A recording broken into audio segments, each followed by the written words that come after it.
Welcome one and all to V8sonline's live broadcast of Round 7 of the V8 Supercar Online Premier Series for 2017. It's the Nurburgring Split Sprint. We're bringing you Split 2 at the moment, live from the Nurburgring Grand Prix circuit. Qualifying's just started. I'm Reese Gardner, and joining me in the commentary box is Cameron Dance. Hey Cam, how you going? Yeah, thank you. I'm not doing too bad. Yourself? Yeah, doing all right. Getting ready to see some very entertaining sim racing, as happens a lot of the time here in V8 Scops. We got drivers coming round to finish their first qualifying laps, or start them rather. Session's about 2 minutes old, and a lap around this place is about 1:55 for the fastest guys in Split 2. We'll have live pictures coming to you very, very soon, and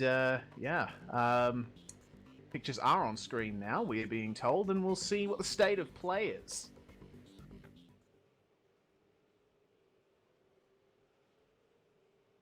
At the moment, we'll look at first driver at the top of the timesheets in practice, Dean O'Brien, car number 53. Recently rejoined Synergy Sim Racing. Coming through the Mercedes Arena section here, the Nürburgring Grand Prix circuit, we're using the BES/WEC layout of the track, which uses the old chicane. Much more swoopy into the lap than Formula One cars usually take, and Looking like a pretty cool track out there, Cameron. 19 degrees air temperature, 24-degree track temperature, so there's a lot of grip out there for the drivers. Yeah, it's going to be interesting to see how quick these guys can go, considering that the track usage is also at 50%. So there's quite a bit of rubber down, and there's also not a lot of temp in the track. So these tyres will definitely be liking the amount of grip there is, and these guys will definitely be able to throw the cars around pretty much near what a GT3 would do in terms of lap time. Yeah, certainly. O'Brien coming through. The many S-bends around this track, a little bit of camber in the road. So, fastest at the moment is Scott Kozlowski, sitting on 56.036. Dean O'Brien set the fastest lap in practice at 55.4 as he comes through the NGK chicane. Around the last turn, unfortunately, we're not turning left to go onto the Nordschleife, we're turning right to stay on the Grand Prix circuit, but Dean O'Brien coming across the line to set his first lap. It's a 55.3, so that's instantly to P1 for him, 7/10 ahead of the second place man, Scott Kozlowski. And pretty much a tenth quicker than what he did in warm-up, so there's definitely a lot of pace in the track at the moment. Certainly is. Look down through the field. I'm noticing just exiting the pits is Nick Heusler, team manager for Stealth Sim Sport. They've recently brought out some new paints for their team that look very nice out on track with sponsorship from Pagnian Imports and various other businesses. Very nice looking cars there. Yes, they look very, very nice indeed.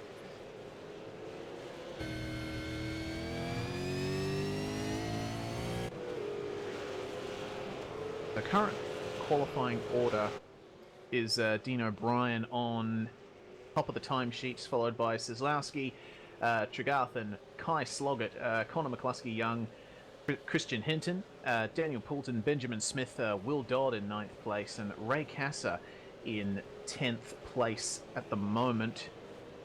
We got Connor McCluskey-Young on screen at the moment. Oh, big slide, and he dives straight into the pits.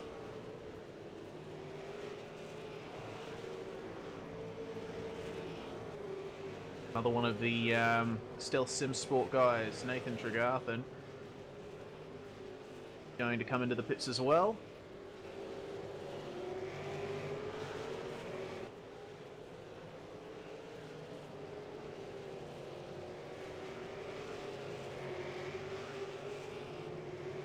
Car number 029 at the moment on screen, Paul Preston.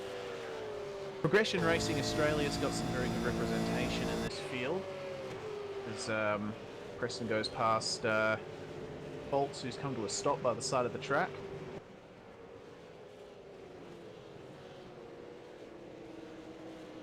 Would Tyler Blackburn just starting a lap? Sorry, viewers. We're trying to find people who won't just dive into the pits the moment we train our cameras on them. And Blackburn's just done a 2-minute .814, and that's from 23rd at the moment. Comes into this very tight turn one, this super slow hairpin. I don't know, Cam, lap 1 here at this track is going to be interesting with a full field coming through there. Yeah, that's a very tight right-hander, and with over 30 cars flying in there at over 100 kilometers an hour, it's going to be interesting to see how everybody fares. Yeah, certainly, and that opening section of the lap, the Mercedes Arena, it's very tight, very smooth, but very low grip as well. So you really got to be careful. Keep on your toes on that part of the track.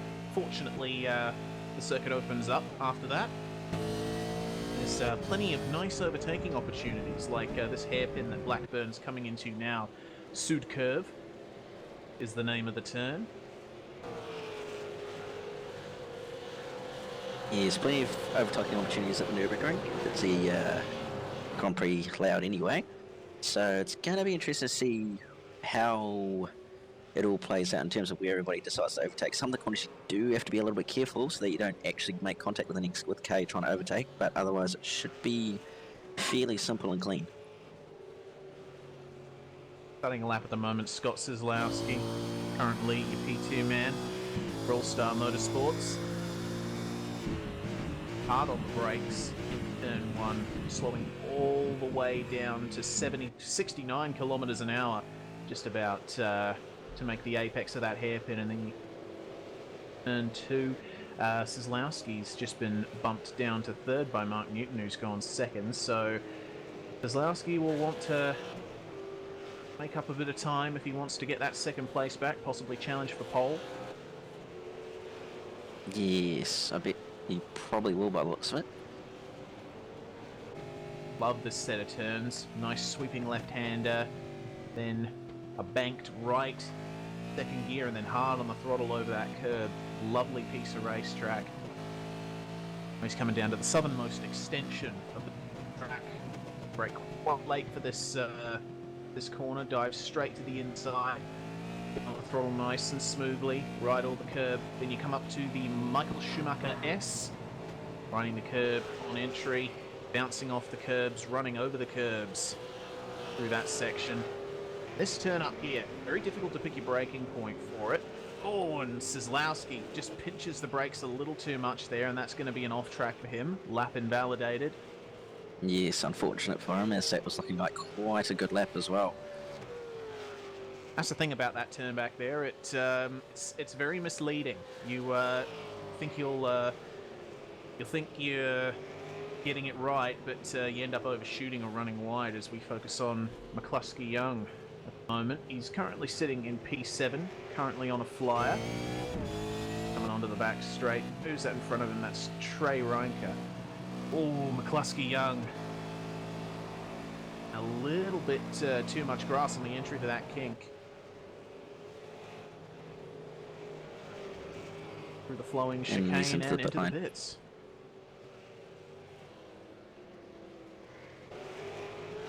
Well, also on a lap is Dean O'Brien, who has just invalidated it by running over the curb there.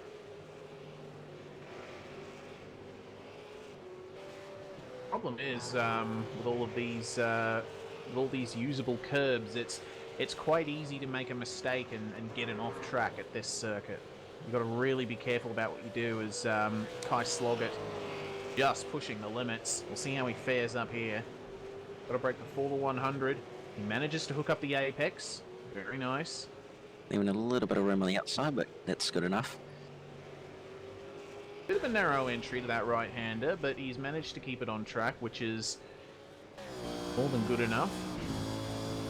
Kai Sloggett currently in 5th place. 0.62 current time as he goes through the last chicane. Into 2nd gear for the final turn. Track widens and opens up. Go down the start-finish stretch. What is his lap time going to be? Oh, it looks like it was invalidated. Must have been early in the lap. Benjamin Smith currently on a lap, just exiting the Mercedes arena. Oh, really pushing the limits of the track coming out of there. Yes, very using as much of the track as possible without getting it off track, of course. Yeah, using all the road through those S-bends.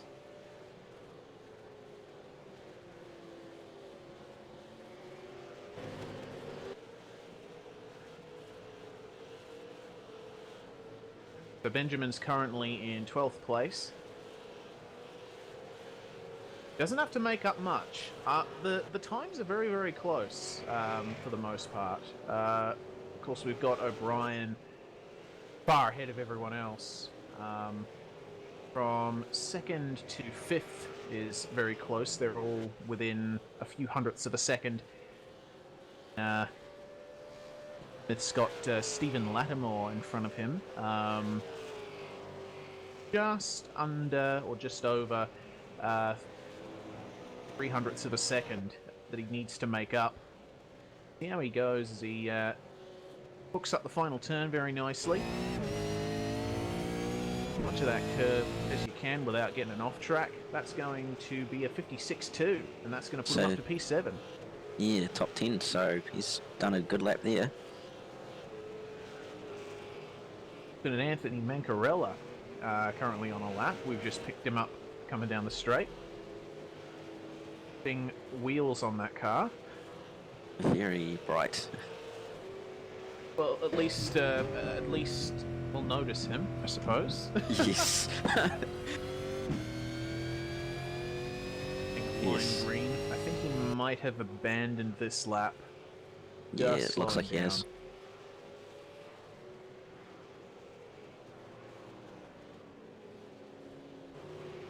Brett Loxton, KRF Motorsports.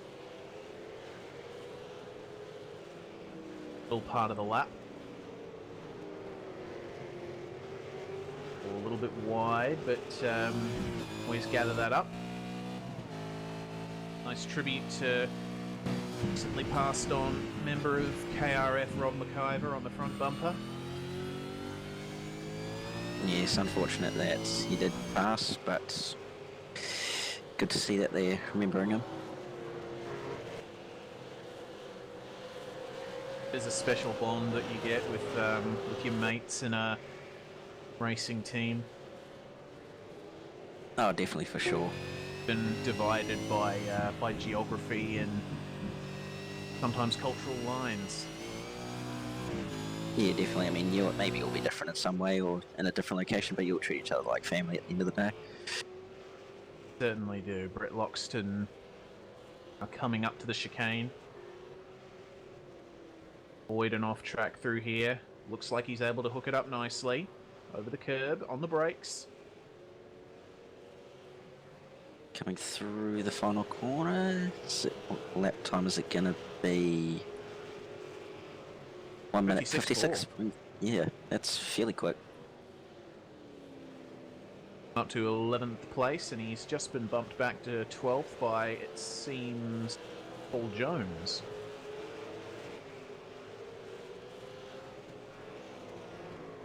Well, Mark Newton for Proforce Racing is currently in P2 at the moment at 55.9. He's got a fair bit of time to make up to Dean O'Brien if he wants to have a shot at pole position. Yes, about 6/10 at the moment separate those two.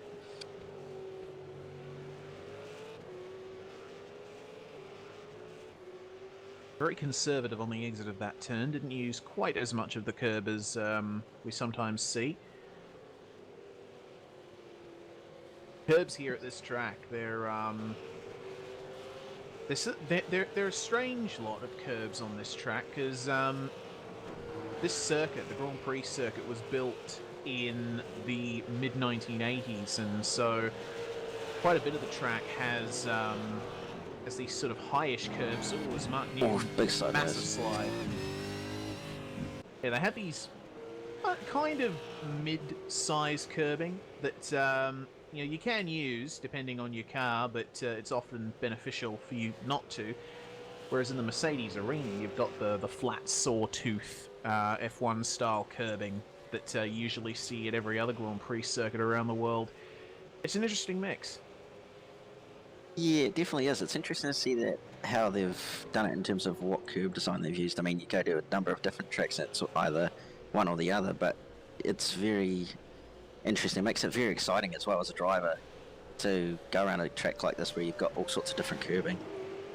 Yeah, every corner needs to be approached differently, or at least a sense of how you think your car's going to run over those curbs, as we have for Edward Van Velsen green at the moment.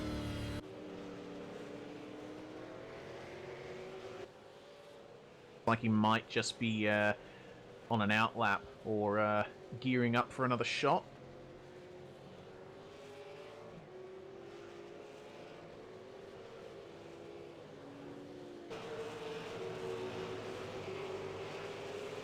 Who else is out here at the moment? Well, we haven't got much time left in this qualifying session. Only about 1.5 minutes before the checkered flies.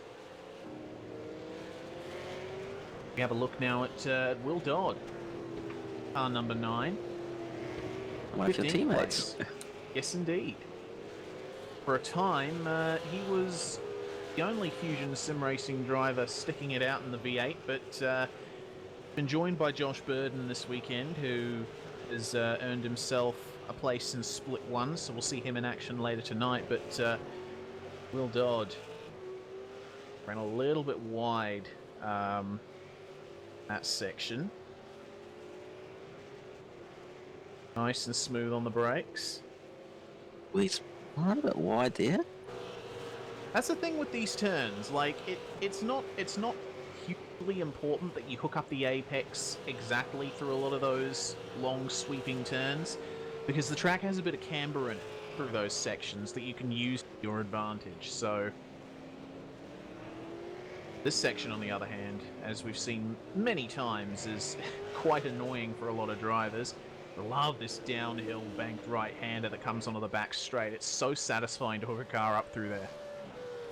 Yeah, indeed, and you've got to remember that you want to try and get as best of an exit as possible. So you've got to run down the straightaway till the chicane, so you can try and get an overtaking move if you need to get it done. Indeed. Well, Will Dodd hooked up the chicane nicely. Bit of a narrow entry, but we'll see what happens as the checkered flag is out. So this will be Will Dodd's final hot lap, and it's going to be a 56.5. So 15th. He's going to remain 15th. While Anthony Mancarella's just gone to 4th. Old With a green wheels. 56.036. He's actually matched the same time as Scott as well. Oh, wow. Yeah, true. 56.036. Well, Kozlowski, I think, is on a lap, so we'll see if that changes in the dying moments of this session. Kozlowski's hooked up those curbs nicely. The car nice and settled. Through the braking zone of death. Hooks up the curb very nicely.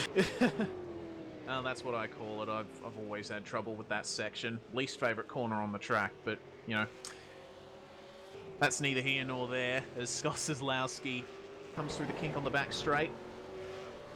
Flat out in pretty much any car. Ooh, missed he's the run a curb bit little wide. bit. Yeah, I don't know if that's going to be an off track.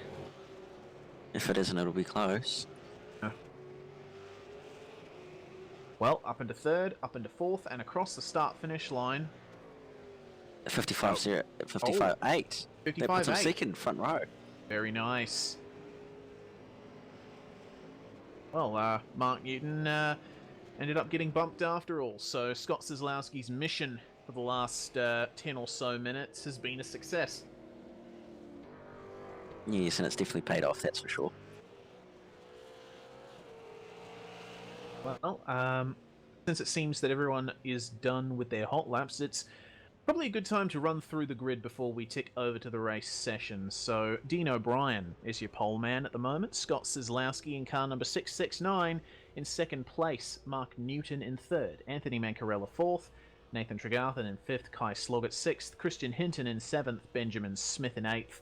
Connor McCluskey-Young in 9th. And rounding out the top 10 is Paul Jones. Into 11th we have Daniel Poulton, 12th is Brett Loxton, 13th Edward Van Velsen, 14th Stephen Lattimore, 15th is Dodd, 16th is Wayne Taylor, 17th Ray Cassar, 18th Paul Preston, 19th Brenton O'Brien, and rounding out the top 20 is Jamie McKnight. Brett Hender is going to line up in 21st position with Tyler Blackburn in 22nd, Wayne Pendley in 23rd, Ryan Bodley in 24th, Tim Foltz in 25th, Shane Rayner 26th, Trey Reinke in 27th place, 28th Matthew Belton, Nick Heisler in 29th, Joel Kenton in 30th, and the last 2 drivers to set times are Glenn Brockhurst and Troy Allen.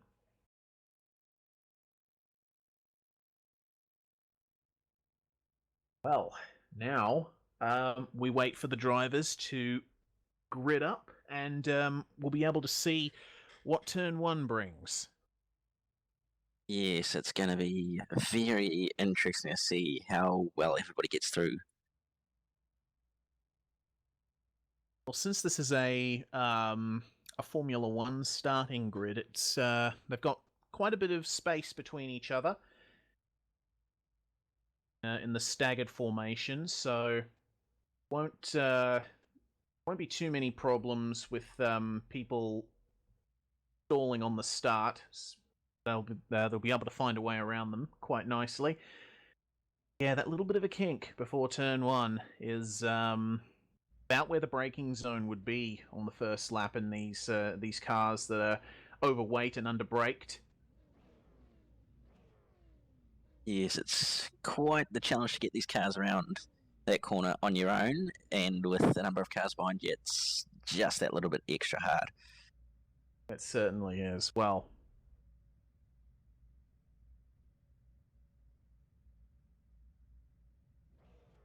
again, it's a very cool track, so I doubt there's going to be too much of a problem with wheeling the cars through turn one on lap one. But yeah, as you said, there's about 33 other drivers that you got to contend with on this grid. Yes, indeed. It's going to be interesting. I'm not sure if you'd want to start right at the back or right at the front, to be honest. So, be interesting to see who makes that out of it in one piece. And if you're in the midfield, just shut your eyes and pray, basically. Yeah.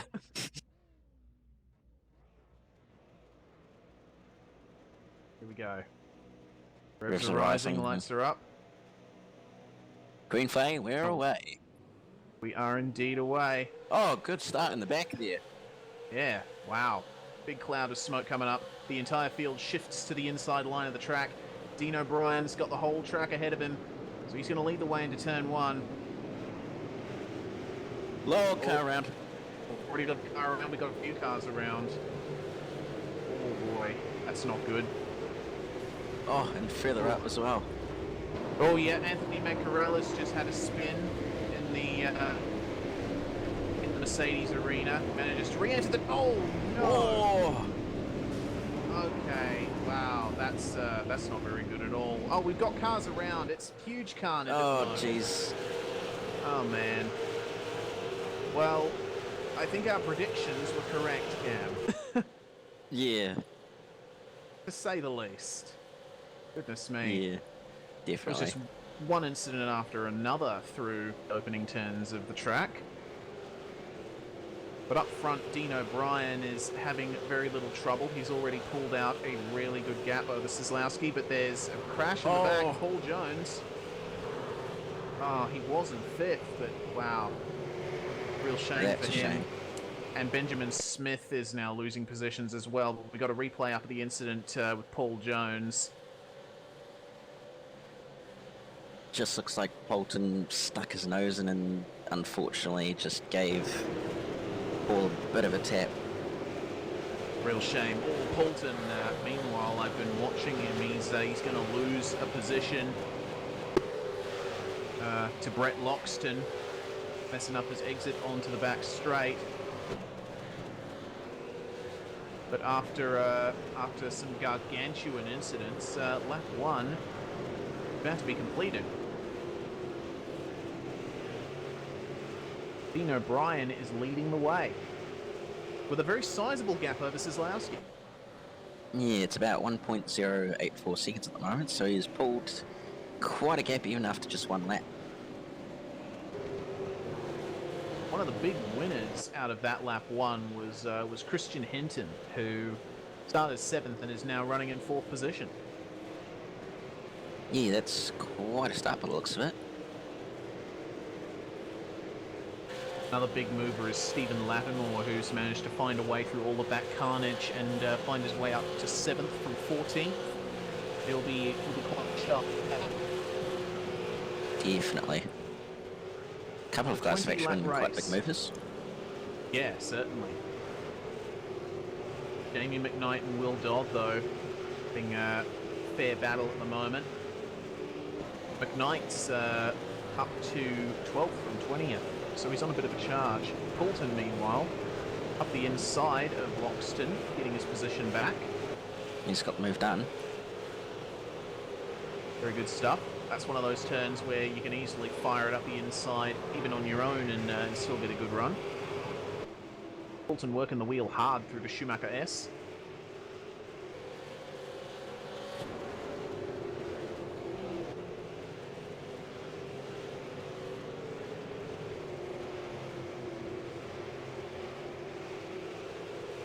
Oh, Tyler Blackburn, have a look at this. Matthew Belton, bit of a battle with him. Blackburn's got a bit of damage on his front left. Have a look at Nathan Tregarthen. Oh, having a look. Oh, He had a look, but Blackburn places his car squarely in the middle of the track in the braking zone and manages to fend him off. But, oh, hang on. Tyler Whoa. Blackburn right up the inside. Nearly hits the entry to the pit wall. that was close. If you no longer go for the gap, indeed. They both, him and Matthew Belton managed to do that, but Wayne Taylor, a huge move. Now, Jamie McKnight and Will Dodd are in the midst of all of this.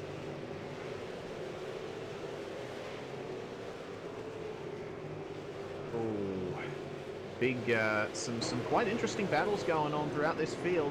Looks like Blackburn is facing a little bit of pressure from Wayne Pendley through the last part of the Mercedes arena. Can Pendley get the jump? Oh, he's close. Not Blackburn. quite going to get it by the looks of it. Once again, Blackburn positioning his car in the middle of the circuit.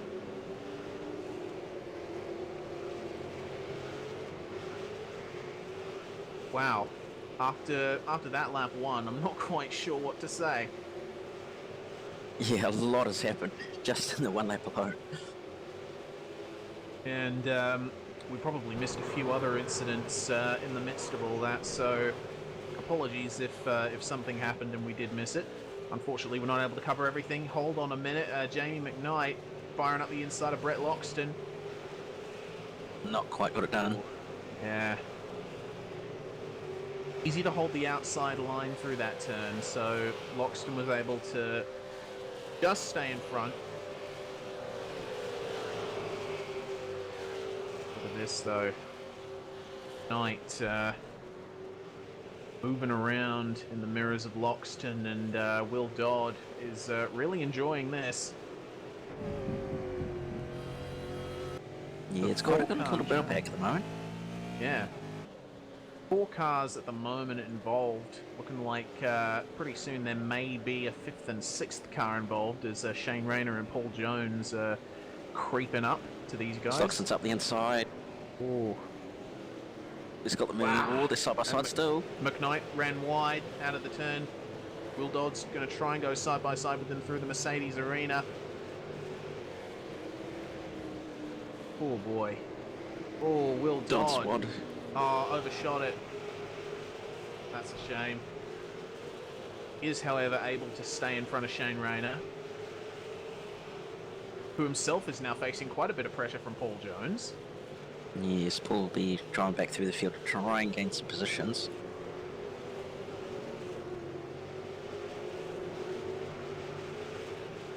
Ooh, Glenn Brockhurst and Edward Van Velsen having a bit of a fight at the moment. Like getting involved in this as well as Brett Hender. This is for 23rd position. So there's battles happening all throughout the field at the moment.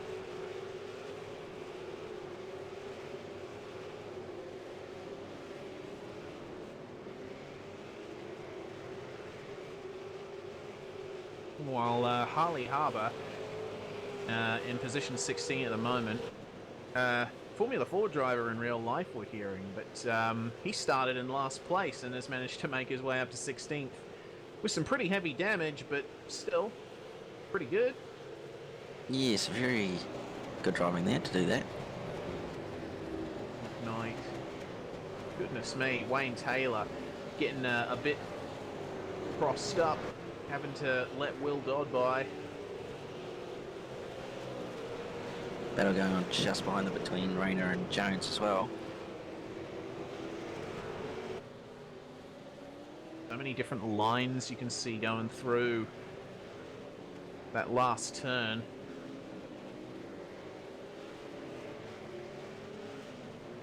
Moves are made.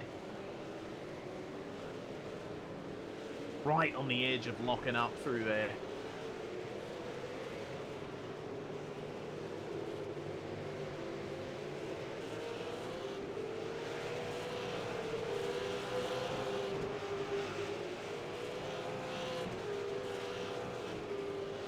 Wayne Taylor versus Will Dodd. Looks like Taylor not quite able to maximize his exit, and now Rayner's really pushing him under pressure. Yeah, it's looking like Taylor's possibly got it lacking a little bit of pace.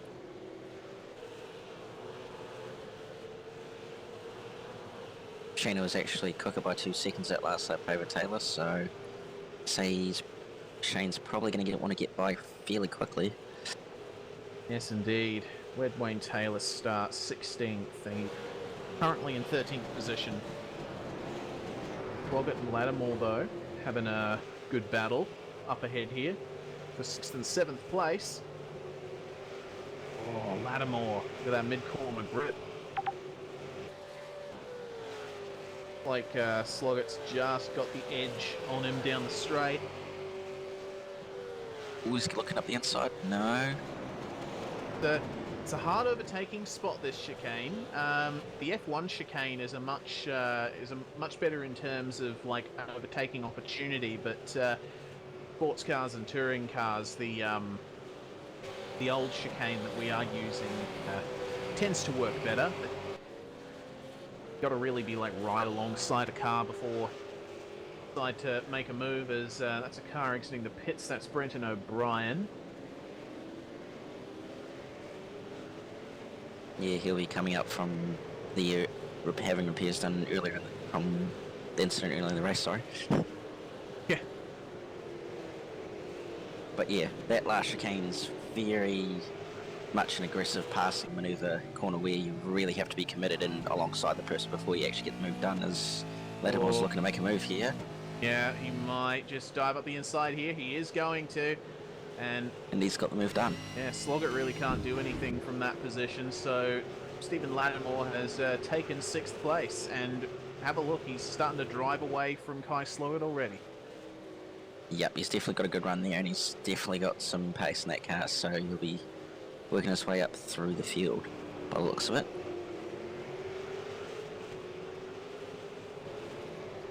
Harbour, Tregarthen and Blackburn, meanwhile, a little bit of the 3-car train developing at the southern end of the track. Last lap, Blackburn was 1.5 seconds quicker than Harbour, so oh boy, this could get juicy. Yes, I would say that Haber may be slightly disadvantaged down the straightaways due to the damage he's carrying, but it's looking like he's holding his own. Yeah, he certainly is.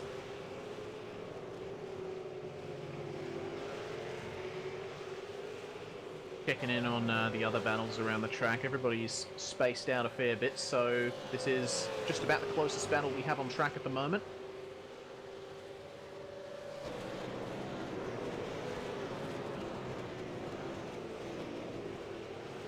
Oh, and into the pits.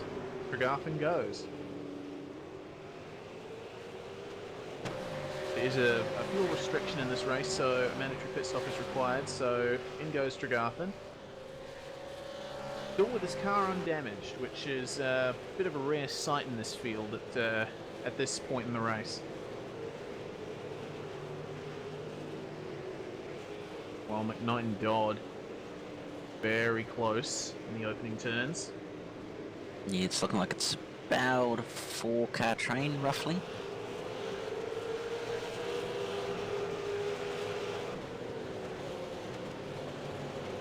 Knight a 57.4 last lap. Will Dodd a 57.2. So yeah, it's looking like Will's got some pace at the moment. Yeah, if Dodd can just nail a corner exit, he'll be able to get by. Oh, easily. Quite difficult around here, though. There's these acceleration zones. While you can slam down the throttle, there is quite a risk of overdoing it around this circuit because there's so many long turns here. Yeah, you've just got to be extra careful of that. You're not going to power down too much, but you're going to power down enough to get a good exit. Moment, it looks like Dodd just running a little bit wide over the curb. That's ruined his exit from that turn. Knight gaining a little bit on him. Yeah, that's definitely taken a little bit of pressure off.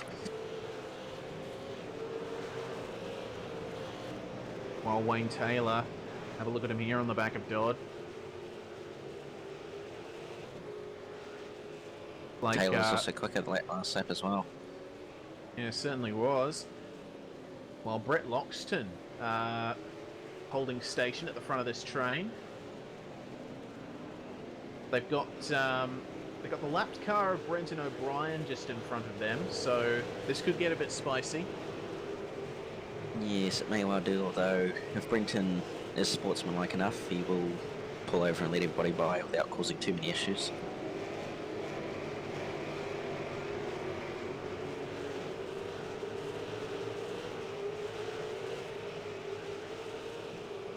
Harbour and Blackburn, meanwhile, nice and close once again. Have a look at this. Oh, Blackburn just struggling to put the power down. If he can get close enough, I'd say Blackburn's probably going to have the advantage come the time they get to the back straight.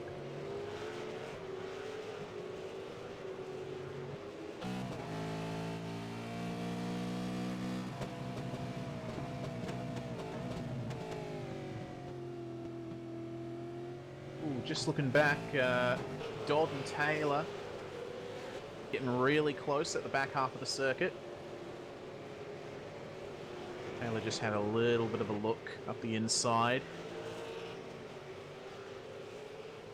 See what happens down the back stretch. Looking like Taylor's got a good run here. Certainly has. I don't think he'll be close enough to make a move into the chicane, though.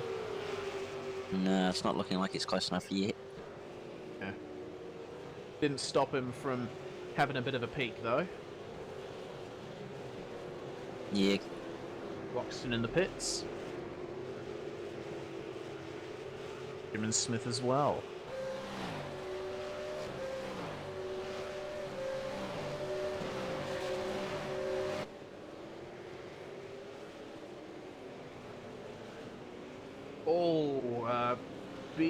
Big dive, Paul Jones around the outside of Shane Rayner. I think he might have overshot that a little bit. He promptly ran wide. Yeah, it's looking like it's just gone slightly too deep, and that's caused them to run wide and lose a bit of time there.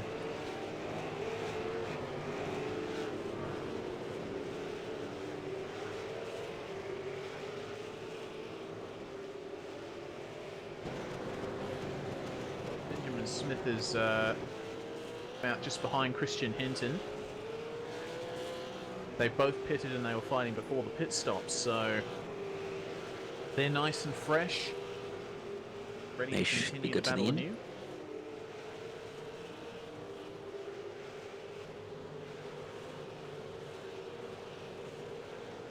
With these colder temperatures, I don't think tyres are going to be too much of an issue, so probably won't matter too much if you've pitted a little bit early.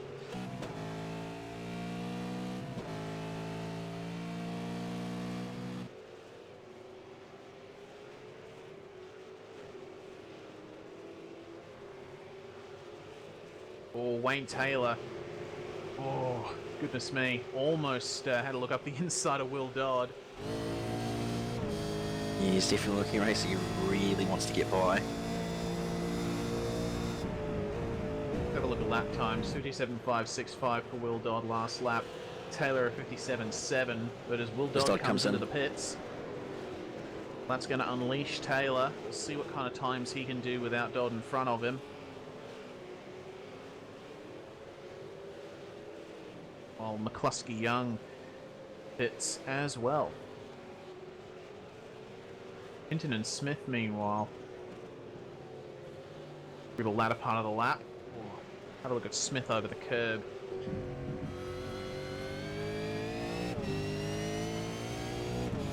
This is pretty close. Smith will be getting a nice draft here from Hinton.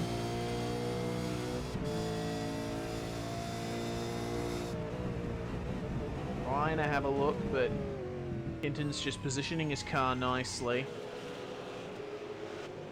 Smith just looking around the outside. No. It's difficult to do in that part of the circuit. You can try and do an over-under through here and dive up the inside. There's possibly a little bit of contact there. That was very close. Oh boy. Well, that's that sorted. And he's readdressed there, so there probably was. Very good sportsmanship. Read each other's minds there, Cam. Or rather, Jake's mind. Yeah, it's always good to see when you've got guys that are racing close like that, readdressing if there is contact.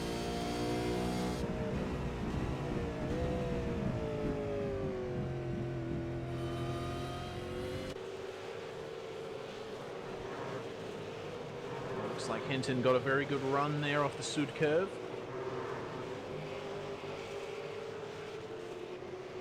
Oh, just ahead of them. Have a look at Belton and Hender.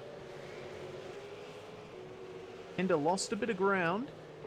Gonna try and gain it back here. If he can just hook up that apex. Get on the throttle nicely. Got an alright run.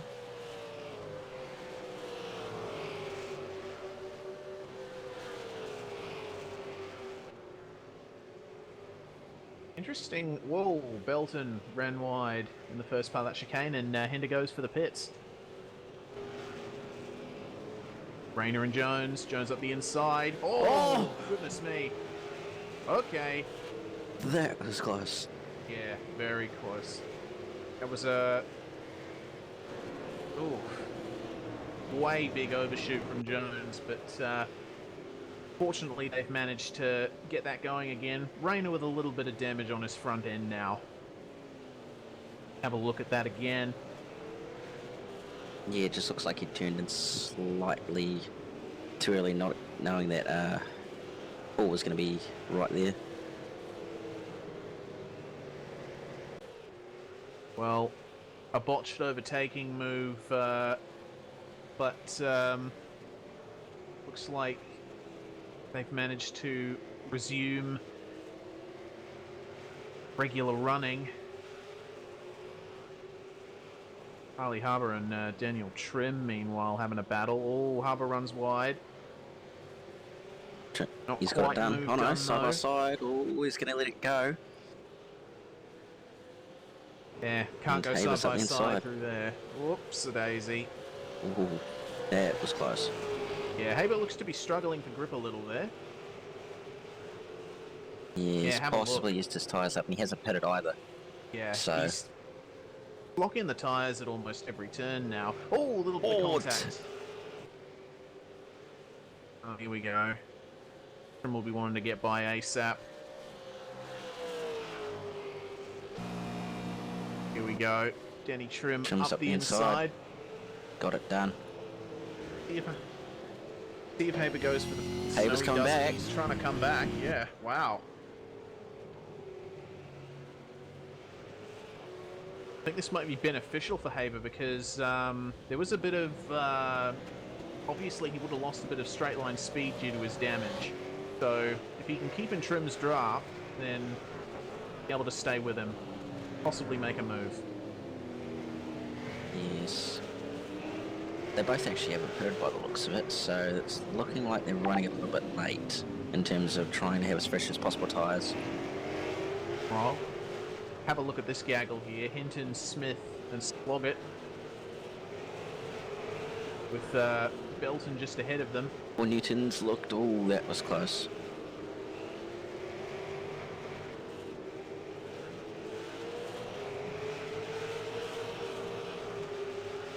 Belton being the only one that has pitted in this pack, so it's probably going to be holding these guys up. Yeah. Have a look at how racy they all look. Belton's just maintaining and holding his line. Here we go. Newton's just come out of the pits as well, we're hearing. So, here we go. Ooh, Like to see Hinton a up the move inside. here. Just gaining a little. And Belton goes wide. And Smith's going to follow him through as well. Yeah. Not much of a point fighting these guys too hard from Belton's perspective, but, well, I mean, if he's got the track position, he's going to try his darndest to keep it. Oh, Oh, have a that look was at close. Yeah, running through that gravel can really unsettle the car. Smith goes just through. goes around the A outside little bit very of easily. contact. Mark Newton ran into the back of Belton a little, so he now has damage. Newton's going to get moved down on Belton as well now. Wow. Well, in the midst of all that, Hinton has managed to get a sizable gap. Belton going into the pit. As Jamie McKnight now leads the race as our top 4 pitted. Knight and Rayner have not pitted.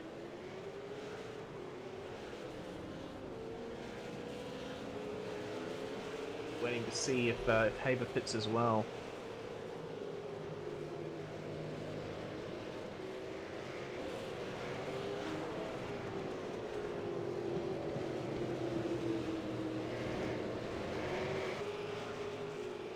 The last of the cars to not pit is Joel Kenton.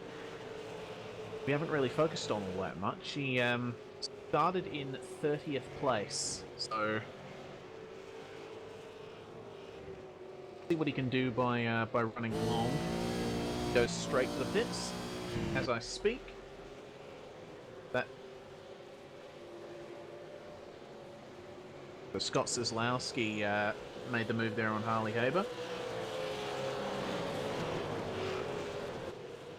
The gap up the front was, really last checked in on it, it was not the closest battle, so I'm unsure of how it's going to turn out towards the end.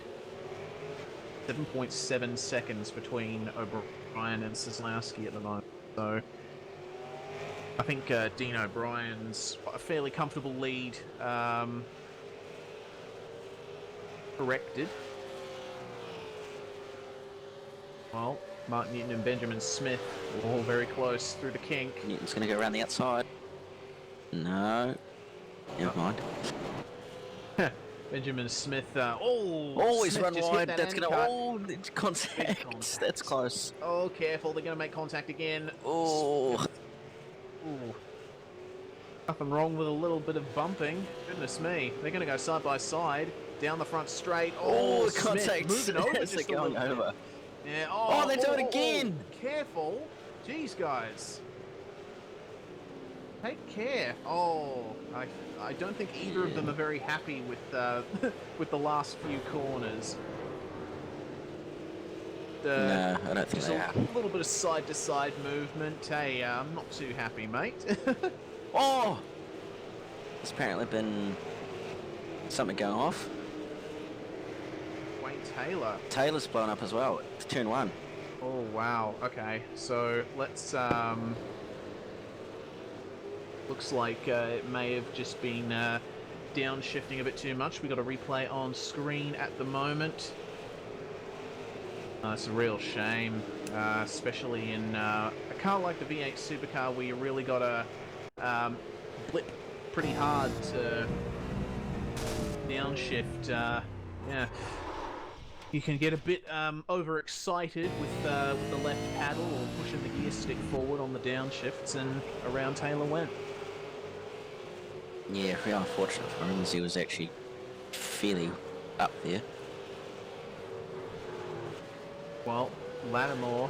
Oh, That's close. That's Lattimore and Poulton there at the Poulton's moment. up the end looking. Never mind. That old distraction tactic, and it'll be very noticeable in Lattimore's mirrors with that bright yellow paint. Yes, those Evolution Racing Team paints are very noticeable. Knight and Rayner have pitted, so the field is cleansed. So focus on what's happening to the end of the race.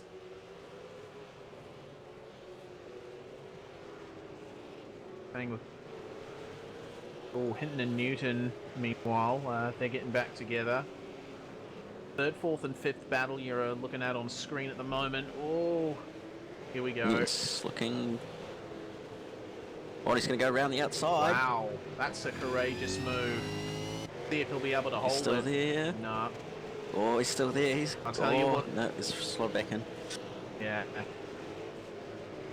Would have tried the over-under, but Hinton could see it coming, so he was able to maintain that position. So. Oh, Poulton and Lattimore have made contact. Oh. Oh, yeah. Wow. Both of them off. Oh, that's not good. So Poulton going slow in the middle of the track as Rayner is coming through. Looks like Poulton was redressing the move. He's about to lose another position to Rayner.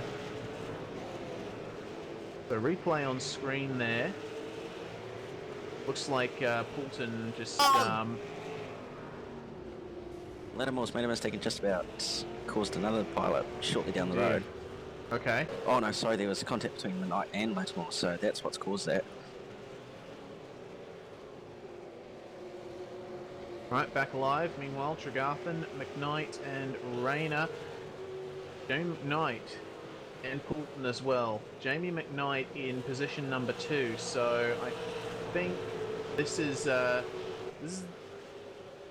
second and third place coming up to lap people, I think.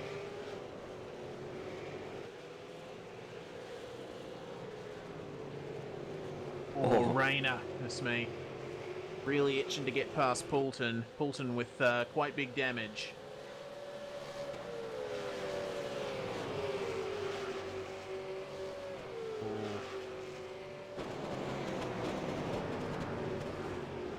While Hinton and Smith in turn 1. Oh, have a look at Smith. Very aggressive over that right anchor. Yeah, I think he might have a personal problem with bollards at apexes. The way he took that corner. Oh, Rayner's up the Rayner's gonna make inside. a move. Oh, He's got the move done. Oh, and he's lost it. Oh, he's gone wide.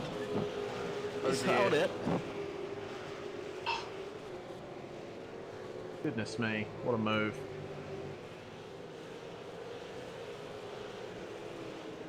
Very, very close to losing it there was Rayner.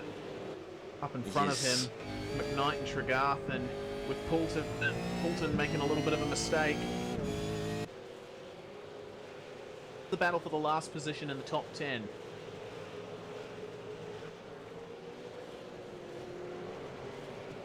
Oh, have a look at this. Oh, Poulton all over the track. he's doing everything he can to try and hold him to that position. Yeah. Well, he hasn't got much time left.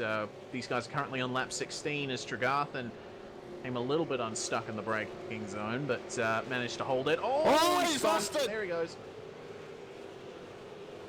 Well, that's Tregarthen basically done in terms of that battle. Yeah, that's unfortunate. It was just looking very, very good for a contention of a top 10 finish there. That's a real shame for him, but now Jamie McKnight is going to have a look at Daniel Poulton.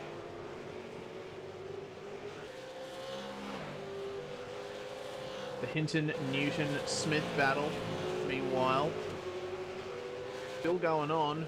Got a lap car in front of them that they will be wanting to get past. That's Troy Allen.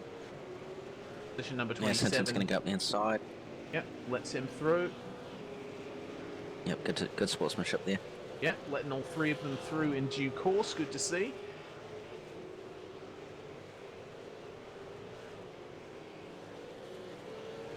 While 3/10 quicker than Will Dodd last lap was Brett Loxton. And these guys are battling quite hard as well. So a lot of battles coming together in the final stage of this race. There was a bit of a lull in the middle, but now that the field is cleansed, really nice fighting going on.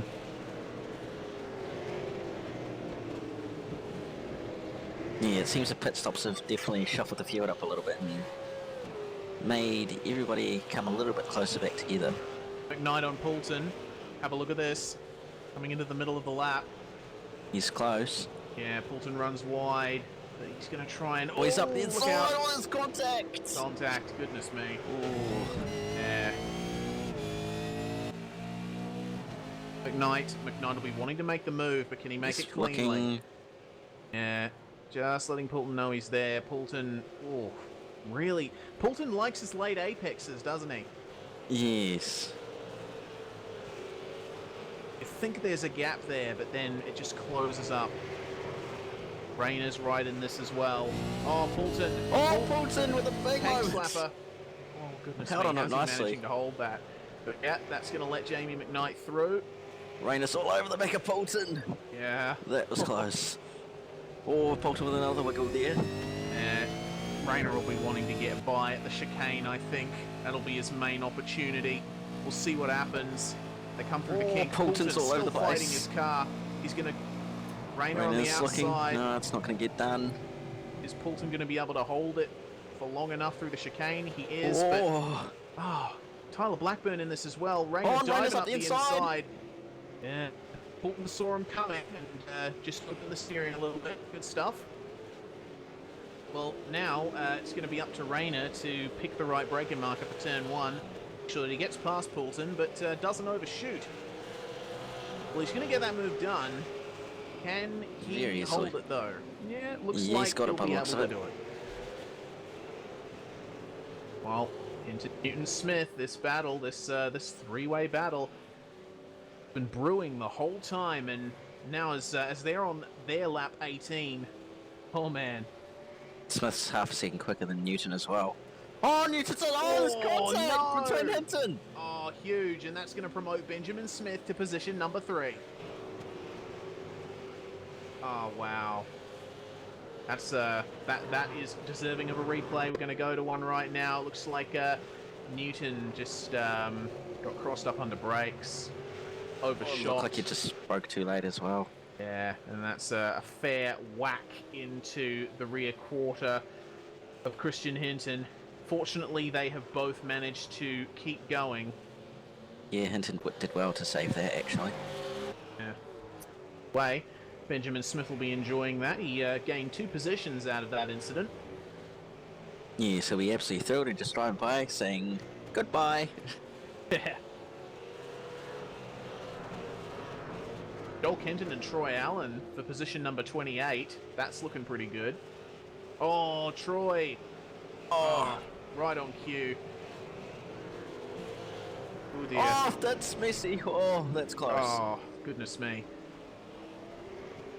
Loxton would not have liked that, but he's continuing his fight with Will Todd. 2 to go for these guys. Oh, man. Loxton just closing up on Dodd in the braking zone. Into the inside. Oh, just managing to pull it up. Incredible stuff.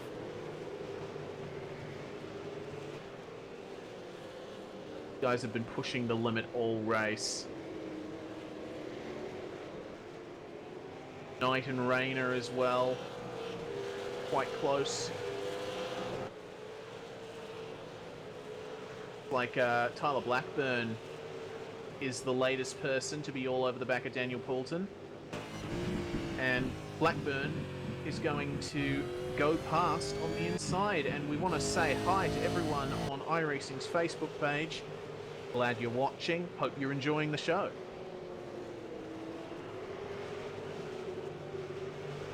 Oh, Daniel Trim. Oh, Poulton with a big wiggle there. Yeah, and that's going to let Trim up the inside here at Supercar. Poulton's going to see him coming. Open the steering a little that's bit. Gonna go close. side to side. Oh, next contact. Just one more dent in Poulton's ERT Hornets machine. Oh, Daniel That's Trim. close. Meanwhile, Smith and Hinton, these guys are still going at it. Oh, And Christian Hinton's Hinton. run wide a bit. Yeah, so that's a big mistake. And here comes Mark Newton. So here we go. Oh, Hinton with look a at Mark bit of a Newton. wiggle. Right across the curb, sliding his way as they start the final lap of this race. See at the Supercar if it's going to be Newton versus Hinton Redux.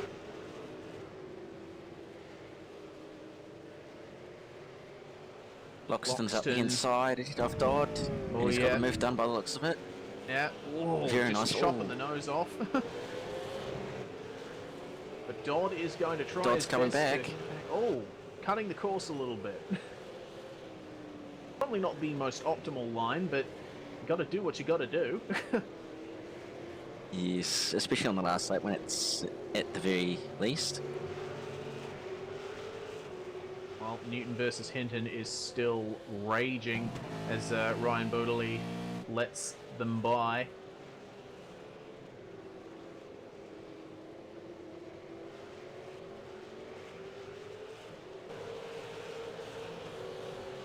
It looks like it's settled. Like Dean O'Brien, though, our race leader is coming around the last half of the last lap to take the win here.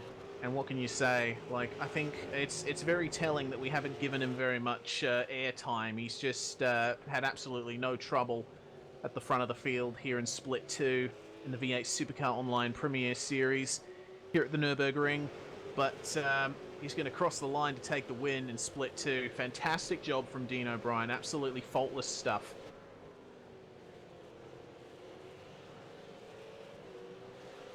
Hinton and Newton, while still looking battling. like Smith's going to hold on to third.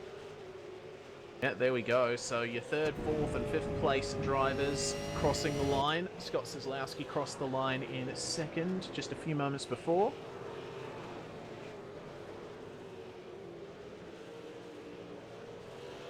Having a look at Trim versus Blackburn, though. Wondering if... oh, goodness me. Blackburn jumping around. Really, really not the most confidence-inspiring incident if you're Daniel Trim. But, like they're going to cross the line. Yeah, so Trim's going to get 12th and Blackburn's going to hold on to 11th.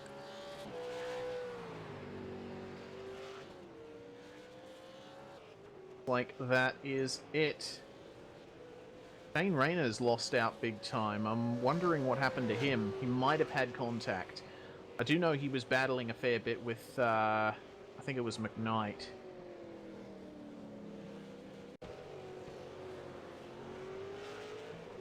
Last lap was a 2:06.06, so not too sure what happened. He had to go into the pits. That's interesting. I'm not quite sure what happened. Wondering if he was given a drive through. That's strange. But either way, he has lost out massively. The results are on screen, everyone. Dean O'Brien, your race winner. Scott Cisłowski coming home in second place with Benjamin Smith in third. Christian Hinton and Mark Newton have worked out that battle and finished in fourth and fifth. Sixth place from a sixth place start is Kai Sloggett. Brett Loxton coming home in seventh with Will Dodd in eighth. Ninth, Stephen Lattimore, and rounding out the top 10, Jamie McKnight. At 11th, just outside the top 10, is Tyler Blackburn. 12th is Daniel Trim. 13th, Daniel Poulton. 14th is Conor McCusker-Young. 15th is Nathan Tregarton. 16th is Paul Jones. 17th is Wayne Penningley. 18th is Sanjin Delilac. 19th is Trey Rinke. And 20th is Matthew Belton. So Brett Hender lining up in 21st, for 22nd going to Shane Rayner, Glenn Brockhurst in 23rd, 24th Harley Haber, Tim Foltz in 25th, Ryan Bodley in 26th, 27th Joel Kenton, 28th taken by Troy Allen, and looks like your retirements are Paul Preston, Anthony Mancarella, Brenton O'Brien, Wayne Taylor, Edward Van Velsen, Ray Cassar, and Nick Heisler. So that's your field for Split 2 in the V8 Supercar Online Premier Series. We're going to go on a very short break now as we prepare to get ready for the EMR Industries Super Cup. A bunch of Porsche Carrera Cup cars going around the Nurburgring Grand Prix circuit. What more could you ask for? You're watching the V8 Supercar Online Premier Series on V8sonline. We'll be back soon.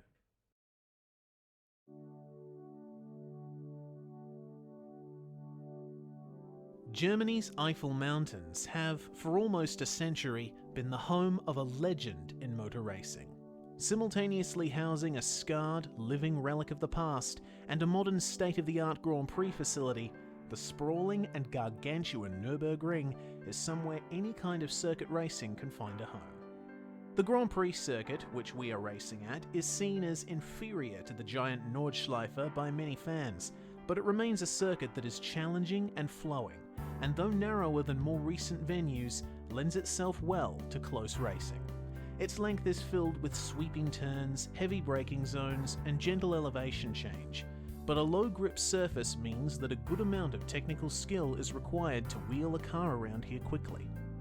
The Nurburgring's genesis lies in the Eifelrennen, a race that began running in 1922 under the auspices of ADAC, the Allgemeine Deutsche Automobil Club. The Eifelrennen was originally held on a public road loop of 33 kilometers in the Eifel Mountains area in the west of Germany. Typically for the time, it was rather unsafe. The track was not sealed, and safety facilities were non-existent. Many fatal accidents ensued. In response, and as part of a general initiative to improve Germany's contributions to motor racing, plans were formulated for a permanent venue surrounding the town of Nurburg. The track was designed to serve as a test bed for German machinery and to mimic the old-style road circuits while keeping a racetrack sensibility to it. The basic layout was designed by Hans Weidenbruch. Construction started in 1925 and took 2,500 workmen 2 years to finish. The track followed old roads and trails in some places, with others designed from the ground up for racing, and was constructed in 4 sections, each by a different contractor. The Nurburgring opened for business in June 1927, featuring 4 main layouts: the 28-kilometer combined course, or Gesamtstrecke, the Nordschleife, or Northern Loop, the Betonschleife, or Concrete Loop, the shortest circuit, and the Südschleife, or Southern Loop. The history of the Nordschleife as a racing venue is well covered, and its struggles with its inherent danger have passed into general motor racing lore. By the mid-1970s, it had become clear that the circuit was never going to meet the safety standards that motorsport was demanding without a large, expensive overhaul, which had little benefit due to the track's sheer length. Meanwhile, the Südschleife had fallen out of use. It was decided that a new circuit should be built on the site to keep international racing at the Nurburgring. By the end of the 1970s, planning was underway, and through a series of proposals, the first layout of the Grosse Preisstrecke, or the Grand Prix circuit, was developed. The new track opened in 1984 to mixed reactions. It was at first considered sterile and boring, and given the track just to the north that it could not escape from being compared to, it's hard to refute those claims. But the Grand Prix circuit at the Nurburgring soon carved out its own niche, hosting Formula One again in 1984 and 1985, and holding races in a variety of disciplines that could no longer race at the Nordschleife. 3 changes have been made to the layout of the circuit since it opened. The first was the addition of a new F1-only chicane at the end of the lap in 1995, followed in 2002 by the construction of a new Turn 1 and the Mercedes Arena, and finally, a further tightening of the F1 chicane at the suggestion of Michael Schumacher in 2003.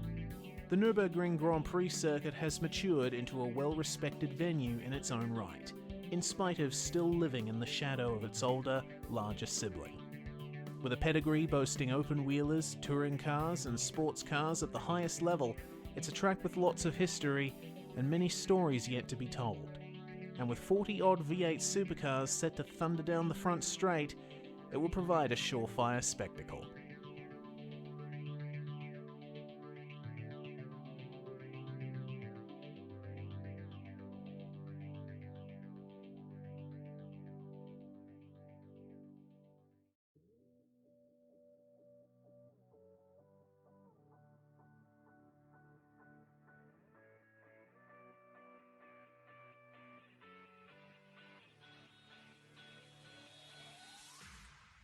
Here at the V8 Supercar Online Premiere Series, we're really excited to see the amount of exposure and interest this championship has attained. We've recently been getting a lot of messages and comments asking questions about the series and how to get involved with it. So to make things a little easier for everyone, we've decided to create this video to talk about the basic facts of our championship and how you can get in on the action. V8 Scops uses the racing simulation service iRacing. iRacing is different from other racing games in that it is not a one-off product that you purchase. It is instead an online-only subscription service. One pays a subscription fee to use the service and base content, and then purchases more individual cars and tracks on top of that. Available for purchase are both the Holden VF Commodore and Ford FG Falcon V8 Supercars from 2014, plus 3 Australian tracks, Phillip Island, Oran Park, and Mount Panorama. This is in addition to a large amount of cars and tracks from all over the world, and from many disciplines of motor racing. Full pricing information can be found on the website, www.iracing.com.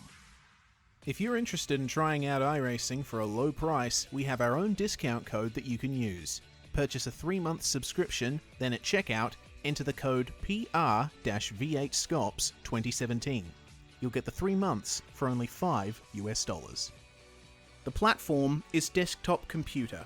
iRacing is not available on consoles, but that's no reason to be discouraged. iRacing's engine runs well on basic hardware, so chances are high that you can run it. Windows, Mac OS, and Linux are all supported, though the majority of racers run Windows. Detailed system requirements can, again, be found on iRacing's website.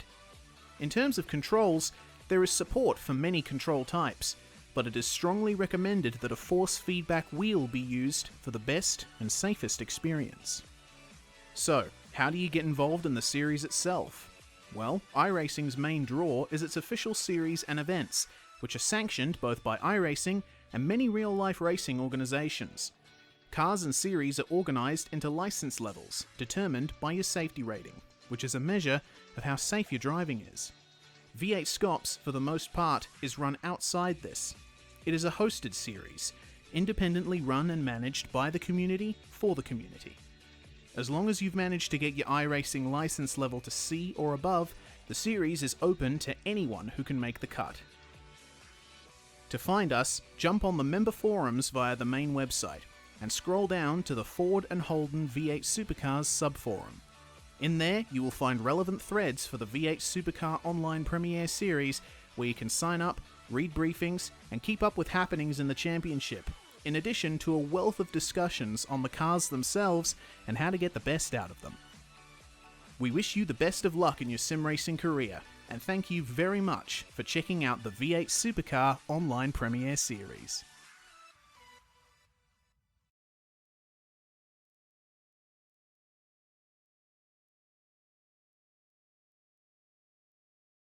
The V8sonline's broadcast of Round 7 of the V8 Supercars Online Premiere Series. It's time to go racing in the EMR Super Cup here at the Nurburgring, and my name's Jake Burton, and alongside me is my teammate and co-commentator Lee Ellis. How are you, mate? Yeah, good in yourself, Jack. Yeah, good. Really excited for this one. I think it's a pretty cool car to wheel around this track, and we're about 6 minutes into the qualifying session right now, and Matthew Nethercote is fastest at the moment with a 155.9. Yeah, he's definitely hauling it around here. No doubt. Noticeably as well, I think most of this season has been largely dominated by Josh Muggleton, who is going to be missing tonight's round. So it'll open it up for a couple of the guys who maybe haven't had a win yet to be able to jump up and have one. Bo Albert, also quite fastest in practice with a 55.3, but hasn't been able to get near that so far in qualifying. And Greg Stewart, the TTL veteran, sitting in P3 as well. Yeah, it should be an interesting race with Muggo not here, so might open it up to someone else to win it.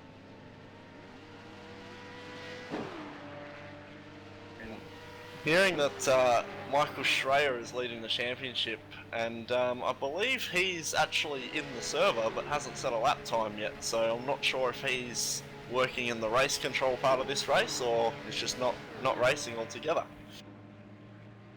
But just seen, I think, Jared Tyman jump up to P4 with a 156.1, and that's a tenth faster than his practice time, so he's making big gains. But a few guys we've seen go really quick in practice. Scott Lanarch for ERT has done a 155.6 in practice, but hasn't converted in qualifying yet. But I think he could actually be on a lap now, or about to start one.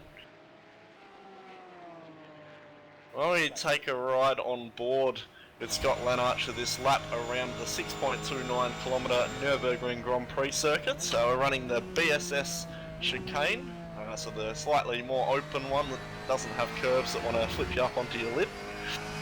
That's never ideal, that. See Scott round the last corner to begin the lap here at the Nurburgring GP circuit. Of course, I think a lot of us would love to see the Nordschleife used, but I think it's a little bit more suited to this kind of racing to use the GP track down into the really, really tight, I think probably second gear, turn 1. Then into the arena section. So low grip through here, it's so easy to lock brakes and let the rear end step out. Keeping a really tight line here and using plenty of curb is key. He's missed the apex a little bit, but he's scuttled it up nicely for the right-hander on the run-up to turn 5. See someone rotated in the background. Looks like a fairly clean lap here. He has locked a little bit of brakes. Keeps it nice and tight into 6. This, the next corner down the bottom of the hill, turn 7, is probably one of the toughest on the track. It's a downhill braking zone and it gets really tight really quickly, and you can double apex, but you got to make sure you don't go too deep, which is what he's done. He's fired it right at the apex and double apex beautifully. That's pretty much the line you go in any GT spec car around here. He's catching a little bit of traffic on this lap, but it looks like Schreier is in the server. Yeah, good run for the Schumacher S there from Lanarch, and he looks into the this left-hander that goes into the right onto the run down the hill towards that final chicane. It's around this point that most of your technical driving is done for the lap, but you've got that short chicane and last corner which pretty much can make or break it. The run through this chicane is so committed in a GT car. Just goes down a couple gears, throws it at the apexes, keeps it nice and tight, nice and clean. Just one more corner to go. A surprising amount of grip at this corner. Keep it nice and tight and power it down the straight. It's looked like quite a good lap from Lanarch. It wouldn't surprise me if it throws him up into the top 5. It's a 55.7, so P1.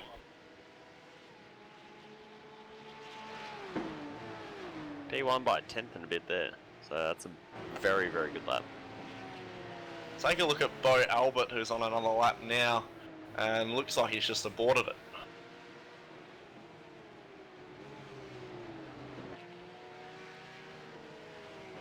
We've also got Mark Dean on a lap. He's in P8 at the moment. Yeah, Mark had a fairly big lock-up into turn 5, so he's probably pushing pretty hard to make up from that. This is a corner that can really throw you astray. Schumacher S, if you don't get the first bit perfect, it throws you out wide, as pretty much just seen from Mark. He's gathered it up nicely. Oh, Mitch McLeod has gone P1. And not much in it though, only by 7 thousandths of a second over Scott Lanarch. I think Bo Albert's probably the one who should be getting pole. He's done a 55.3 in practice, so if he can even get close to that, he'll be on P1. Yeah, definitely. It's that would do wonders for Mitch's confidence there.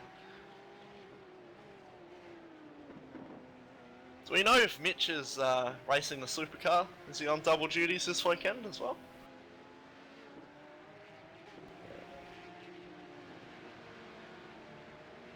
Hearing he isn't racing double duties, but we are hearing it's back to his old heyday of leading an official championship. What was that little quote that somebody said that he said one day? Jack, what was that quote? Best sim racers in the world? I think so.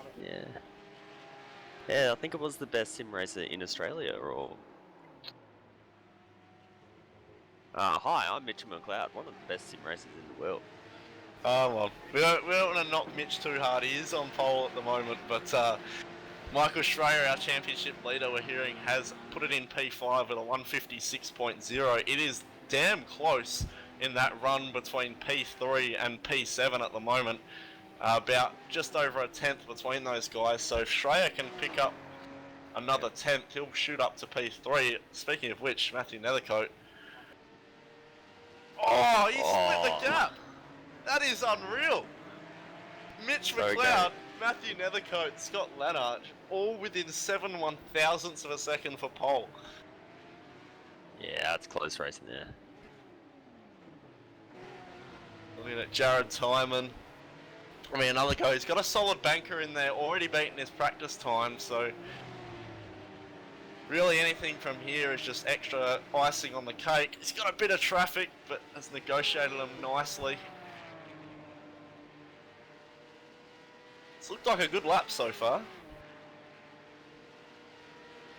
Bo Albert did jump up into 4th there. They're all very close up top. Wonder if Bo, as we see, time on aborts, but I wonder if Bo maybe got a bit of draft on his practice lap, because that's insanely fast. Like, although David Lord also did a 4, so wondering where those guys' pace have gone. Sitting on board with David Lord here. So his practice lap is an absolute flyer, so see what happens. I'm not sure if the track responds quite the same as how it does in the V8 Lee, where maybe that first lap is really, really important. I think a lot of guys are improving, so I think these guys get the whole 20 minutes, unlike us.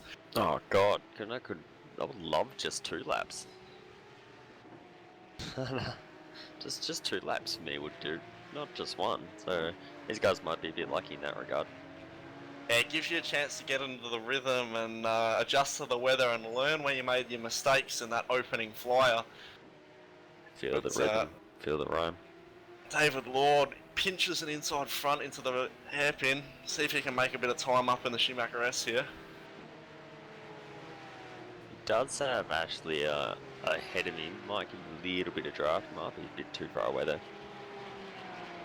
Chases the tail there. His Porsches are quite loose in the rear end.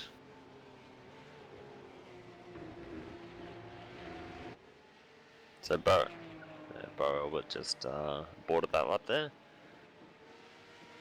We should keep on Lord as he's on the run up to the final chicane now. Throw everything he's got at it. Quite deep, quite fast. Keeps it tight, narrowly avoids the off track there. His track's a killer for off tracks. Squared it up nice though. I think this will probably put him up into the top 3. Yep, so there we go. He's showed the pace he had in practice and absolutely smashed out a lap there. That's 2.5 tenths faster than Mitch. But we'll look at Lanarch again. Lanarch. Scott.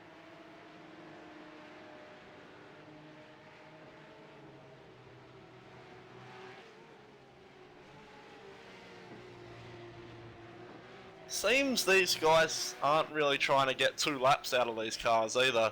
24-degree track, so you'd think maybe a second lap might be almost viable, but a few of the guys not choosing to go that option. As well deep into their pin. It's going to hurt him a little bit there. You can afford to do that as long as you get it to that second apex. Borderline through the S though. Yeah.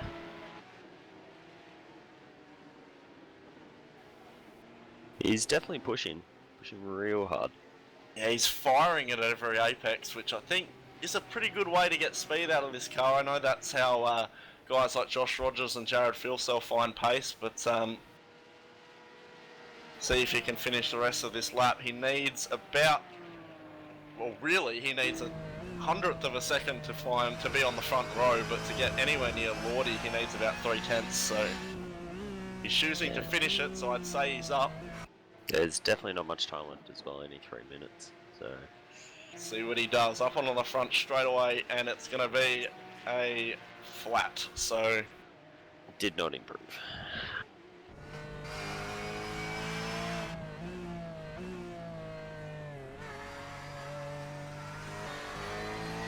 Take a look back to Jared Timon. Mentioned earlier, he's got quite a good banker, as has Greg Stewart, actually. He's gone quite a bit faster than what he did in practice. Should also mention that Bo Albert possibly on a lap.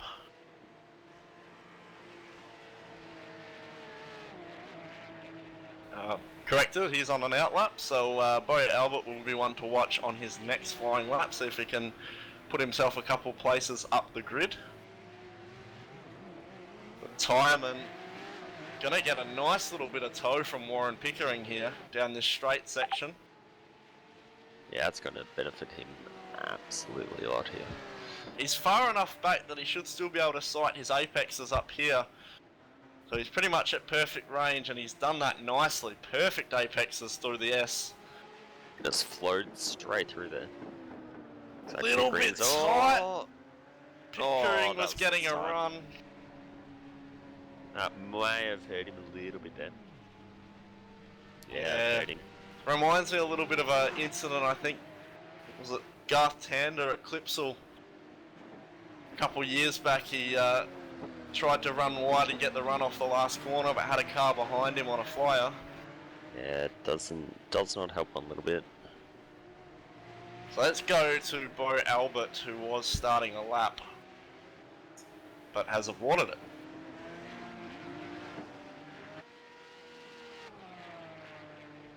So we've only got 1 minute left in this qualifying session. So we've got David Haynes on screen at the moment. Yeah, got a little bit of net dramas going on, but he's hanging onto the car nicely throughout the centre part of this lap. Really love the fast and flowing nature of some of the corners here. The 56.3, he's jumped 3 spots the exact same time as Dylan Shepard there. Relegated Shepard down one little bit. Well, 20 seconds left in the session. Nethercoat is also on a lap, but we'll look at Greg Stewart. He's just finishing his lap off now, so Greg looking to come up a couple more places. It's very close in front of him as well. If he can get a little bit more than a 10th, he'll jump 2 places. Here he comes off the last corner. Greg Stewart to the line, does a 57.2, so a couple mistakes there. We'll go to Matthew Nethercoat, who just scraped over the line with a few seconds remaining. He's very committed here.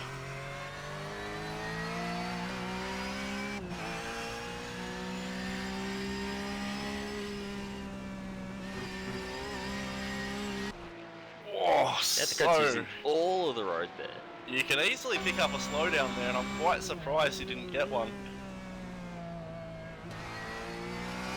Really polished off this section quite nicely here. Lots of commitment, using all the road. That rear end just does not want to stick. No, he's a Braking. Yeah, I'd say you got a slowdown or an off track somewhere on that lap. So that's a shame, but I think that is our grid. Pretty much set, unless David Haynes made it across the line. I'm not sure he did. But we'll watch anyway. He's But he aborted that as well. Jason Hyde, did he make it? He's completing a lap.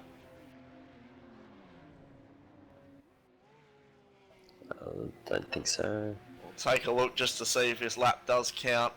Comes to the line and doesn't count. Doesn't count. That should be almost it.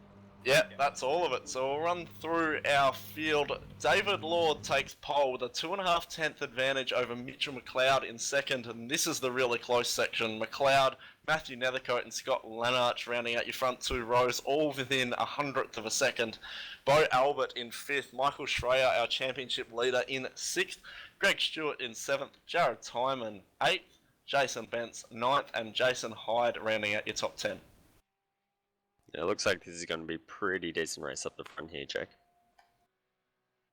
And no doubt, I think turn 1 here at the Nurburgring is known for its sort of carnage. It bottles up really quickly, and it's a first gear right-hander, so have to see if these guys give each other room. It's really easy to make spots down the inside, but also if you overshoot it, there's going to be quite a big accident. I remember in the Blancpain GT series last year, pretty much one of the Coanda cars pretty much had its championship ended at the last round here because of a turn 1 incident. So yeah, it's just one of those things where you just almost have to give room and live to fight another day. So it'll be interesting. Yeah, no doubt. Looking through the field as well, some of our notable guys, Simon Black doing a pretty nice job bringing it up into P17th.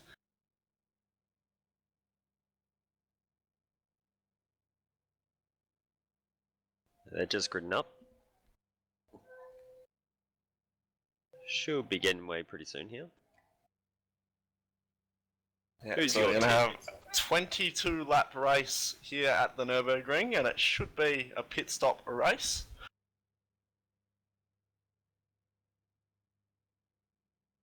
Yeah, it should throw a bit of strategy in here.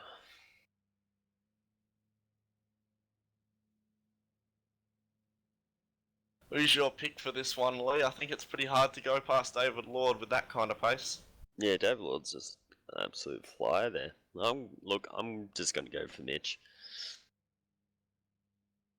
Somebody has to go for him. Well, so. Mitch is a racer, so see what happens. But I think we'll also want to watch Bo Albert. He probably didn't do a time as representative of what he could do in qualifying, based off his practice pace anyway. So I think this battle for second is going to be really, really close. Yeah, well, it should be interesting. So, as long as they stay out of all the drama, it should be a good close race.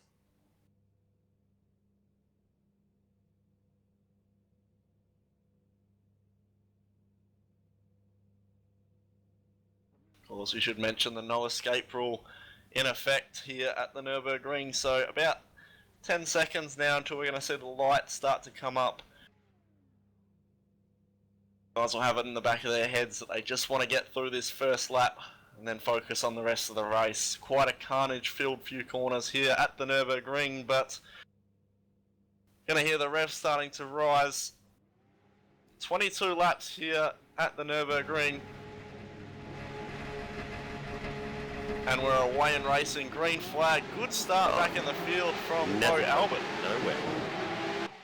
About 3 wide racing behind the 2 leaders into turn 1. Bo Albert quite deep. Oh, big moment. Mitch.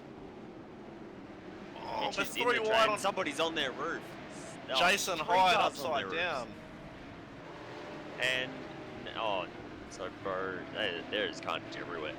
Alright, so we'll be sure to get a replay of what happened there. It looked like Mitchell McLeod just had a bit of a self-spin and then everything bottled up behind him. One of the biggest problems out of that was Jason Hyde getting flipped. Oh, and there's another car on its roof. That is... So Who's it's had that? 4 cars on the roof. Yeah, Dylan And Shepherd safety car upside is down. And safety car rightly so. So we'll get some replays of everything that went down, for starters with our turn 1 incident.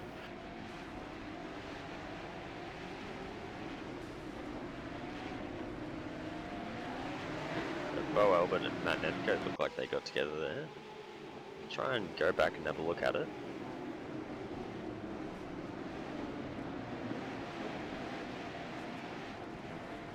Looks like Jason Hard was wheel to wheel with Schreier.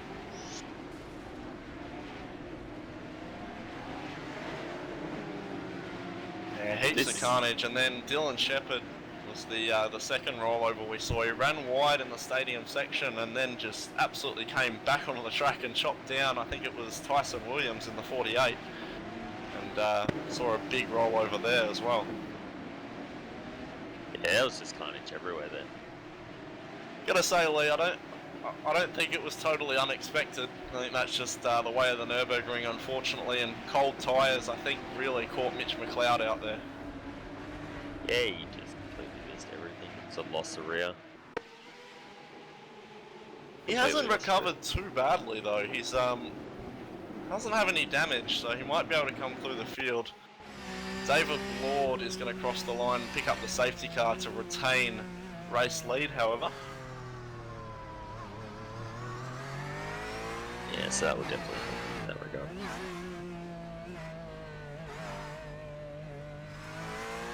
And Greg Stewart and Jared Timon actually, as all those front guys came together, both of them up 4 places. Yeah, Greg Stewart just sort of was the lucky one that stayed out of the way. He almost got taken out by Schreier. Yeah, Big so this is crash, going to but- have championship implications for Michael Schreier. Obviously, he's leading this thing, and incident like that is not how he wants to go out on the first lap.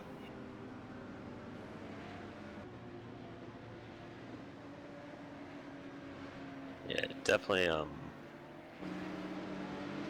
Yeah, definitely wasn't unexpected. Something going on here with Ashley Lear.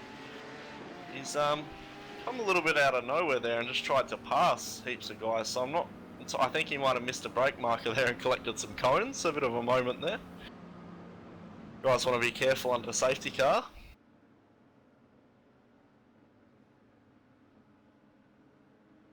He's got a fair bit of damage there.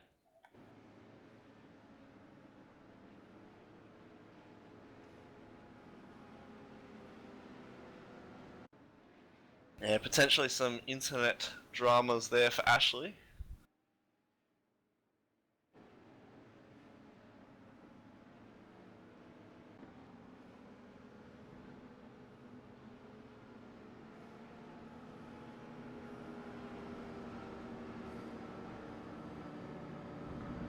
Yeah, so definitely interesting little start to this race, Jack.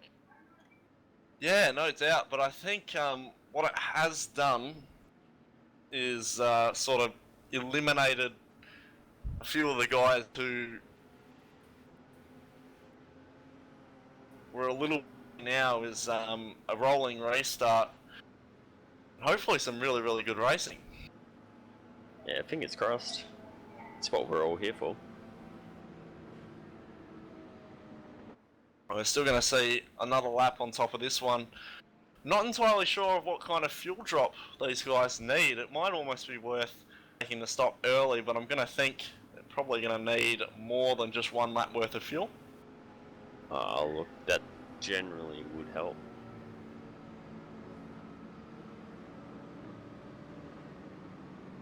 Still another lap, so they can still save a little bit. And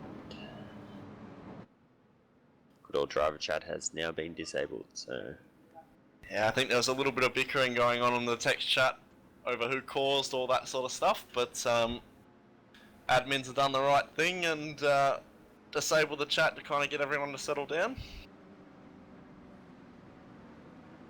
yeah, it's always a bonus. It's always good to bite your tongue in times like that. Yeah, no doubt about it. But 20 laps now to go.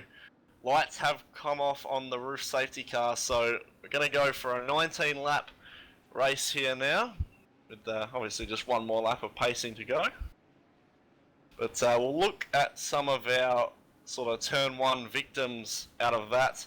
Obviously, Michael Schreier, a big one as our championship leader, but he is still running but is pitting, so I'd say that's for a bit of damage and probably a splash of fuel to minimise his secondary stop. He was at the back anyway, but in terms of retirements, Jason Bentz, Dylan Shepherd, I think both out, as well as Mark Turner, Jason Hyde as well, I think.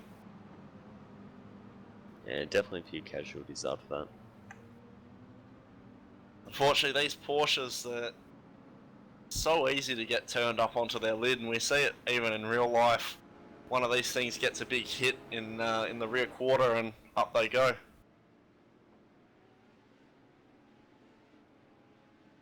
Yeah, that's just...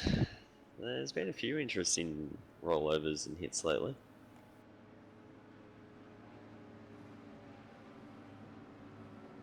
Let's just hope the V8 race isn't as kind of fuel.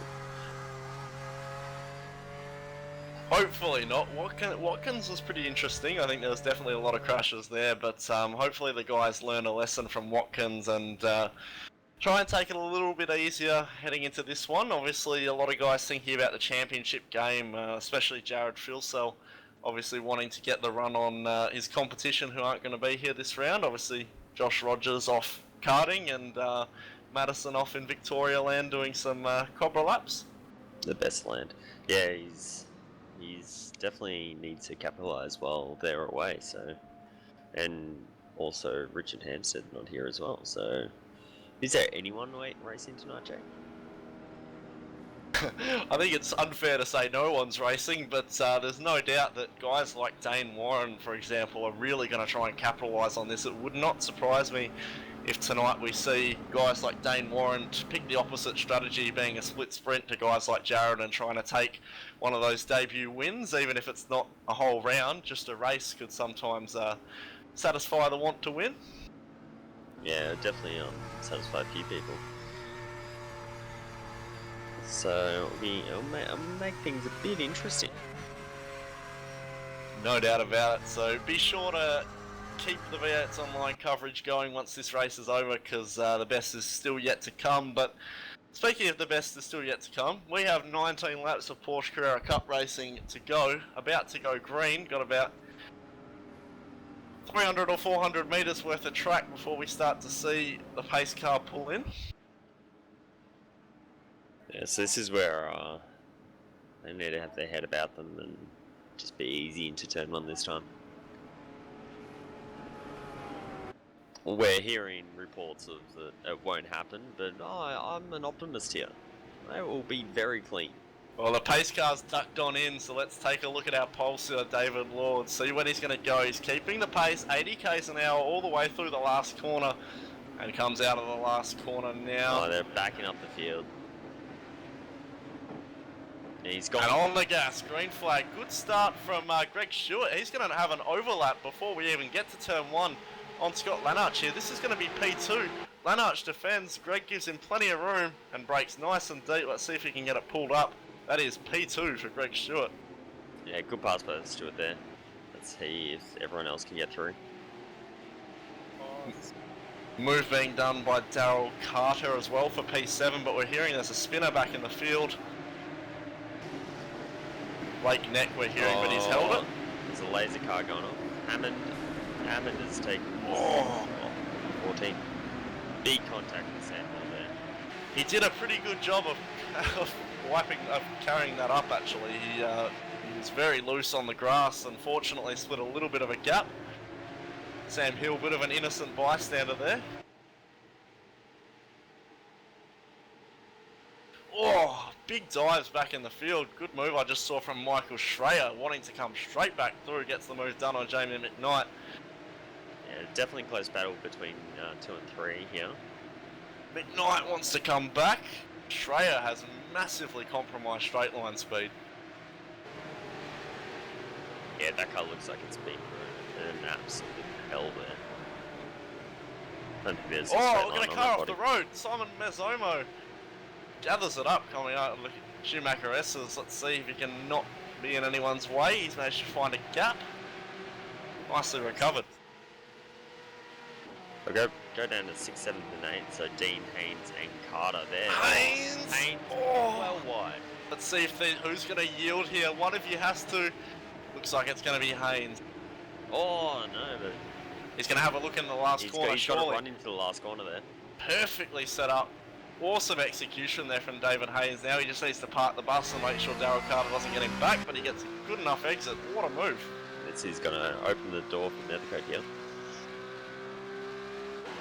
Nethercoat would be brave to have a move from this distance, I think.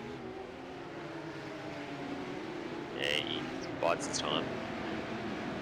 He's right on the wing of that car.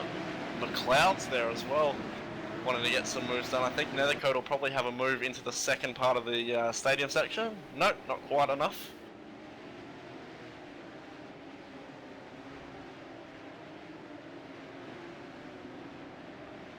So Hammer and Pickering heard there was almost a little bit of contact there. There is definitely all cars side by side here. So Hammond's looking for a dive. Oh, it doesn't quite pull it off. It's pretty hard to make a move stick through here, but down the bottom of the hill, whole different story. It's very easy to get it done down here if you get them clear by the apex. Hammond should send it in quite deep here and get it clear, but oh, that's going to be Pickering off, surely. Wide at least. Still got the run up through to the Supercar Essence.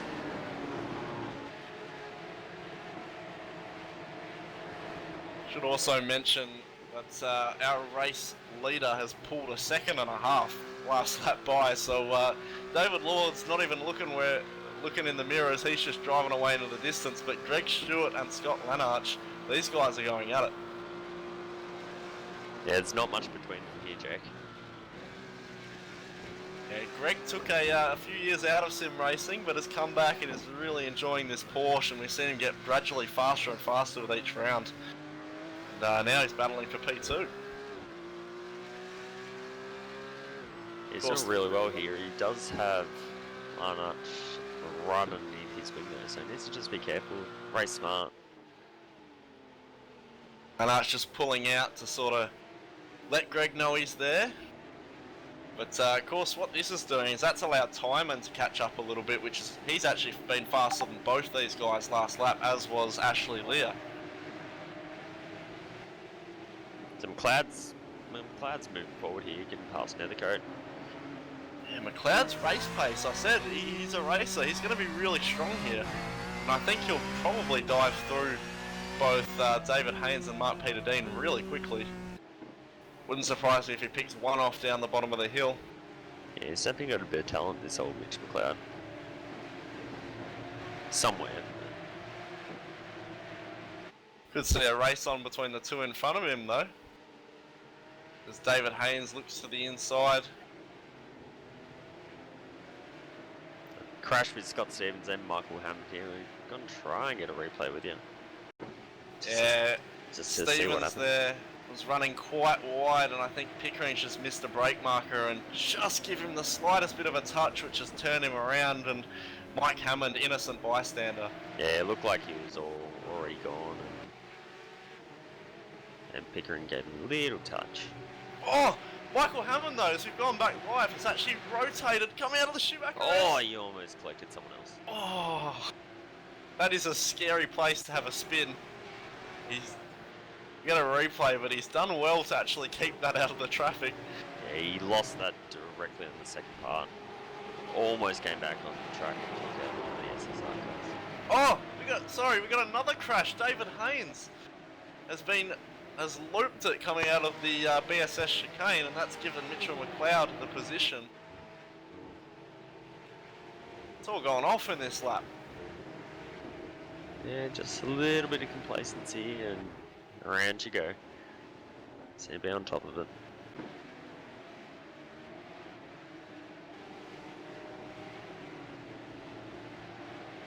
Looking at McLeod and got Nethercoat. a big crash between Simon Mazzono and Haynes, I think. Yeah, he's locked the rears and just sped across the track and just missed Haynes, fortunately. Yeah, good situational awareness there. That was a huge moment. I'm not entirely sure what happened there.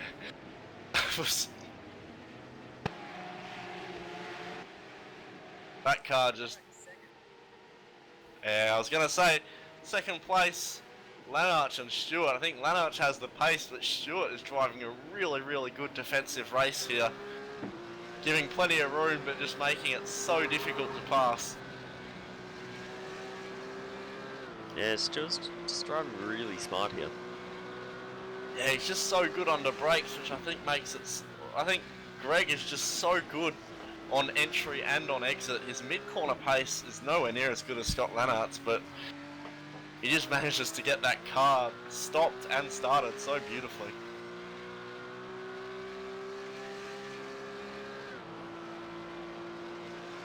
Yeah, it's definitely shaping up to be a nice battle, and David Lord has built a 4-second gap to P2 and P3.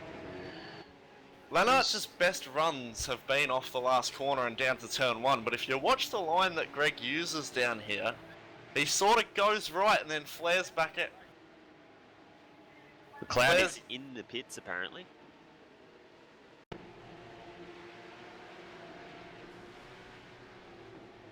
We got a replay of Trying Mitch to get a McLeod having a flip. Battle...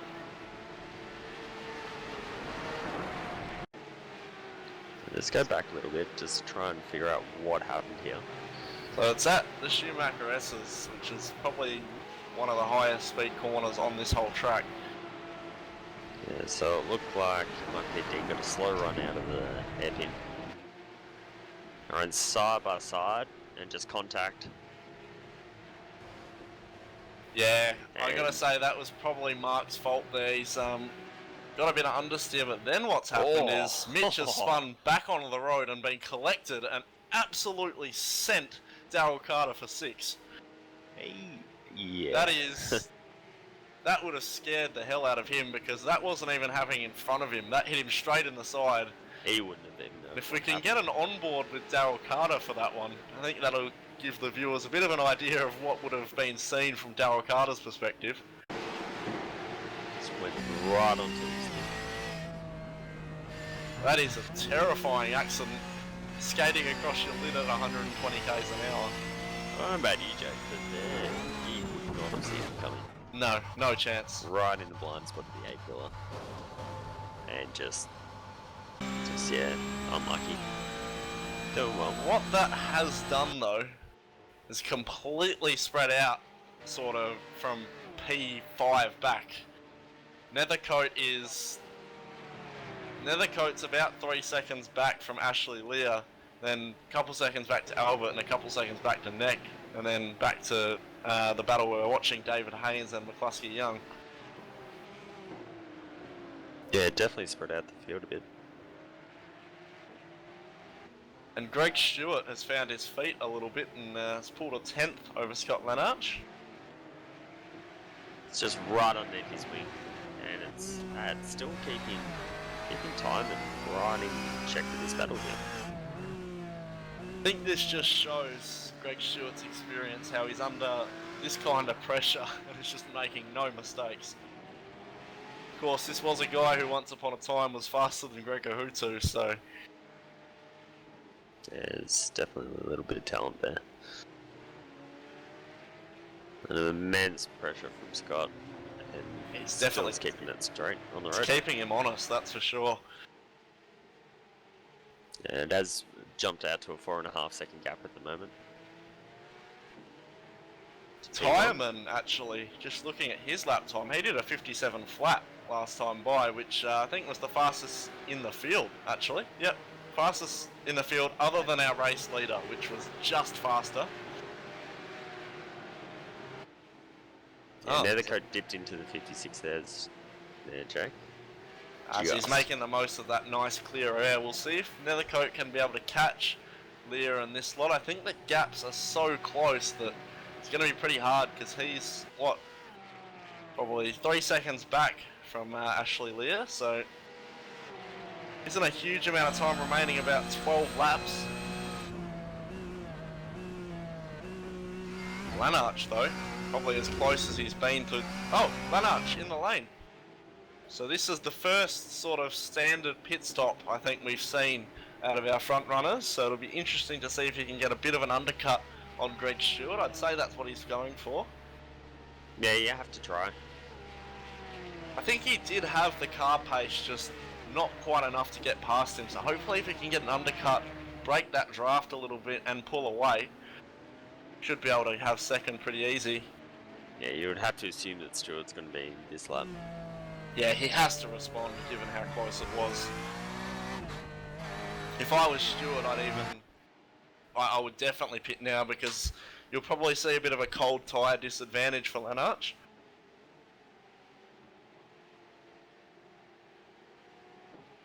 A little 5.4 second stop for fuel there, so nice and short. In and out, and away you go. So I think it's safe to say that if Stewart can't keep his stop under 6 seconds,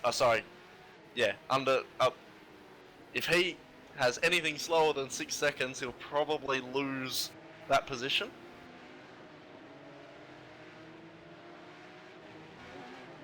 So we'll keep our eyes on Greg Stewart. Almost 95% certain we'll see him in the lane this lap.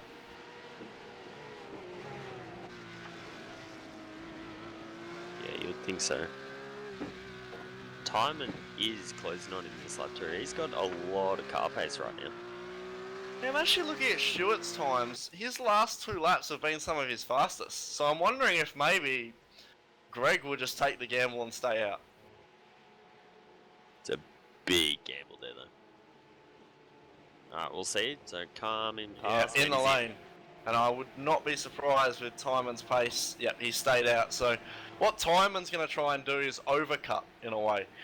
So he knows he's got serious pace, arguably faster than what those two did even on new tyres. So let's watch Greg, see where he comes out.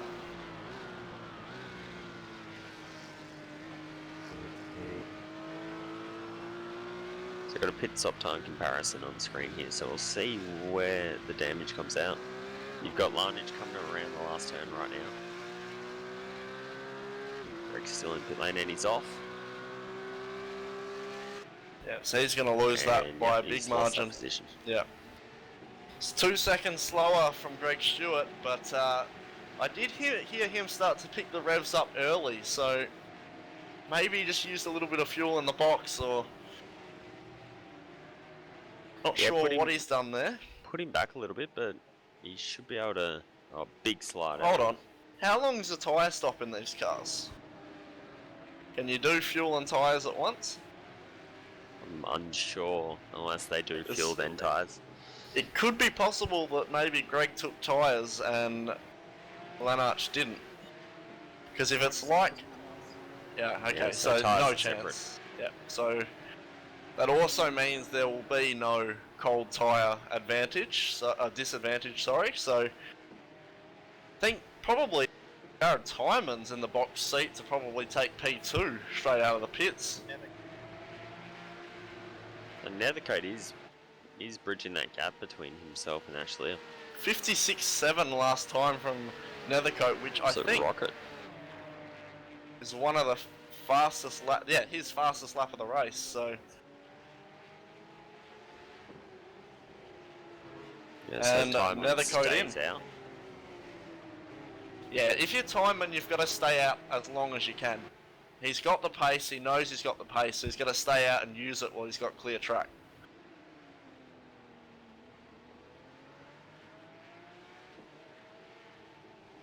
So Bo Albert still has a bunch of pace here. After being around at the first lap, he's done well to come up to P4. Yeah, no doubt. I think not entirely sure what's going to happen with this one, because Nethercoat is in the pits, but seemed like a bit of a slow stop from him as well. 6.7, just a little bit quicker than Stewart, but not over. Everyone was much slower than Lanarch though, so I'm starting to think maybe Lanarch saved or underfueled. He would have saved quite a bit chasing Greg Stewart. He had pretty much full draft for 12 laps, so I'd say he saved a litre or two doing that.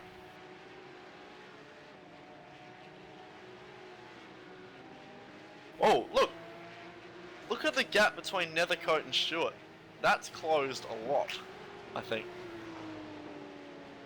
So, yeah, Nethercoat, I think, will be in this battle for second.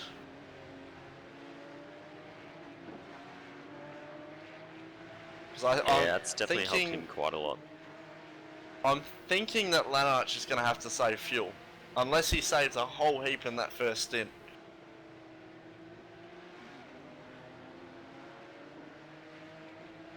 Let's check in with our race leader, David Lord. Haven't seen him. Yeah, he hasn't jumped in the lane yet. I think he's just minimising the risk. If he pits early, he's going to get dumped in traffic, so he's just going to run that thing as long as it can go, especially with the fact that you're not taking tyres. Yeah, exactly. So, not too many laps left, about 7 laps to go. 10 laps to go.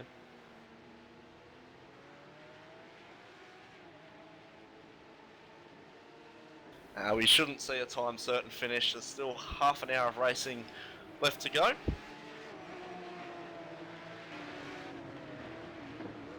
Fortunately, we don't have a huge amount of battles on track as everyone's still cycling through the pits, but Bo Albert and Ashley Lear both closed 6/10 last lap, so he's one of the fastest out there without a doubt. Still, I think his car's quite light, which is allowing him to bring in margin. Yeah, it's definitely helping.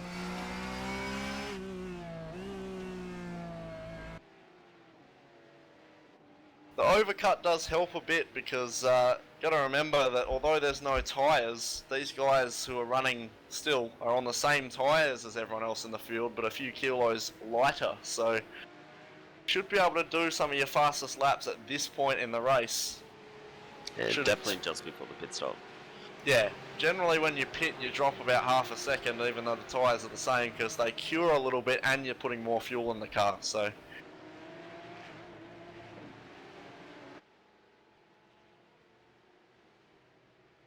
See if we see any of these top 4 cars into the lane this time.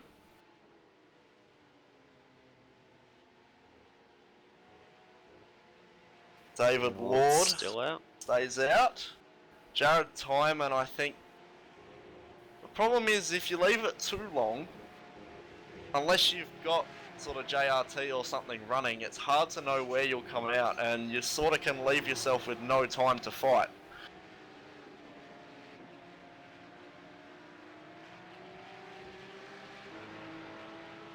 So here in David Haynes is the quickest on track.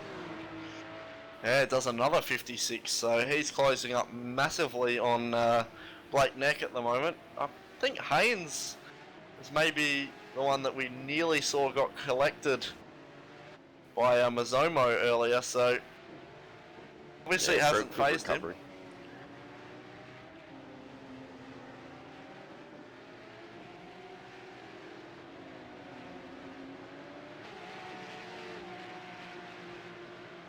Okay, so Lanarch has resumed P7. He's the highest of anyone who has pitted. So we'll see.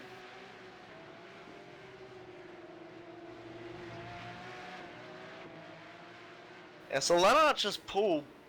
He was only 2 seconds faster in the pit stop, but has pulled 5 seconds over Greg Stewart.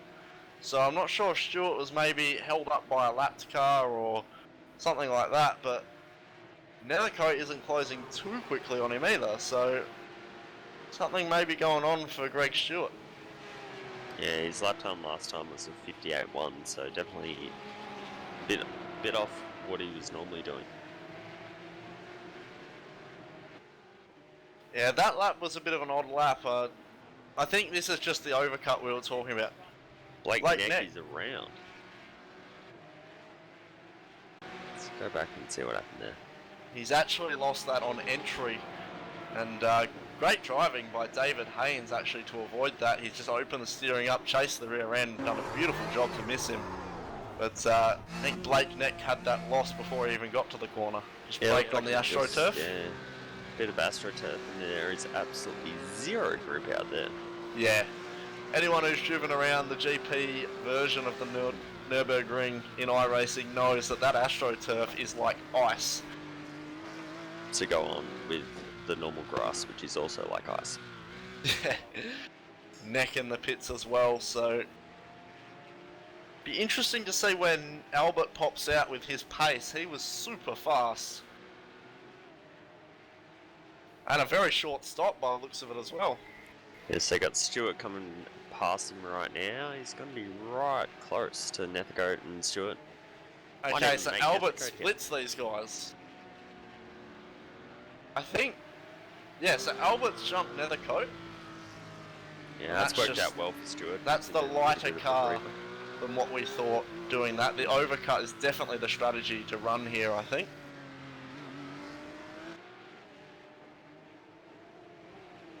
Oh, big slide from Nethercoat out of the arena section. But guys yet to pit, obviously our top 3.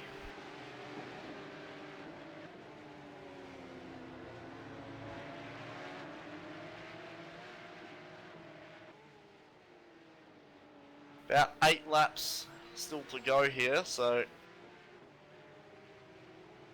Yeah, and it's shaping up to be a decent battle between Stewart, Albert, and Nethercoat here.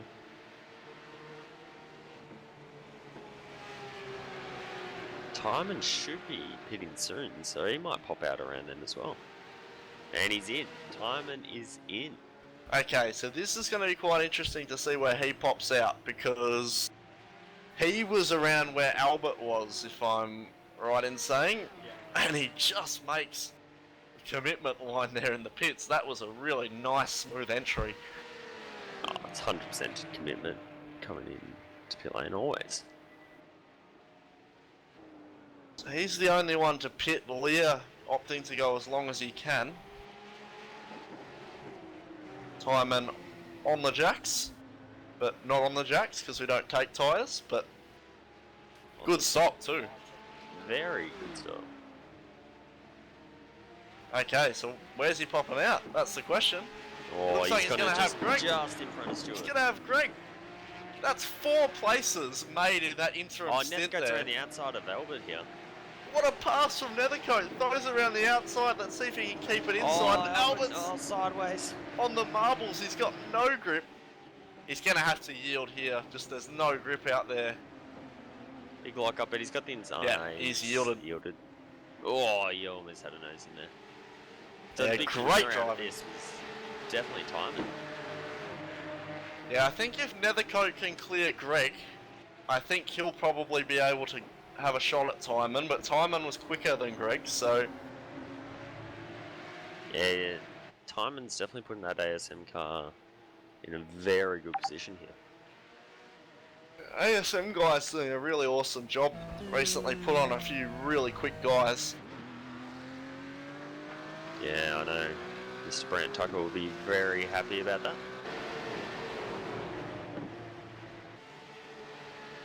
I reckon if Nethercoat wants to have any chance at Timon, he needs to have a go at Greg in the next lap. Timon's just going to pull away from Greg, I think. Yeah, definitely. I just don't feel like Nethercoat's got the pace over Stewart here. Bo Albert's actually looking very racy on the back of Nethercoat, so I think Nethercoat's got it all to lose here. He's got some of the best car pace on the whole track.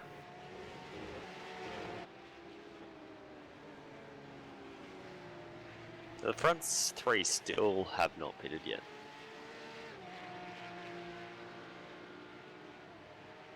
Yeah, I think we'll probably see Ash Lear thrown in amongst this battle with Albert, Nethercoat, Greg and Timon. Oh, Greg throws a little bit of a look. Just wants to get in the mirrors.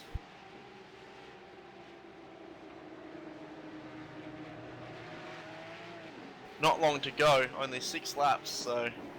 So Timon is pulling away a little bit here.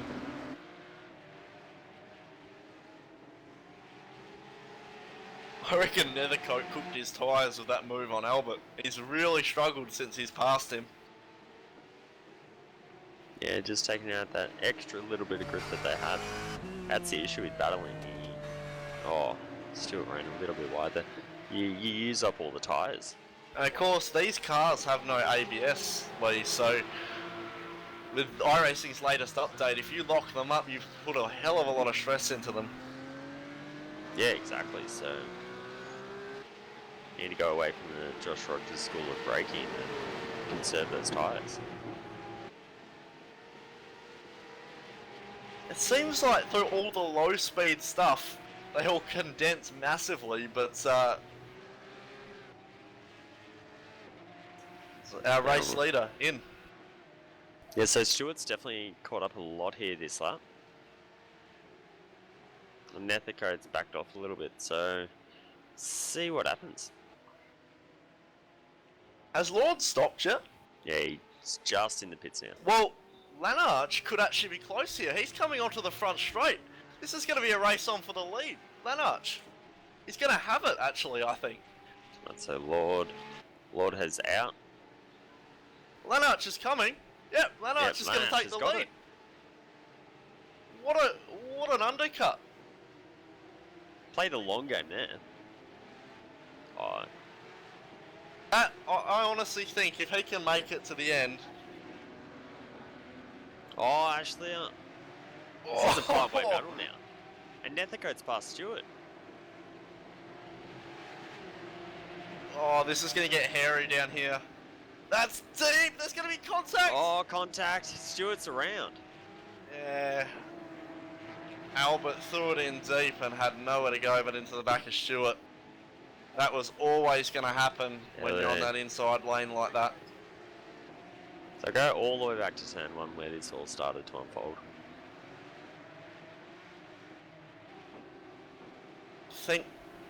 Yeah, Albert's readdressed as well, so big good shame for sportsmanship. Greg Stewart, who ran such an awesome race, and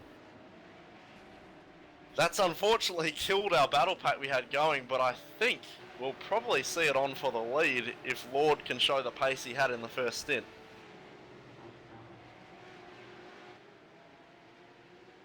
Yeah, so that killed that a little bit, but it's given time and a little bit of gap to the car behind.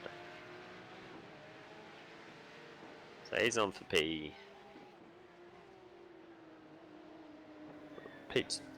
here. Yeah, I think David Lord should mention as well, one of our sim races running in virtual reality. I know a few guys have made that step recently, and David having done that as well, so It's definitely something I wouldn't mind getting into if I had a better computer. it's definitely a big investment. I chose to do it. Cash. I chose to give it a go, but decided to go back after a month or so. Just couldn't quite get the grips with it. Yeah, Lord's coming back. I reckon this is going to be on here with 4 laps to go now. It's on for young and old.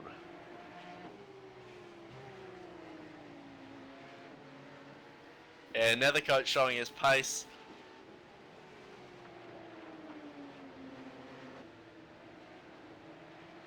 Albert and Stewart are side by side. Oh, a little bit of contact there between them.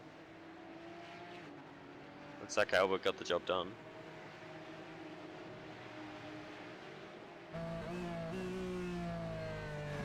We'll go back live with Timon and Nethercoat.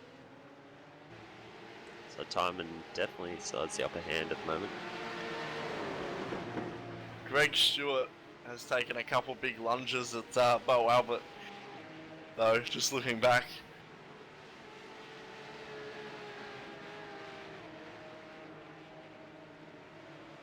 Yeah, this is going to be on between Stewart and Albert, I think, into the left-hander up here. Stewart looks to the inside. Yeah. Albert's deep. Albert locked a break there. He's off the track. And Stewart just needs to get a good run around here. So 3 to go. We'll go back to the lead. Scott Larnage and David Lord. They're very close to each other now. Yeah, Lord's the chasing car now. Lannart just got so much pressure to deal with. A little bit like earlier when he was pushing Greg. Oh, a bit of a pinch. Oh. Nicely caught. Yeah, so Lord was a full 6/10 quicker last lap there.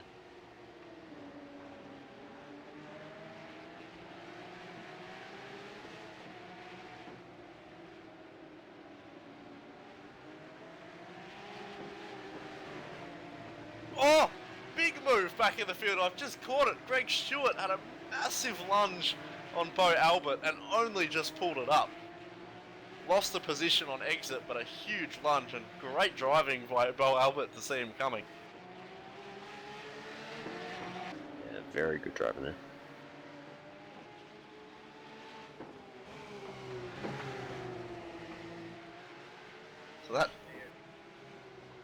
So these guys on screen, Ashley and David Haynes, are going at it a bit as well. Just got 2-car battle packs all throughout the top 8. Yeah, it sort of spread itself out a little bit.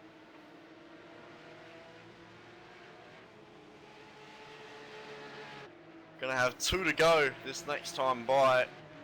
Lord, you can see up the front for the lead, is throwing everything at it. He's had so much control over this race, led the first 15 or so laps by a huge margin, and now is suddenly thrown in with 4 laps to go. try and take that win back. Yeah, he's definitely catching up quite a lot here. Need to think smart, race smart, and the code is right on the. It's going to be on in the last corner. He sense it.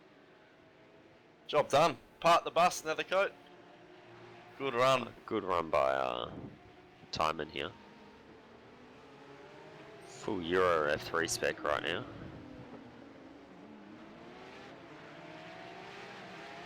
It's on. Timon and Nethercoat again. Oh, Timon goes to the outside. Oh, both sideways. It's on between Albert, Haynes and Lear as well. Haynes got the move done for P5. And Albert's pulled away from Stewart, so that battle's pretty much done and dusted, but battle for P3 still on.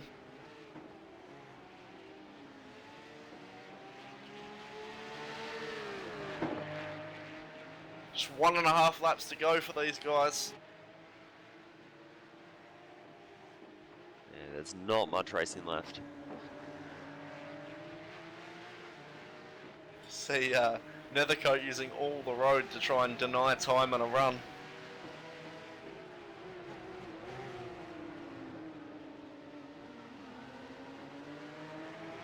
Timon's using all of this tyre right now. That's alright, Lee. He doesn't need to use it. He's only got a lap and a half left. Doesn't matter if they come back on canvas. If he can get this podium spot, he'll be happy. That's what it is. I think we got to watch our leaders. Larnack and Lord. It's going to be the white flag next time by. About 7 Ks of racing left here at the Nurburgring. Good run from Lord. He's used the 1X. He's close now. It's going to be on at turn 1. Beautiful drive from Lord. Here he comes. Use that draft. Take another 1X. You've got him in reserve. You may as well use him right now. Just Runs into the white though. It's going to have to be on the outside unless he flicks back to the inside. Over under maybe. Lord could have an overlap on the outside here into the stadium definitely section. got an out. Oh, he turns too early though. That could be it. It looked like he washed up. Oh, that out steep. Wide. I reckon that's done and dusted. Game over. I think unless Lord finds something in this last lap, that's pretty much going to be game over for David Lord. Great tussle between those two though. Gave each other room. Definitely. Yeah, he's just not going to be close enough for the rest of the lap. Yeah, I think it's that last sector and first sector. Oh, big moment! Both of them are gone! Lanarch just spun! Lanarch is around. Under pressure! He's He had pinched half the a front! lap to go. That is disaster! Good avoidance by Lord. Just when we said we thought this would be over. He only had half a lap to go and that was it. Super Cup never fails to disappoint. Let's see if never David does. Lord can keep it on the road to this last part of the race. Great driving by Lanarch right up until that point. Had the perfect strategy. Undercut Lordy beautifully. Yeah, and as we thought, Lanarch has no fuel, which means it was probably going to be Lordy's race anyway, so we'll see if he can keep it in front of Nethercoat. But David Lord is going to come into the last corner. What a race. It's going to be interesting with Nethercoat. David Lord's going to take the win, but let's watch Nethercoat and Lanarch. See if Nethercoat can get him to the line. The line's about halfway up the straight, just underneath the bridge, but Lanarch is going to have it. Just got it. What a race. We definitely went through a bit of a boring phase in the middle part of the race, but in that last 5 or 6 laps we had that 4-car battle and then that crazy final lap. Yeah, David Lord's definitely very lucky to come with a win here. He definitely deserved to drive a quality race through the whole time. Bo Albert took a fairly interesting line in his last lap through turn 1. Definitely did. on the in-lap there. But we'll see how the last few guys start to end this race.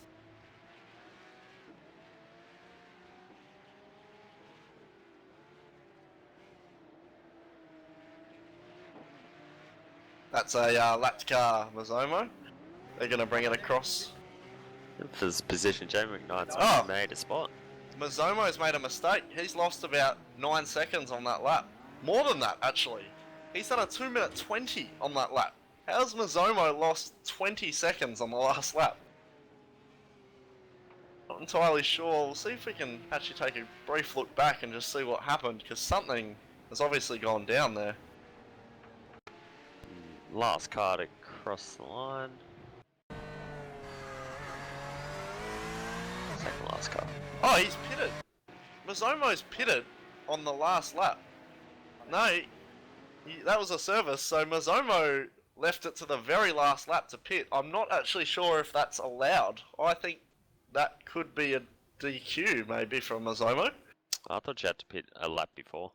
Yeah. So he's pitted twice, so he hasn't taken enough fuel. But what we'll do is we'll run through our full race results. Our race winner, only just getting it with half a lap to go, David Lord, and the guy who gave it to him, a quick spin from Scott Lenach, ran an awesome race other than that in P2.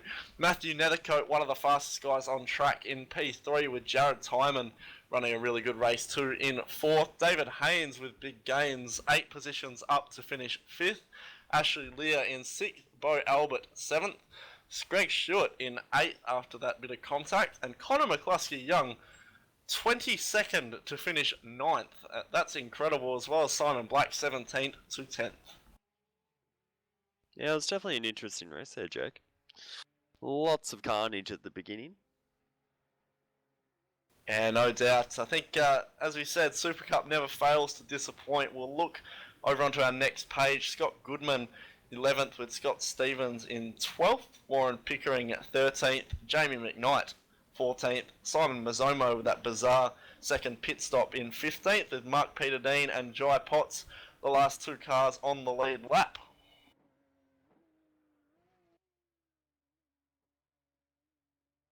But I think for now we'll go on to having a look at Reese's fact file once again. This has been the EMR Super Cup. Look forward to you guys getting to see the split 1 of the V8 Supercars online Premier Series just around the corner.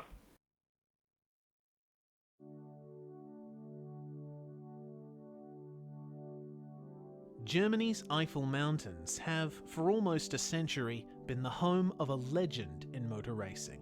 Simultaneously housing a scarred, living relic of the past and a modern state-of-the-art Grand Prix facility, the sprawling and gargantuan Nurburgring is somewhere any kind of circuit racing can find a home.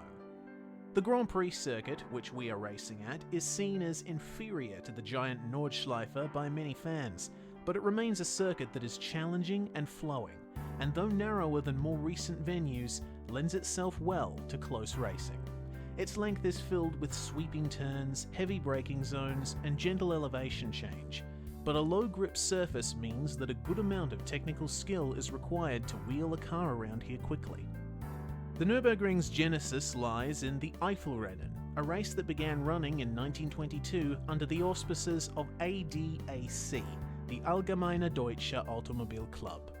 The Eifelrennen was originally held on a public road loop of 33 kilometers in the Eifel Mountains area in the west of Germany. Typically for the time, it was rather unsafe.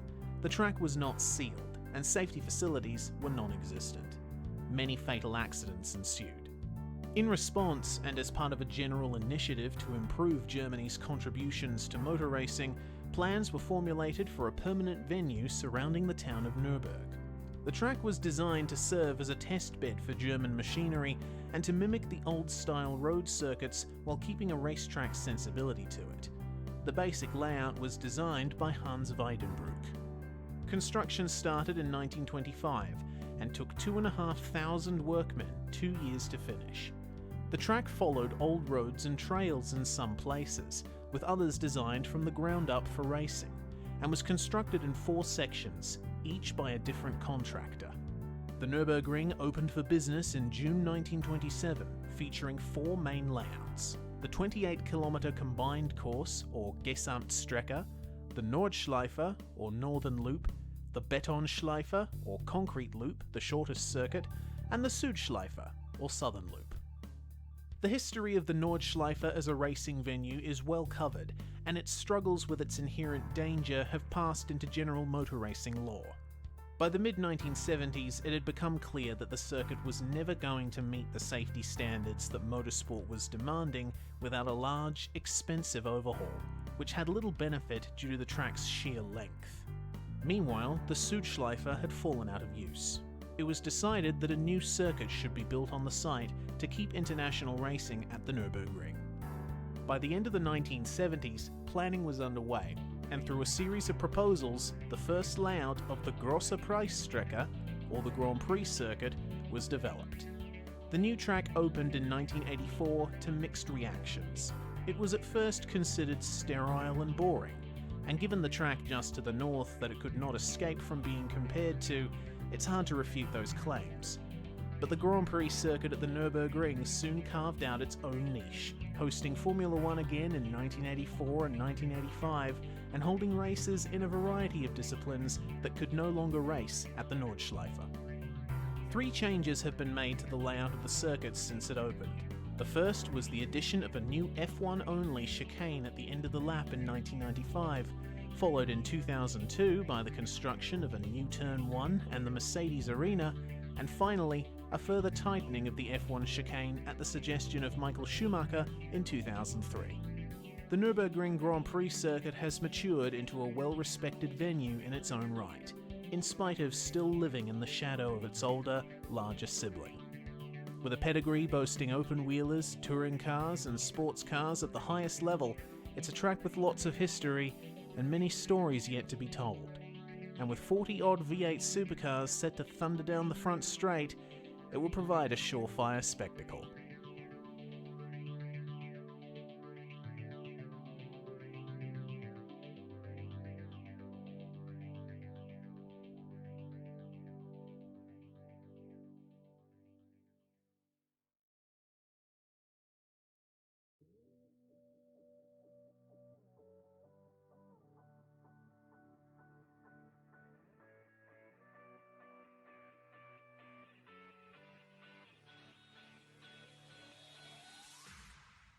Here at the V8 Supercar Online Premiere Series, we're really excited to see the amount of exposure and interest this championship has attained. We've recently been getting a lot of messages and comments asking questions about the series and how to get involved with it. So to make things a little easier for everyone, we've decided to create this video to talk about the basic facts of our championship and how you can get in on the action. V8 Scops uses the racing simulation service iRacing. iRacing is different from other racing games in that it is not a one-off product that you purchase. It is instead an online-only subscription service. One pays a subscription fee to use the service and base content, and then purchases more individual cars and tracks on top of that. Available for purchase are both the Holden VF Commodore and Ford FG Falcon V8 supercars from 2014, plus 3 Australian tracks: Phillip Island, Oran Park, and Mount Panorama. This is in addition to a large amount of cars and tracks from all over the world, and from many disciplines of motor racing. Full pricing information can be found on the website, www.iracing.com. If you're interested in trying out iRacing for a low price, we have our own discount code that you can use. Purchase a 3-month subscription, then at checkout, enter the code PR-V8SCOPS 2017. You'll get the 3 months for only $5 US. The platform is desktop computer. iRacing is not available on consoles, but that's no reason to be discouraged. iRacing's engine runs well on basic hardware, so chances are high that you can run it. Windows, Mac OS, and Linux are all supported, though the majority of racers run Windows. Detailed system requirements can, again, be found on iRacing's website. In terms of controls, there is support for many control types, but it is strongly recommended that a force feedback wheel be used for the best and safest experience. So, How do you get involved in the series itself? Well, iRacing's main draw is its official series and events, which are sanctioned both by iRacing and many real-life racing organisations. Cars and series are organised into licence levels, determined by your safety rating, which is a measure of how safe your driving is. V8 Scops, for the most part, is run outside this. It is a hosted series, independently run and managed by the community for the community. As long as you've managed to get your iRacing licence level to C or above, the series is open to anyone who can make the cut. To find us, jump on the member forums via the main website, and scroll down to the Ford and Holden V8 Supercars subforum. In there, you will find relevant threads for the V8 Supercar Online Premiere Series, where you can sign up, read briefings, and keep up with happenings in the championship, in addition to a wealth of discussions on the cars themselves and how to get the best out of them. We wish you the best of luck in your sim racing career, and thank you very much for checking out the V8 Supercar Online Premiere Series.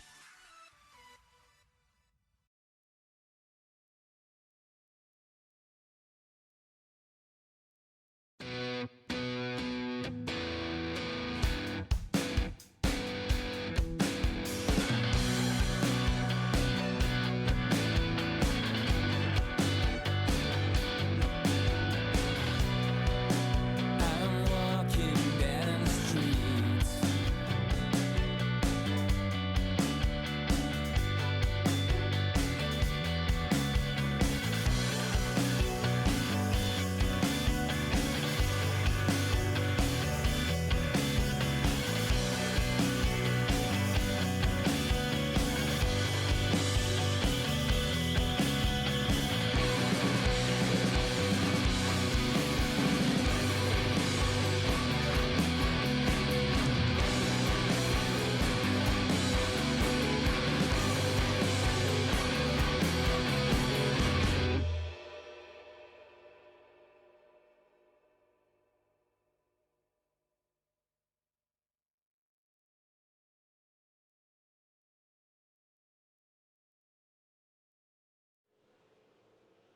Welcome back, one and all, to V8sonline's live broadcast of the 2017 V8 Supercar Online Premiere Series. Once again, you're watching Round 7 of the championship, the Nurburgring Split Sprint. My name's Reese Gardner. Joining me in the commentary box once again is Cameron Dance. And Cam, it's time for Split 1. We're getting ready to go racing.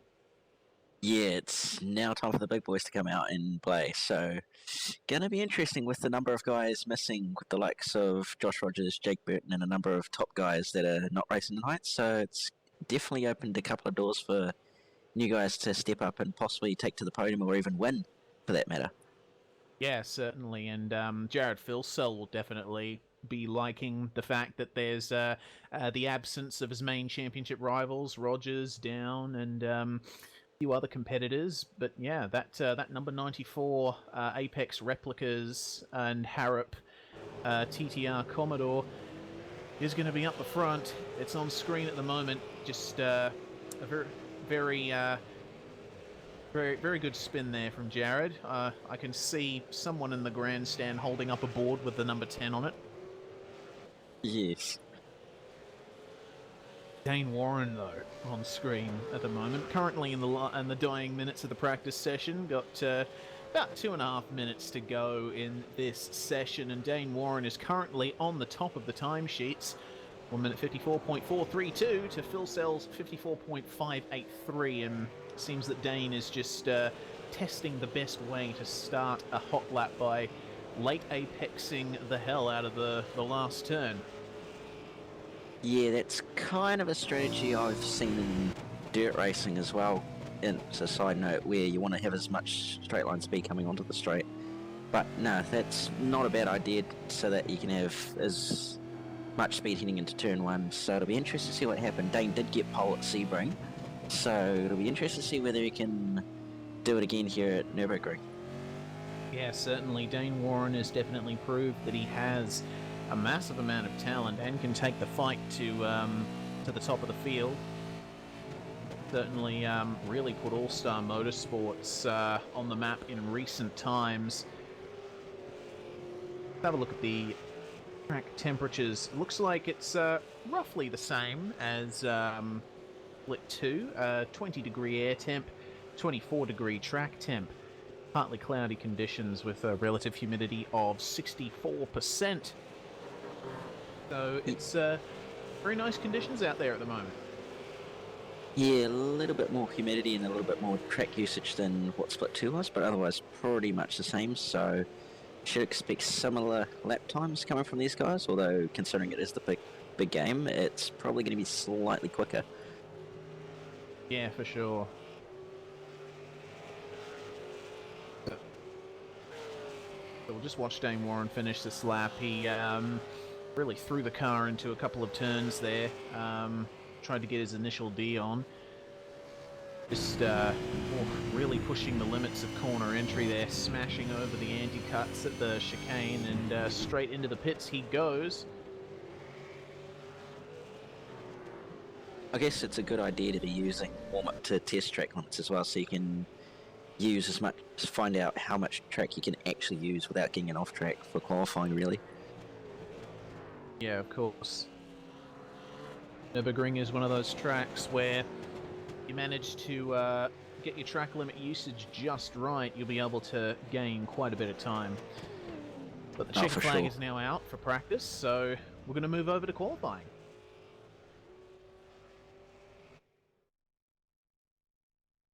Point I should raise as we've just ticked over to qualifying is this race format is the same as last week at Watkins Glen. Drivers filing out of the pits to begin their qualifying runs once again. Stephen Clark at the front. Indeed. Airman in the 6-boost Commodore making his way around. Should remind the viewers that if you're interested in some live timing, we do have a link down in the description. V8sonline.com/live-timing. Just check the YouTube description and you'll see it near the top. Be able to get the inside perspective on what's happening out on track in qualifying and in the race.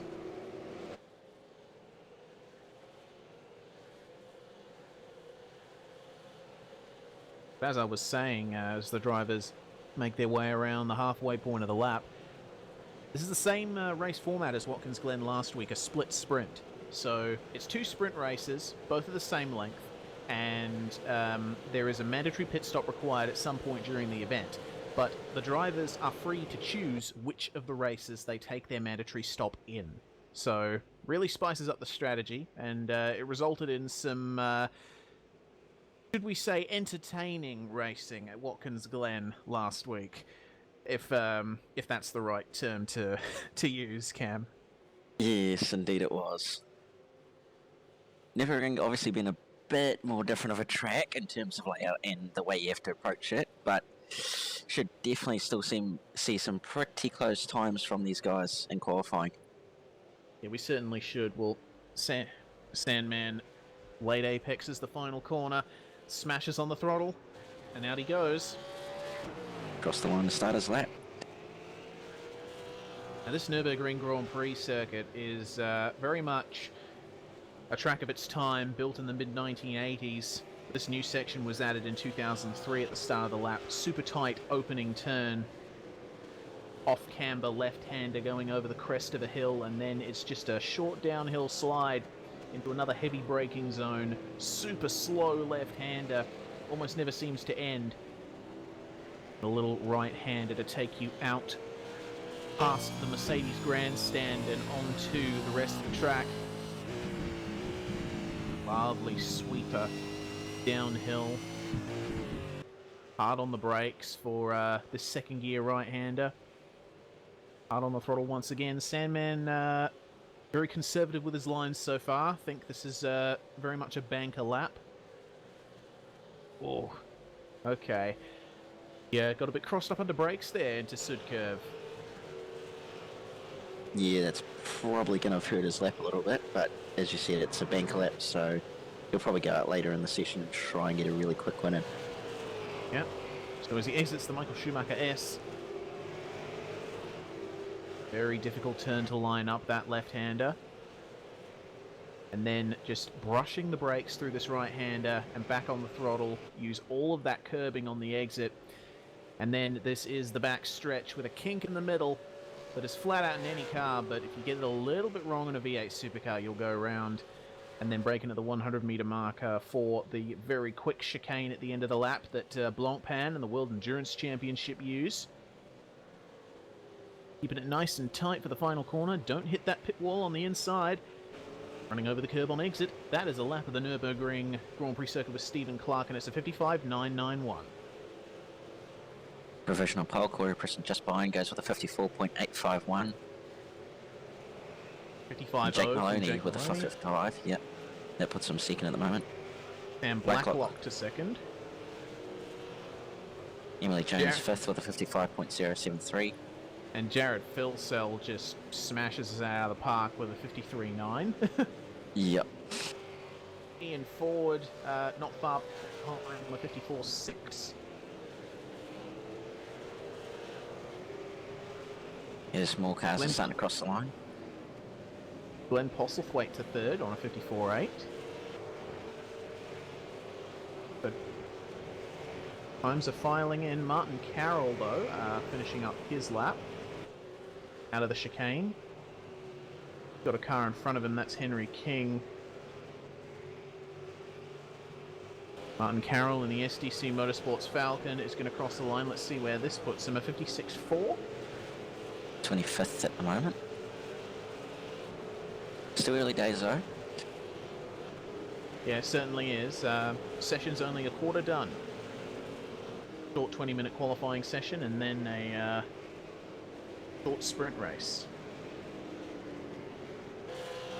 Dane Warren on an outlap at the moment, and can't wait to see how he does.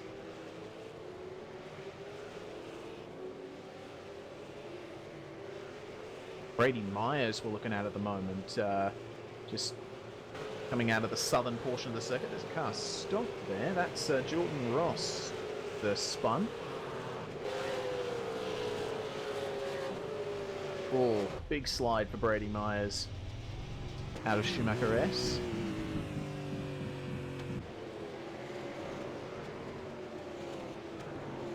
Slow car in front of him there. It's a Laser Racing car.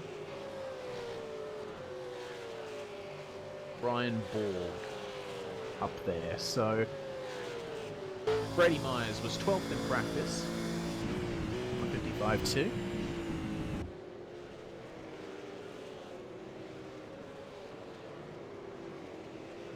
Two cars in front of him pull into the pits, so In track ahead, he'll be coming across the line anytime now. And it's going to be 55.861, that puts him 21st. it's pretty close in this field from about 7th back. Michael Cracknell, though, on screen. Currently halfway through his laps, using the Schumacher S's now.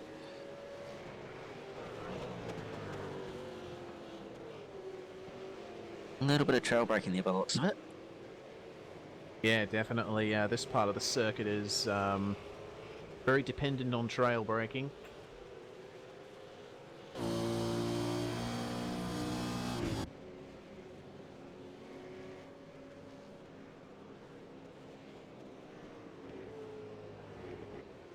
Just riding those curbs nicely through the back part of the lap.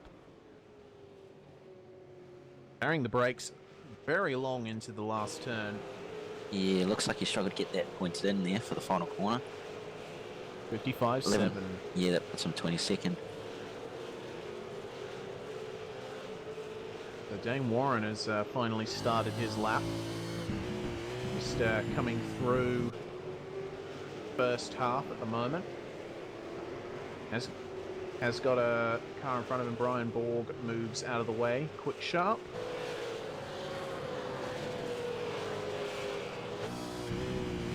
Nice and late braking for Dane. Just sliding a little under brakes, but he manages to get it hooked up for the apex, keeping it nice and tight. All of the curb on the entry and through the Schumacher S. just keeping the car as straight as possible. Okay, to use a bit Ooh, of a Borg curve in the on exit background there. just getting real sideways. Ooh. Right, now, Warren will want to be careful through this turn. Hook up the throttle nice and easy. Now he's got a good run down the straight. What is a car doing stopped in the middle of the kink? That's not a good place to see a car when you're on a hot lap. That was Daniel Williams by the looks of it. Into the chicane, Dane Warren goes. I think he It's looking very might good. have- yeah, I think this will be a good lap time from him. Ooh, good traction into the final corner. Ooh, on that AstroTurf a little bit. 54.966, 7th. Right, so that's currently a second off Jared Philsell.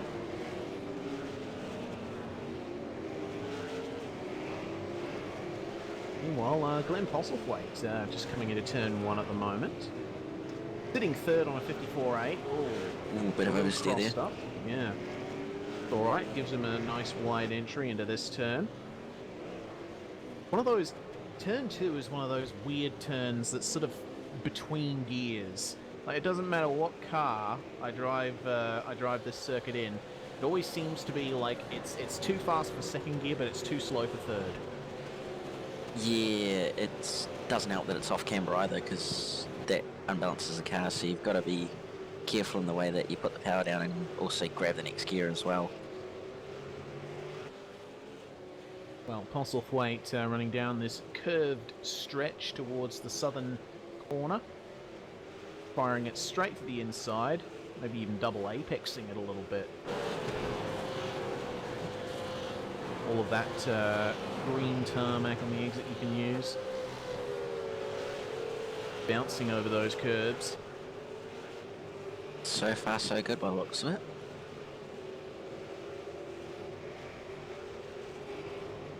It is looking pretty good. There's a slowing car here. Ooh. That's good goal. Yeah, that might have put off Postlethwaite a little bit because I saw he ran wide in the right-hander. Yeah, may have just slightly hesitated in whether he was going to be committed to the corner or not, just to make sure he wasn't going to run into him.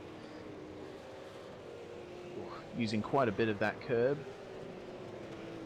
Oh, Oh, he's run it really a bit wide. wide. Oh no, late apex. yeah, thinking he might be just getting a run-up for another hot lap. So what time is this going to be? It's going to be a 55.9 from him, so no improvement, obviously. In Ford, meanwhile, crossing the line. A 54.558. Very nice.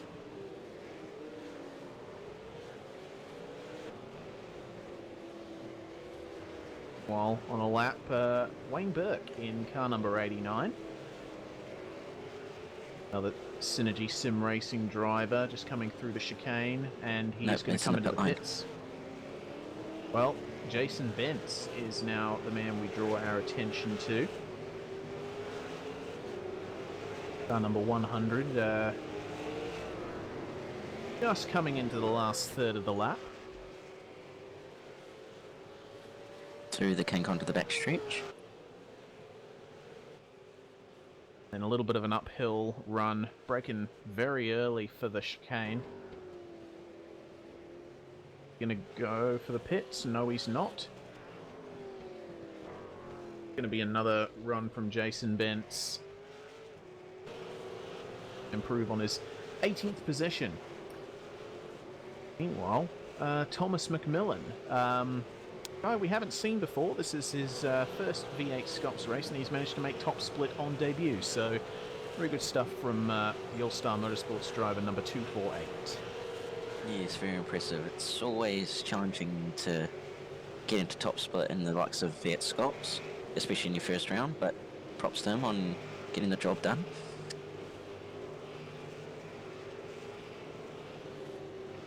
Well, he's currently in 19th place, 55.468. He's only got 300ths to Jason Bentz, so any improvement will be welcome for him.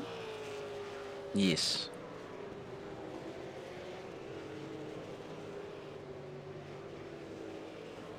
Last little straight, and then he runs nice and wide for another big run up. So, seems like a lot of drivers doing hot laps, and if they end up not meeting their standards, then they'll just go for the old stick all the way to the left in the last turn and hope for the best on the next lap. Yeah.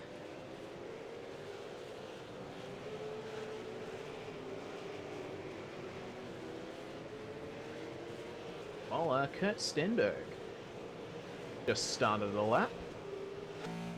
Currently at the bottom of the 20th. top 20. He only got 300ths himself to Macmillan, so he'll be looking to improve.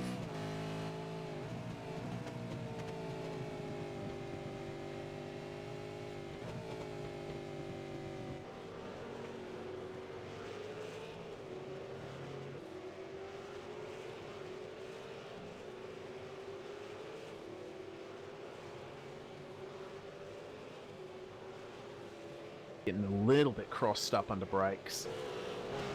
Very easy to do in that hairpin because pretty much turning as you're braking for just about every turn on this track, so hard to keep the rear end in check.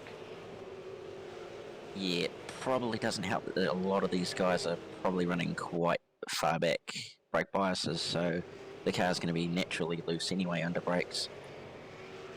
Yes, indeed. That's one of the quirks of the iRacing V8 Supercar. It tends to be beneficial to run a bit more of a rearward brake bias to shorten the braking distances as much as possible.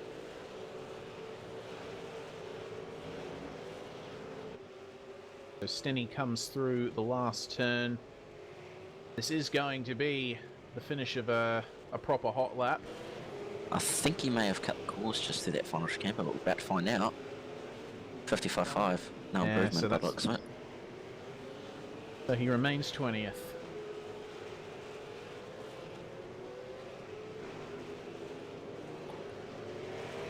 Oh, Emily that's a big Jones. hit for Emily Jones. Oh, huge hit. Wow. And, is she going to make it back to the pits? Should be able to, but it's going to be a bit of a trip. Jordan Ross, meanwhile, on screen as we speak.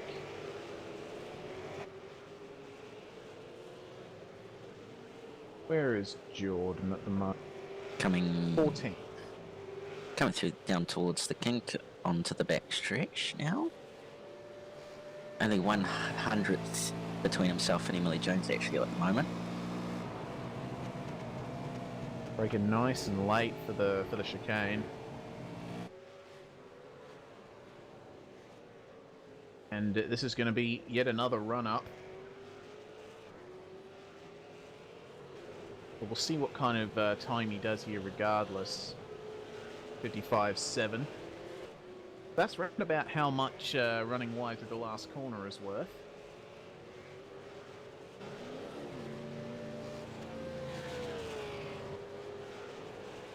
Focus on Nick Cummings at the moment. Currently down in 15th. Got 2/10 to make up. A new helmet we're hearing.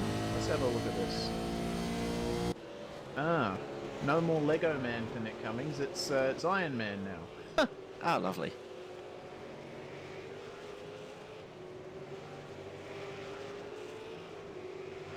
Ooh, a little bit loose out of the coming onto the back stretch there.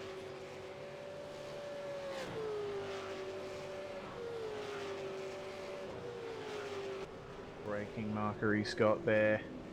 Very nice. Oh, that was... Yeah, that's done. Yeah, there you go.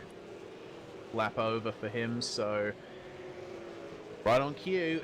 Running wide, late apexing, straight line run up.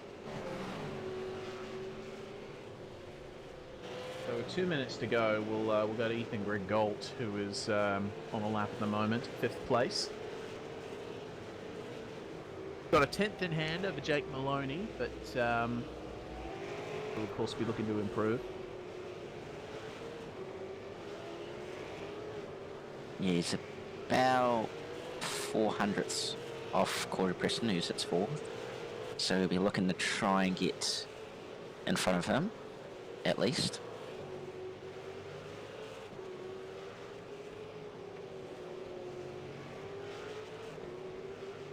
Driving nicely through this first part of the lap.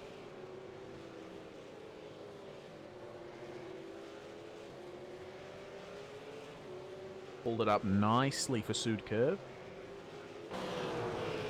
Oh, a little bit of a slide on the exit, but managed to keep it together. And all of the curb and then some. Wow, look at him go. He's really pushing now. Not a lot of time left either, so he's really got to make the most of it. Yeah, 1 minute to go in the session.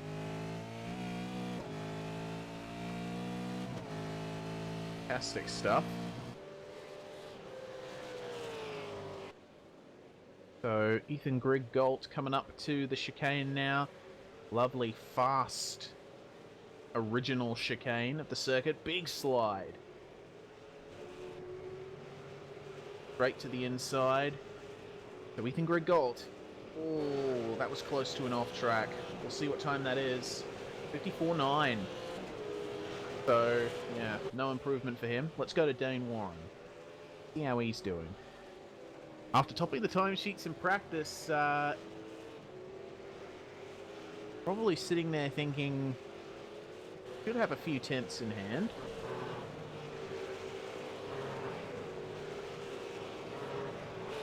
Yeah, maybe everybody wasn't quite pushing to their full potential in warm-up, so we'll find out shortly. Yeah, well, the checkered flag has flown. Now it's all down to Dane Warren.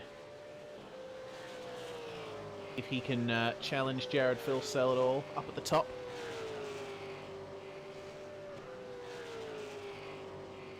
Ooh, braking nice and late for the chicane, turns in well, keeps it nice and stable. Firing it straight to the inside, trail braking, just slowing up the car. And he comes out of the final corner.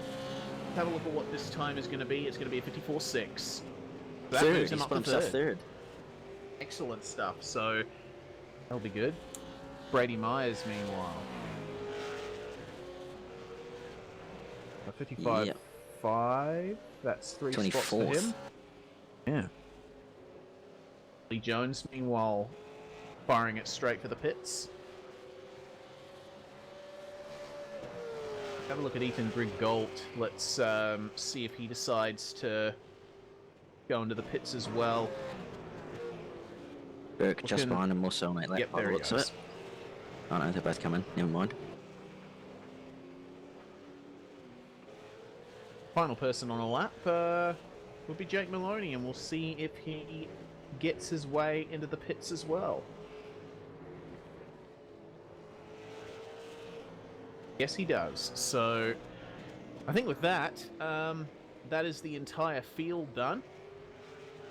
And we'll have the qualifying results up on screen. This is your grid for the first race of round 7 of V8 Scops. Jared Filsell on pole with Ian Ford in second, Dane Warren third, Glenn Postlethwaite in fourth, Corey Preston fifth, sixth is Ethan Grigg-Galt. He's followed by Jake Maloney, Bo Cubis, Wayne Burke, and David Moore rounding out the top 10. Down to 11th, it is Sam Blacklock. 12th is John Latham. 13th, Emily Jones. 14th, Jordan Ross. 15th, Benjamin Smith. 16th, Nick Cummings. 17th, Brenton Hobson. 18th, Simon Feigl. 19th, Brian Borg. And rounding out the top 20 is Jason Benz. 21st is Thomas McMillan, Kurt Stenberg in 22nd, 23rd Michael Cracknell with Brady Myers and Daniel Williams behind him, Ross Rizzo in 26th, Stephen Clark lining up in 27th, Andrew Gilliam in 28th, Michael Taliancic in 29th, and rounding out the top 30 is Craig Jones. Then back to 31st is Gary Cooper. 32nd is Adam Zentinger. 33rd is Peter Sattler. 34th, Josh Burden. 35th, Martin Carroll. 36th, Henry King. And 37th is Jason Quire.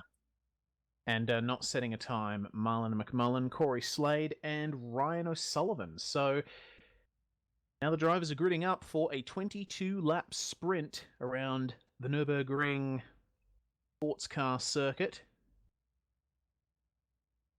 Question is, who is going to pit in this race? Yes, that's the question we're all asking at the moment. Because once more, a reminder for our viewers: in this format, there are 2 races, and you have to take a mandatory pit stop in one of them, but you have free choice as to what race you decide to take your stop in. There's a couple of cars are still yet to grid by the looks of it. So, Cam, your thoughts on turn 1 after the starts we've seen tonight so far? I'll probably say it's going to be a little bit cleaner than what Split 2 and Porsche were, knowing these guys are much more experienced, but you never know, considering it was a little bit messy at Watkins Glen. But anyway, Rovers are rising. Yep, we're about to go green for 22 laps of racing here at the Nurburgring. The Nurburgring split sprint is go. Great start from Phil Cell. Look at him go. Oh, good start through the back as well from a number of guys. Yeah, like Fossil Thwaite trying to make a move around Warren. Oh, they're Fossil four wide in turn Oh, one. take care. Oh, there's probably going to be a spinner or two. We'll see. Oh, they No, all they're all got four. Oh, through. there's contact. Oh, no. Oh, dear. They're still four wide. Jeez. Oh, goodness me. Look at Benjamin Smith, Jordan Ross, and Latham going 3 wide through the arena. Oh, There's still 3 wide. Oh, Jordan Ross and contact. John Oh, Latham. oh, There we missed go. the cut Ross round as around. well. Oh, no. Oh, dear. Oh, Gillen's involved. Blacklock. That's not how you spin a car. Oh, Oh, dear. oh no. Wait. Oh, jeez. Oh, there's more no. contact. Oh, more contact. That's Latham. Oh, my goodness. Well, it didn't happen in turn 1, but it definitely happened further back in the lap. Stenberg's involved in that as well. Oh, Cummings my as well. God. We're Jason gonna get Beats a as well. replay of that. Oh, no. Oh, and there's more contact further up as well. Oh. Okay, well. Oh, we got Oh, a, there's got a been another spinner. crash. Wayne Burke, he Martin Carroll, just spun. recovered it though. I'm surprised the safety car wasn't called. Got the Jordan Ross spin on screen at the moment. Oh, what a shame for these guys. Like, we were thinking it was going to be turn 1, but hey. No. I guess the Nurburgring decided to change things up. Rigolt and Preston, though, having a hell of a battle into the final turn. Preston Ooh. dives. Rigolt sees him coming, and we'll see if he can try and come back at him into turn 1. It's looking like he is with the draft at the moment. Yeah, He's up the moved straight to inside. inside. Preston Preston continuing to moving move over over. a bit. Yep, for the kink. He's up the inside. Very nice stuff. Oh, but Preston's going to come back. Good old turn 1 at the Nurburgring. We got another spinner Oh, in it's the been a shot background. back, further back. Oh, Benjamin Smith. All careful, don't want to make contact with your teammate Feigl. Going to go to a replay of that. Benjamin Smith versus, who was that? Wayne Burke. So yeah, looked like a netcode from Smith at about the apex of turn 1. Then he slid and Burke was there. And got a fair whack for his troubles. Yeah. A lot Stephen of- Clark and Nick Cummings, though, side by side. Oh, Nick Cummings has hit Sandman. But they've managed to keep going, and Cummings has promptly redressed that. Good sportsmanship. Sandman, meanwhile, has gained 10 spots out of all of this. Yeah, so he's managed to recover quite well and make up off others' mistakes. Yes, indeed. Oh, but he's gone, it's Nick. Oh, no. He's done it all by himself, but he's still going. Goodness me, I don't know where to look. There's so much happening. Yeah. Jason Quire. Oh, but Bet Quire's made a mistake. Yeah. What's happened to Brenton Hobson? He's going really slow. Oh, spin! Probably Just in slow front of down. Cummins. Oh, goodness me, another one? O'Sullivan. Where was O'Sullivan at the time? He was about 30th. Car still looks pretty clean, but in Ford's been passed. Dane Warren is now in 2nd place, so wow, fastest lap That's for Dane happened at Warren as the well. sports car chicane as well. Oh no. Goodness me, there's just too much happening at the moment. We'll just Yeah. we'll just go through the top 10 quickly. Jared Philsell is currently your race leader with Dane Warren, Ian Ford, and Glenn Postlethwaite behind him. Corey Preston in 5th, Ethan Griggolt 6th, 7th Jake Maloney, Bo Cubis in 8th. Emily Jones has made her way up from 13th to 9th, and David Moore is currently in 10th, but being pressured by Benjamin Smith.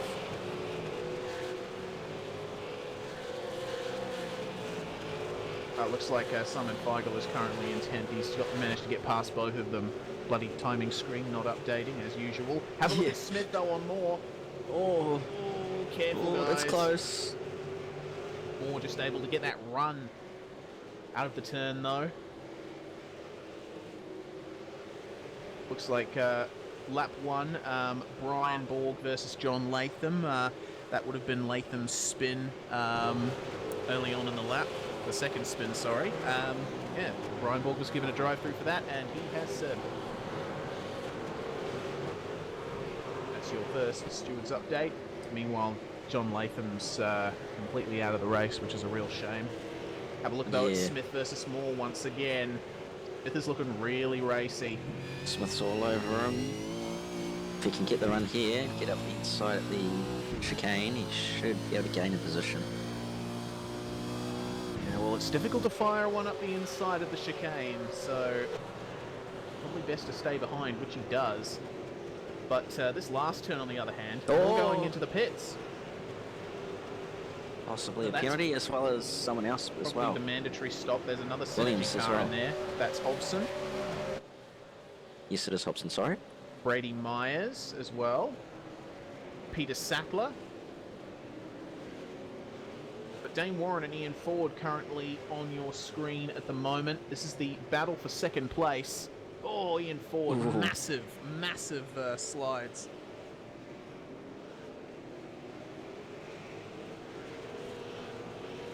Dane Warren doing very well to fend off a very experienced V8 driver like Ian Ford at the moment. Oh.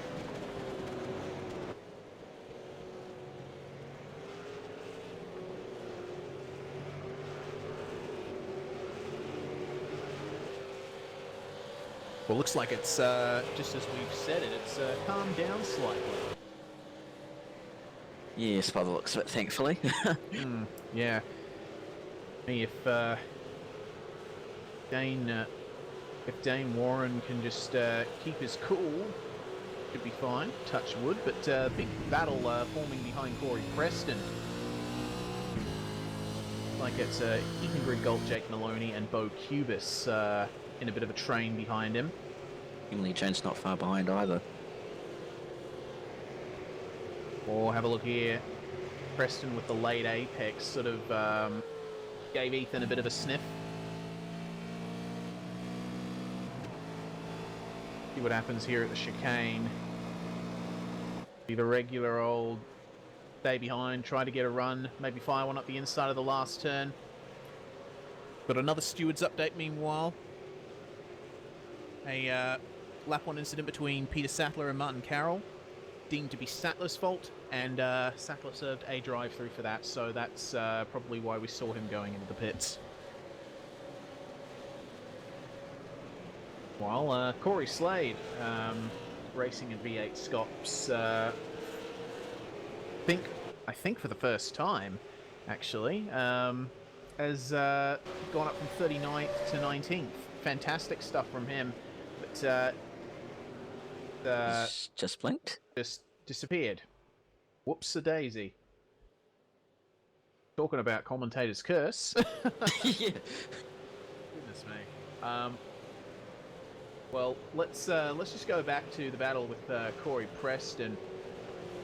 Ethan had a little bit of a lunge, but Preston covered him off, picking up some dust on the exit of the corner. Oh, and it looks like Corey's dropped out as well. Ah, that's a shame. I saw him having internet troubles in qualifying. Yeah. But this train behind Preston is looking really good, and I'm noticing that Ethan really has the edge under Ethan's got brakes. it. Yeah, He's really got some good pace under brakes there. But then Preston just seems to gain a tiny bit of an edge. Gas. Yeah, maybe Ethan's car on exit's just not quite there. Oh, Oh, Cubis almost went for the dive there on Maloney. yeah, he had a look, but probably wasn't going to work even if he could get it done. Here we go, Bo Cubis trying to set up a move on Maloney. Here he goes. Oh, Grigol's careful. looking on Preston. Maloney saw him coming, opened up the steering a little bit, so Bo Cubis is now through to 7th place. Another stewards update, lap 1, Jason Quire versus Andrew Gilliam, deemed to be Gilliam's fault, and he served a driver. Well, the battle for second still really going hard. Jared Filsell has pulled out quite a comfortable gap there of over 3 seconds, nearly 4. But Ian Ford and Dane Warren are still going at it. Yeah, it's looking like Dane's pretty quick at the moment, having a slight pace advantage Oh over no, Ian. Warren ran a bit wide in the middle of the That's corner. cost him. Not quite though. That's one of those turns. Like it's banked and it's set up so that like even if you run a bit wide, you can still get on the throttle a fair amount and not lose very much. So the gap has stayed relatively the same. Yeah.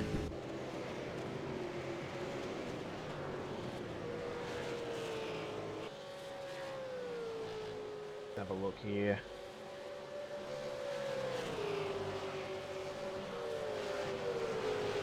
All-Star Motorsports versus Evolution Racing Team. The last part of the lap here. Our director is Ford. Bit of a look. Goodness me. I think I saw Warren get a little bit unstable, but our director is wondering what race Phil Seller's going to pit in. I'd say probably at this rate, race 2, because like if I were him and I had a 4-second lead, I wouldn't pit. Ingrid Galt, meanwhile, Postlethwaite's dropped back a bit, 4th place, so this former 4-car train, is now a 5-car train. Oh, have a look at Cubis coming right up to the back of Ethan.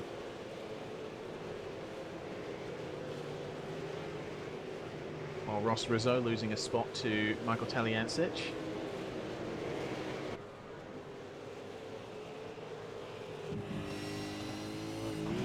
Oh, Corey Preston's run wide. There we go, and that's going to let Ethan Griggolt through. Inside. Cubis is looking as well. Oh, look at Preston, though, with the run.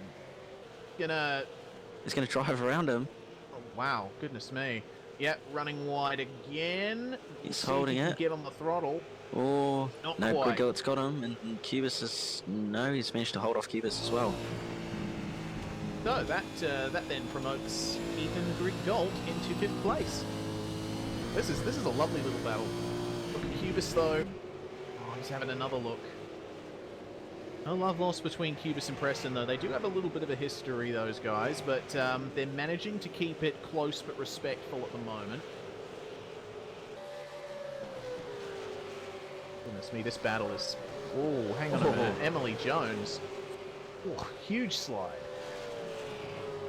Might have been a slowdown. And having internet issues as well. Yeah, she's been blinking a little bit tonight, apparently. Preston, meanwhile, has gone to the back of that train, unfortunately, so... Benjamin Smith in the pits, and Emily Jones now under pressure from Simon Feigl.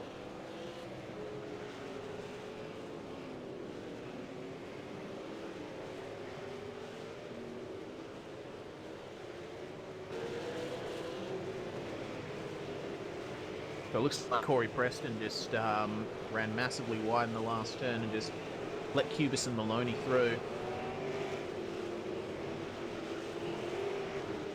Cubis with that run on Maloney out of the Mercedes Arena section. Yeah, Bo got a good run out of there, actually. And Maloney was all over him before then.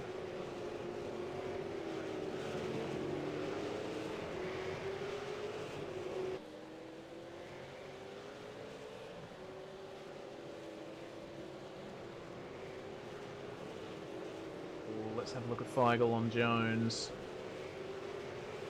Still not quite close enough. And of course, with Emily blinking as much as she is, won't exactly be filling Simon with confidence. No, it's never helpful when you have the person in front of you blinking like Emily is at the moment, especially when you know you're a little bit quicker.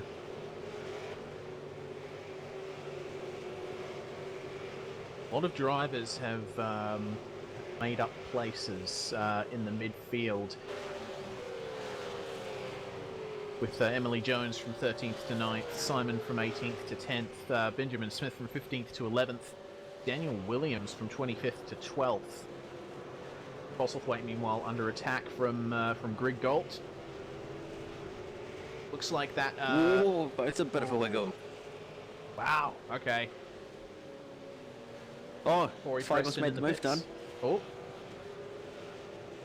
So that's Feigl past Emily Jones and blasting past down the front stretch.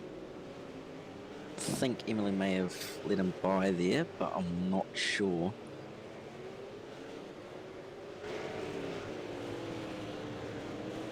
Well, meanwhile, looks like this train briefly split off into two-car battles, but now it looks like Cubis has caught back up to Grig Galt and Postlethwaite.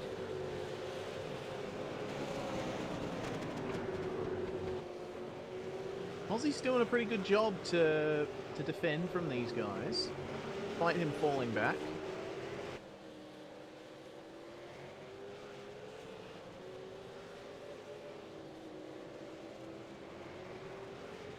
And we're just hearing from the director that all of the drivers that have pitted so far have taken fuel, but Corey Preston has taken tyres.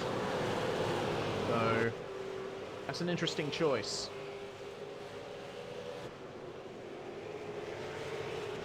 Seemed that he was struggling a bit for grip. Yeah, maybe he's done that to possibly try and get advantage over everybody at the end, but we'll have to see what happens, really.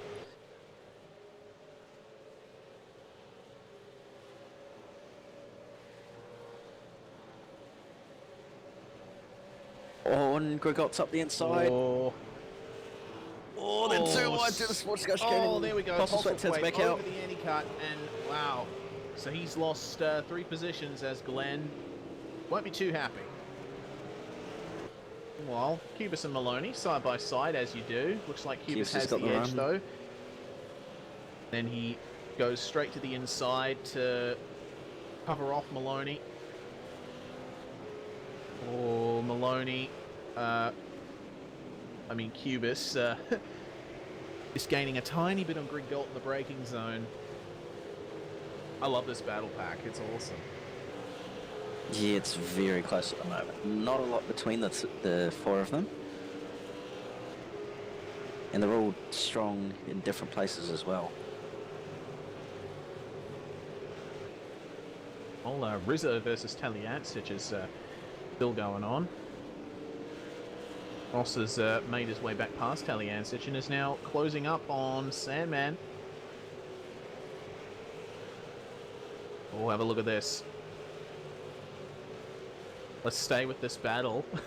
This is pretty good. I'm noticing that Rizzo has a little bit of straight line over Sandman. At least he did on that preceding straight.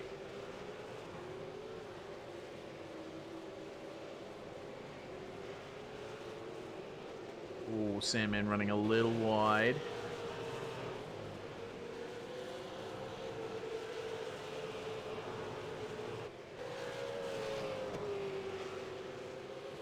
Big, huge curb use from all these drivers.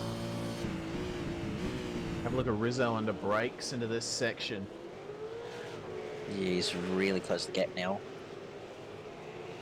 Or Sandman running a little bit wide. That's okay though. Still able to get the run. Go back to Grig Golden Cubis though. Oh, hold on a minute. Thomas McMillan and Sam Blacklock, sorry, side by side into the chicane. Here we go. Boy. Oh, Blacklock's still trying to come trying to go back. around. There's still no Blacklock's possibly contact. Oh boy. That was a very good move. Away. Grig Gold Cubis and Maloney once again. This is the battle for fourth place, sorry. Oh, Rizzo with a dive. Up the inside of Sandman. Yep, And he's got the gets move done. through.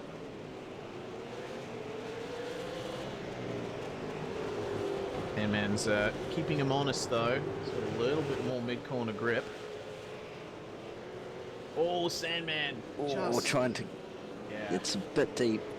Have a look at Taliancic now. He's going to try and do the old over-under trick. See how this goes for them. Looks like Sandman still has a bit of a run. Taliancic won't... Oh, gaining a little bit under brakes. Noticing Sandman's also taken a very narrow line into that right-hander. Yeah, possibly being defensive, but may also just be his driving style. Not sure. Really, it definitely is a multiple-line circuit, this Nurburgring GP track. Alright, let's focus once again on the battle for fourth place. Ethan Grig Galt versus Bo Cubis at the moment.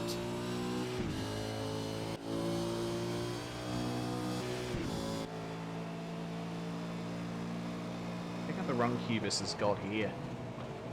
Oh, yeah. He's definitely got pace to match it, Ethan. Taking halfway through the race though. 11 out of 22. I'm noticing into the last corner, Ethan's taken a narrower entry. Yeah, that's Sorry, a wider interesting to know. entry. Oh, look at Cubis. Oh, it's up the inside. That's Yeah, close. There we go. He's He's forced. almost through. Is Ethan going to try and get his back? Yes, he Yes, is. he is. Side by side. Oh, That's little bit of close. contact. Just going to come back at him again. Still He just side by leaves him room. side. Oh boy. But he Oh, manages he's to just get got back it in done. front. Oh, a little bit of contact. And Oh, Cubis he's is going to running get wide. through again. Yep. Here we go. They're going to go side by side into the left-hander. Oh boy. Maloney's about to Maloney get is well and involved. truly in this, yeah. Good goal, it's got by though. Oh, that was a bit hair-raising.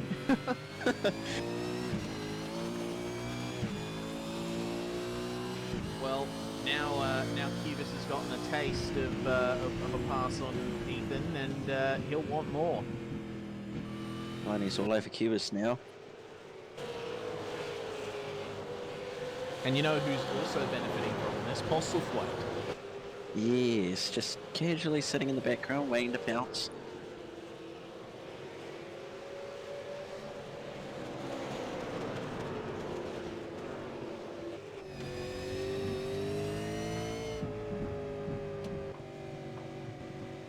Like the battle for second is really quieted down. Then Warren and Ian Ford spaced out at the moment, so we'll come back to that later at some point. I think the battle for fourth is currently the closest battle on track.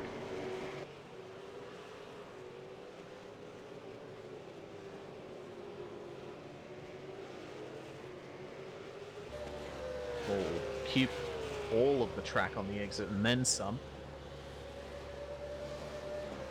Here we go, look at the draft here. Ethan Grig Galt's protecting the inside. Just on the brakes, nice and early. Oh, Grig Galt's run wide in turn one. That's going to let Cubis have a little bit of a look around the outside. Won't be able to get it done though. He can try Oh, the Grig Galt's run over-under. wide. Yep, here we go. Watch out for Cubis on the inside here. Grig Galt! Oh, there's contact! Oh man. Okay. Lucky well, not to roll that actually. Yeah, very lucky. Well, fortunately, they've all managed to keep it going, but Ethan Grig Galt won't be a happy chappy. Bo Cubis redresses. Yeah, that's interesting. So, although he was at fault, so he is being sportsmanship about it. Yes, definitely. Well, yeah, replay up on screen at the moment of that incident. It looks like that's. Yeah, I feel like Ethan had a right to that corner. Bo wasn't far up enough, not quite. But either way, good stuff from him to get the position back. Well, Talyancic and McMillan. Oh, Talyancic! Oh, Nearly that's stood. close. Oh. McMillan with an extremely damaged car. Probably put a couple more dents in it now. Yeah, it's looking a little bit second-hand, to be honest. Look at how close these guys are. So McMillan just redressed that position once again on Talyancic. Dane Warren in the pits. Strategy play for race 2, perhaps. And see, this is the question. This is the question. Like, if you were Dane Warren and you were in second place and basically guaranteed it, I don't know. You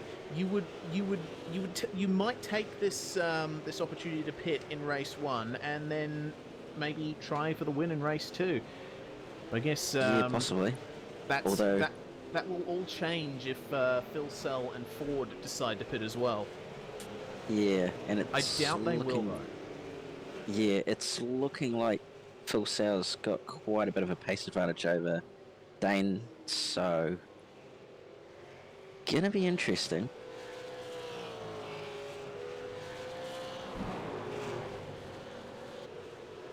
Phil Sow wouldn't actually be too disadvantaged if he actually did pit in race 1 at the moment as well, because he's got a 10-second gap back to Ian Ford at the moment. Certainly has. Well, behind all of that, the battle for fourth. How much shifting around has there been in this battle pack? Now we've got Maloney leading the way, with Postlethwaite not far behind, and once again facing pressure from Ethan Griggold, but positions are slightly shuffled. Yeah, and that's sort of due to what happened earlier in the Mercedes arena. I suppose with Dane Warren pitting, this battle for fourth is now a battle for third. Indeed.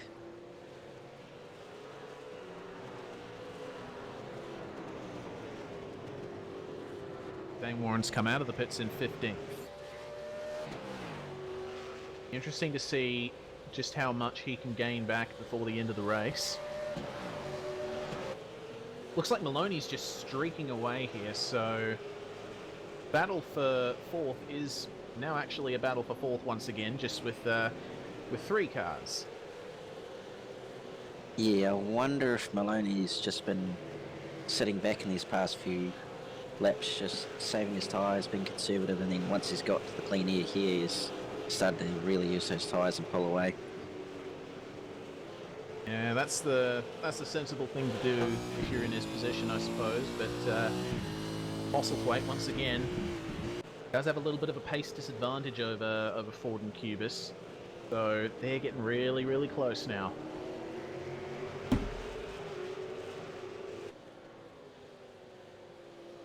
So, as all of this is going on, Jared Philsell coming up nearly to the end of the lap, just been pretty much unstoppable this race so far. Led from the very start, and he's just been cruising so far, managing his race. But as he comes up to the last part of the circuit, he will go for a full lap on board with him. Sounds like a good idea. So as he comes through the chicane, and on the run up to the last turn, we're going to go silent for the next 2 minutes, and you can have a ride around the Nurburgring Grand Prix circuit with Jared Philsell.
A 55.749 for Jared Filsell on his 16th lap of this 22-lap race. Lovely smooth driving. In the meantime, Cubis has dropped off from the Greg Galt versus Postlethwaite battle. Looks like Greg Galt's got a run here. Don't know if it'll quite be enough. Yeah, not quite.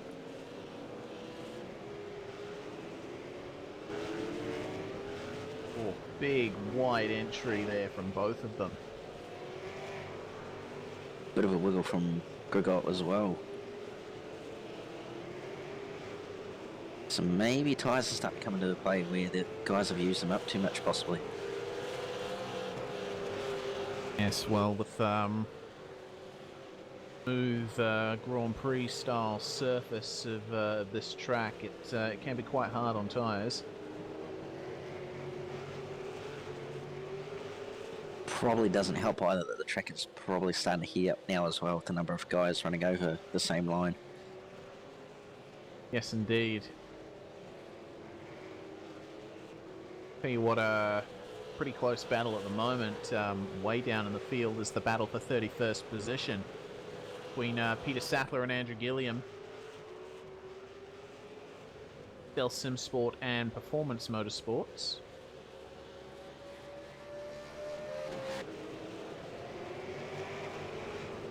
Sattler looking very racy. Oh, Gilliam with a big moment under brakes. Big overshoot Just there from hold it up. Sattler. Alright, well, he's going to have to do that all over again now. Postlethwaite and Greg Galt, though. Oh, right here. He's up the inside. Oh, he no. backs out of it. Yeah. At Hold the the brakes last a little moment. bit longer. And Oh, but he's back gonna- up the inside again. Ooh. 5 laps to go as they come across the line. Start lap number 18. This is going to be really close. Oh, Postlethwaite just moving over to semi-cover the inside, but I think Ethan Greg Galt's going to have a back dive up the here. inside. Here's a bit of a slide. That's close. Oh, he's Postlethwaite. gone. Oh, they made they're more round. contact. Oh, no. Oh, there we go. And that's Cubis through now to 4th place. Oh, my lord. Not going to readdress by the looks of it. Well, that's, I'm going to have another look at that incident. Well, Ethan went through, but then, yeah, Postlethwaite just got loose on that white line. There was just really clipped it in. nothing more he could do from that point. Yeah, that's unfortunate.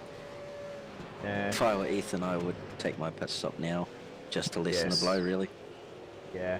I mean, the first hit was probably, fine, that's racing, but then as Postlethwaite recovered, he hit Ethan a second time and basically ended up T-boning him as a result, so... Shame. Well, Dane Warren and Sandman having a battle. Oh, side by side. Have a look at Sandman with the run. Doesn't want to move over too quickly. For 12th position at the moment. Dane Warren, remember, started in 3rd place, but he's taken his mandatory pit stop in this race, so currently in 13th position and wanting to get 12th. Ooh, that's close. Got so much more mid-corner grip, it seems. Just able to carry a bit more speed.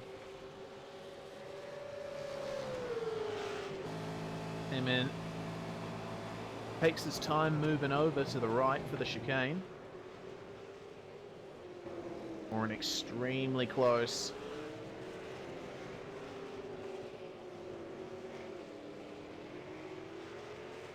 Warren's just not able to get a run, but he might go for the move at turn 1 here.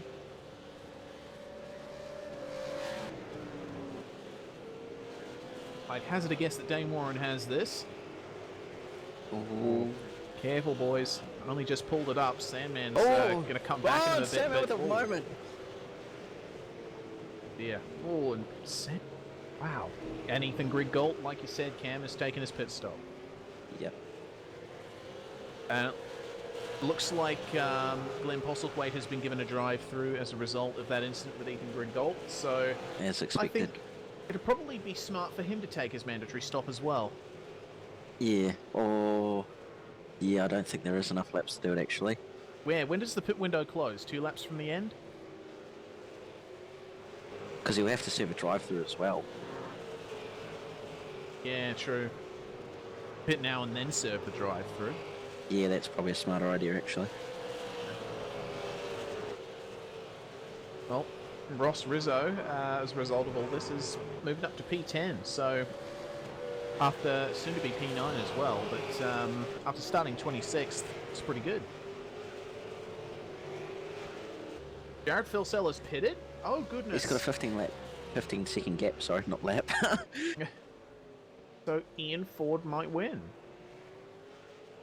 Yes, he hasn't gone into the pits unless he pits in the next lap or so. Well, there's 3 to go now, and yeah, I think it's 2 laps from the end the pit window closes, so I think this might have been the last opportunity he had to Phil says take taking a tyres, stop. I think. Never mind, he's only taken fuel.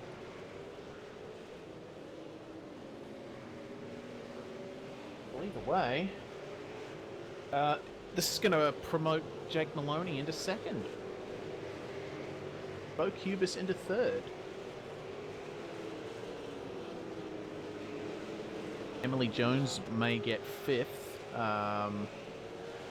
when Postlethwaite serves his drive-through.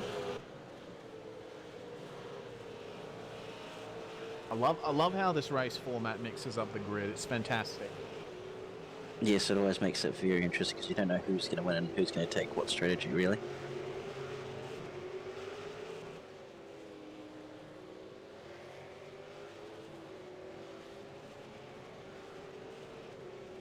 Daniel Phil Sells up Williams the and Ross inside of Rizzo side by Jones side. and almost loses Wow. Okay. Looks like Jones tried to let Phil Sell by, but Phil Sell overshot. by quite a bit as well. Yeah. Fortunately, they both managed to keep it together. Ross Rizzo and Daniel Williams on screen at the moment. This is the battle for position number 9.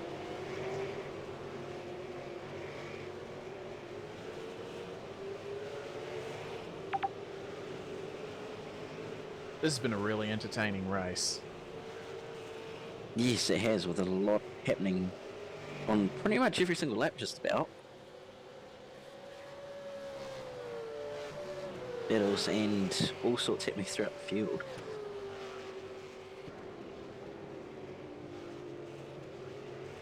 Also passing Postlethwaite, who is in the pits serving his drive-through penalty. Or making a pit stop.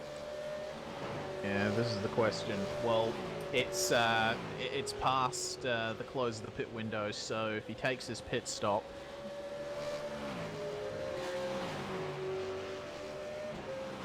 I don't know. This is gotta keep an eye on Postlethwaite and see what he does. No, he's drive through. Yeah. All right then. Well, Michael and Phil Sell having a good old battle for 4th place. So Phil Sell hasn't lost out that much as a result of this. That that huge lead that he built up has really given him an advantage here. He'll still come away with a really good finish. Yeah. However, look at this. Phil Sell's probably going to go for the move. Yeah, he's looking inside. Yep, there he goes. Ooh, bit of a squirrely on the On brakes. the anchors. Doesn't help that that corner's actually downhill as well, so all Yeah. the weight ends up on the front of the car. This is quite the circuit. You know, I mean, it does get compared unfavourably to the Nordschleife just to the north, but this track is a fine circuit in its own right. Oh, definitely. Well, Ian Ford on screen at the moment, coming round to start his final lap. And I mean, I guess he'll be really liking this format because he's going to come away with a really good points haul here with a win. At least that's what it's looking like. No commentators curse, please. That has offered enough.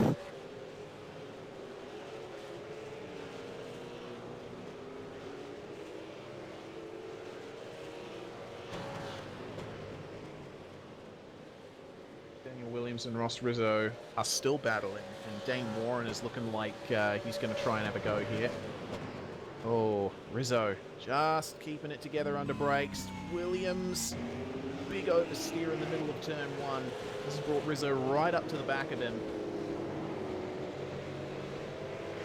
Rizzo going to try the over-under here. Is he going to try for the move? Oh, sliding, but he keeps it together. My goodness. That was close. What magnificent car control by Ross Rizzo, but that's brought Dane Warren right into the thick of it. Yeah, some wow. very impressive traffic experience style driving there, but Yeah. it has allowed Dane Warren to catch right onto the rear of him. It certainly has. Well, Dane Warren might make a move here down at the southern end of the circuit. Oh, no, he's going to stay behind. I guess this is the main question of the day. Is Dane Warren going to get past Ross Rizzo before the end of the lap? Well, I know one thing for sure. Ian Ford is rounding the chicane. Then he will make his way around the final corner. And, you know, just absolutely fantastic stuff from Ian Ford. He's stayed out of trouble. He's had good pace. He's maintained his position. And, wow, what can you say? He's going to cross the line to take his first win in the V8 Supercar Online Premier Series, and Evolution Racing Team's first win in the V8 Supercar Online Yes, Premier indeed. Series, As for that matter. Warren's looking up the inside of Ross Rizzo, there's contact. Looks like So Ross Rizzo's just not going gonna to hold be on. able to get past. So Daniel Williams is going to hold on to finish in 8th place, with Rizzo 9th and Dane Warren in 10th. Well, Sam, man, up into 11th. Postlethwaite will finish 12th, actually, so not too bad. Yeah, he certainly will. Postlethwaite weaving his way down the start-finish straight, possibly in frustration at what might have been. But wow, fantastic stuff from Ian Ford. That's pretty historic, I think, in terms of the series history, because we've often seen the wins being dominated by teams like TTR, TTL, ANZ, but to have ERT finally join the roster of V8 Scops winning teams, that's that'd be pretty good for them. Yeah, indeed.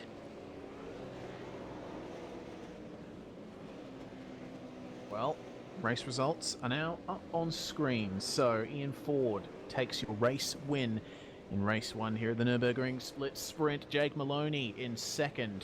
Brilliant stuff. Bo Cubis completes the podium. So podium that not many of us thought we'd see heading into this round. Jared Filsell finishing in 4th. Simon Feigl in 5th. Emily Jones 6th.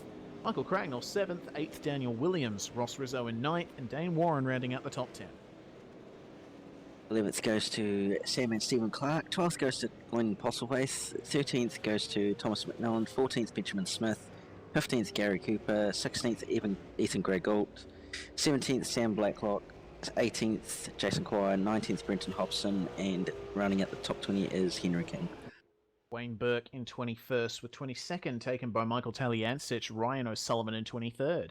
Kurt Stenberg in 24th, with 25th taken by Craig Jones. Joshua Burden had a quiet race and finished in 26th place. Nick Cummings in 27th. 28th, Martin Carroll. Jordan Ross, 29th. Rounding out the top 30, Corey Preston, after what would have been, once again, a very frustrating race for him. And then we go to the rest of the field. And 31st is Peter Sattler. 32nd is Andrew Gillum. 33rd is David Moore. And 34th is Brian Borg. And your retirements: Brady Myers, John Latham, Jason Bentz, Corey Slade, and Adam Zeitinger. Marlon McMullen did not take the grid, so that is result.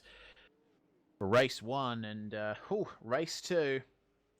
It's going to go off, and I can't wait to see how Dane Warren fares in the midst of all of that.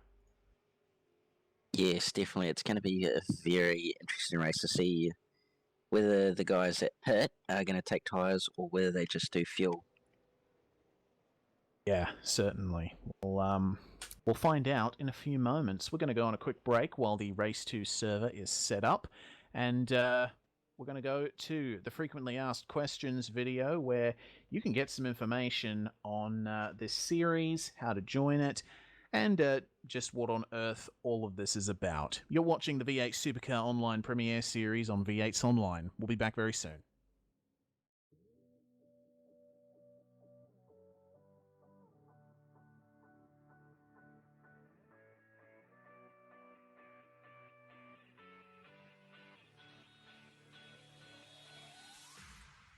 Here at the V8 Supercar Online Premiere Series, we're really excited to see the amount of exposure and interest this championship has attained.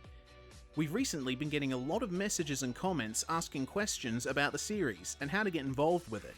So to make things a little easier for everyone, we've decided to create this video to talk about the basic facts of our championship and how you can get in on the action.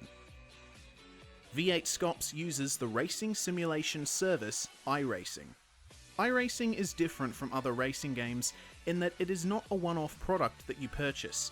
It is instead an online-only subscription service. One pays a subscription fee to use the service and base content, and then purchases more individual cars and tracks on top of that. Available for purchase are both the Holden VF Commodore and Ford FG Falcon V8 Supercars from 2014, plus 3 Australian tracks, Phillip Island, Oran Park, and Mount Panorama. This is in addition to a large amount of cars and tracks from all over the world, and from many disciplines of motor racing. Full pricing information can be found on the website, www.iracing.com. If you're interested in trying out iRacing for a low price, we have our own discount code that you can use. Purchase a 3-month subscription, then at checkout, enter the code PR-V8SCOPS 2017. You'll get the 3 months for only $5 US. The platform is desktop computer. iRacing is not available on consoles, but that's no reason to be discouraged. iRacing's engine runs well on basic hardware, so chances are high that you can run it. Windows, Mac OS, and Linux are all supported, though the majority of racers run Windows. Detailed system requirements can, again, be found on iRacing's website. In terms of controls, there is support for many control types, but it is strongly recommended that a force feedback wheel be used for the best and safest experience. So, how do you get involved in the series itself? Well, iRacing's main draw is its official series and events, which are sanctioned both by iRacing and many real-life racing organizations. Cars and series are organized into license levels, determined by your safety rating, which is a measure of how safe your driving is. V8 Scops, for the most part, is run outside this. It is a hosted series, independently run and managed by the community for the community. As long as you've managed to get your iRacing license level to C or above, the series is open to anyone who can make the cut. To find us, jump on the member forums via the main website, and scroll down to the Ford and Holden V8 Supercars subforum. In there, you will find relevant threads for the V8 Supercar Online Premiere Series, where you can sign up, read briefings, and keep up with happenings in the championship, in addition to a wealth of discussions on the cars themselves and how to get the best out of them. We wish you the best of luck in your sim racing career, and thank you very much for checking out the V8 Supercar Online Premiere Series.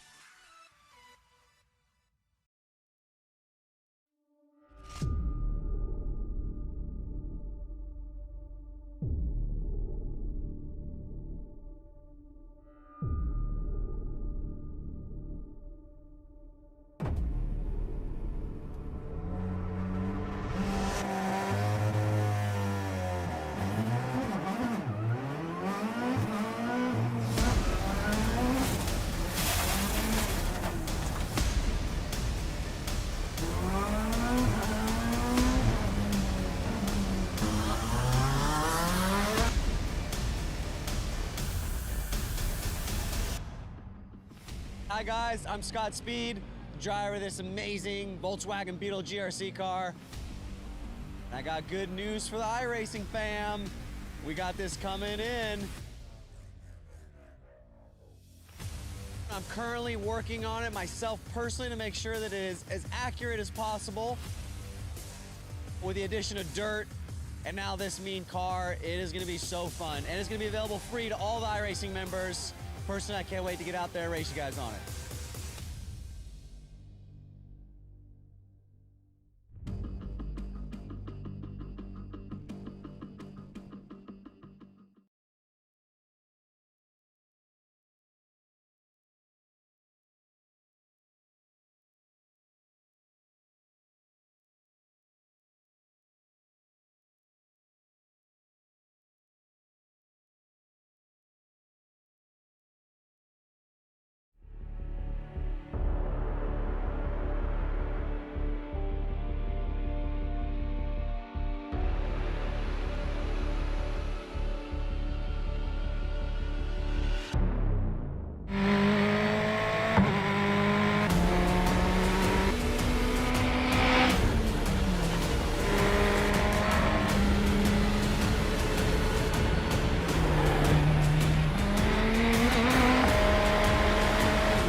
When I sat in the car, you always wonder, what's it going to feel like? It was my first time driving a mid-engine GT car. My thoughts were, wow, this is really good for our first time in a car. I was really surprised by it. You're sitting low, you got the A-pillars at steep angles, the windshield's at steep angles, you can see the fender flares. I think we have a chance to win. Everything's got to go right, but I think we have a car that can win the race or be on the podium. But can you imagine how cool that would be to go back 50 years later to the year and do it?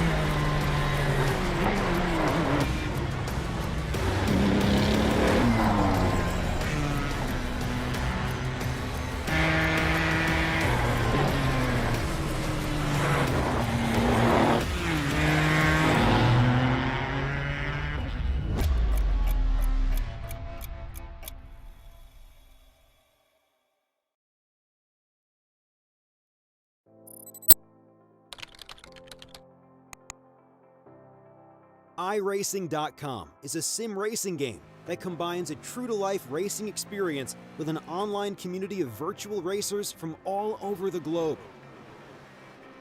iRacing offers a multitude of officially licensed cars and tracks, laser scanned with millimeter accuracy. Their car models and mechanical systems are based on real-world physics and engineered in cooperation with manufacturers and race teams. iRacing's web-based interface allows members to compare stats and test drive any combination of car and track instantly. Their skill license system ranges from rookie to pro, ensuring members are always pitted against those with similar skill sets. Members are able to sign up for a weekly race series, compete in time trials, host a private race with friends, and participate in racing leagues created and run by the community. With over 60,000 members, iRacing works in partnership with renowned motorsport organizations like SRO Motorsports Group to deliver virtual races based on the real-life Blancpain GT series, iRacing's Blancpain Endurance Series features team racing, giving members the ability to build a team and participate in races ranging from 3 hours to 24 hours. Additional partners include NASCAR, IMSA, V8 Supercars, IndyCar, allowing members to race in their very own 24 hours of Spa, Bathurst 1000, Daytona 500, and many more. iRacing.com, delivering the most authentic racing experience short of getting into a real race car.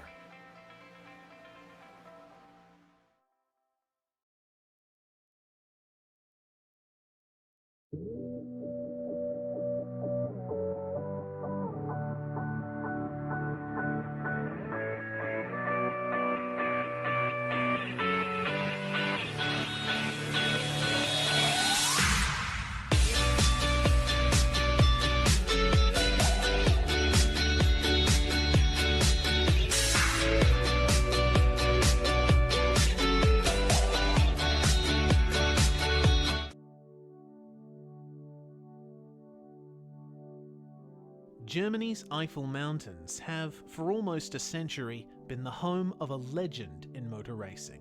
Simultaneously housing a scarred, living relic of the past and a modern state-of-the-art Grand Prix facility, the sprawling and gargantuan Nurburgring is somewhere any kind of circuit racing can find a home. The Grand Prix circuit, which we are racing at, is seen as inferior to the giant Nordschleife by many fans, but it remains a circuit that is challenging and flowing, and though narrower than more recent venues, lends itself well to close racing. Its length is filled with sweeping turns, heavy braking zones, and gentle elevation change, but a low grip surface means that a good amount of technical skill is required to wheel a car around here quickly. The Nürburgring's genesis lies in the Eifelrennen, a race that began running in 1922 under the auspices of ADAC, the Allgemeine Deutsche Automobil Club. The Eifelrennen was originally held on a public road loop of 33 kilometers in the Eifel Mountains area in the west of Germany. Typically for the time, it was rather unsafe. The track was not sealed, and safety facilities were non-existent. Many fatal accidents ensued. In response, and as part of a general initiative to improve Germany's contributions to motor racing, plans were formulated for a permanent venue surrounding the town of Nurburg. The track was designed to serve as a test bed for German machinery and to mimic the old-style road circuits while keeping a racetrack sensibility to it. The basic layout was designed by Hans Weidenbruch. Construction started in 1925 and took 2,500 workmen 2 years to finish.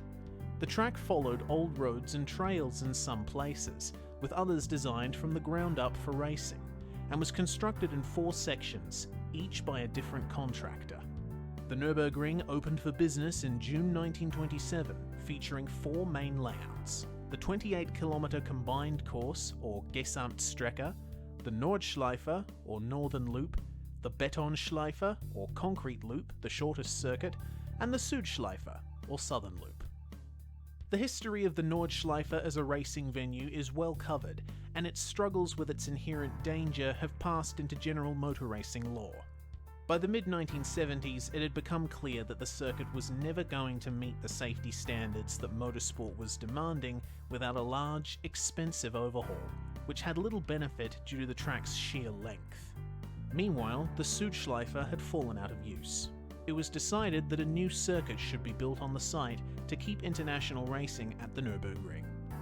By the end of the 1970s, planning was underway, and through a series of proposals, the first layout of the Grosse Preisstrecke, or the Grand Prix circuit, was developed. The new track opened in 1984 to mixed reactions. It was at first considered sterile and boring, and given the track just to the north that it could not escape from being compared to, it's hard to refute those claims. But the Grand Prix circuit at the Nürburgring soon carved out its own niche, hosting Formula One again in 1984 and 1985, and holding races in a variety of disciplines that could no longer race at the Nordschleife. 3 changes have been made to the layout of the circuit since it opened.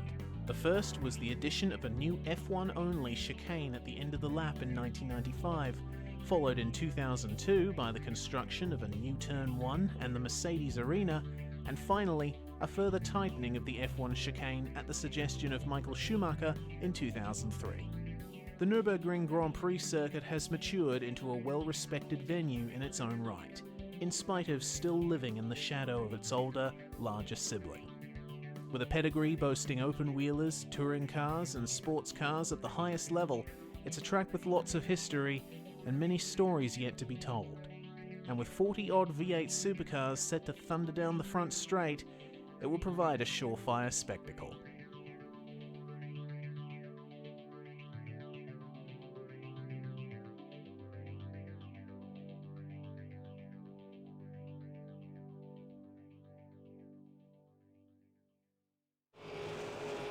Welcome back, one and all, to V8sonline's live broadcast of Round 7 of the V8 Supercar Online Premiere Series for 2017. Currently gearing up for Race 2 of the night in top split here at the Nurburgring Grand Prix circuit. 22 laps awaits, and Cameron, it's looking interesting. We've got a much hotter track in this session. Yes, and also it's afternoon, so it's going to be much warmer in terms of track temp and air temp as well, so it's going to make things a little bit more tricky for these guys, but it's also going to make it interesting in terms of strategy, because with the warmer temperatures it's going to mean tyre degradation is also going to be a lot higher, so the guys that are going to need to pit in this race are probably going to need to take tyres, and if they don't, they're probably going to gain in the pit stop, but by the end of the race they're probably going to lose out, so it's going to be interesting to see who gambles and who doesn't. Yeah, certainly. Well, yeah, pit stops are going to cost a lot more than they did in race 1, so it shall certainly be interesting. But I think out of the current field at the moment, Jared Filsell is probably the favourite to win, since he'd take his pit stop in race 1. Still managed to finish 4th regardless, and up until the time that he pitted, he had absolutely dominant pace. So yeah, it's hard to go past Jared at the moment, but who knows, maybe Dane Warren can spring a little surprise.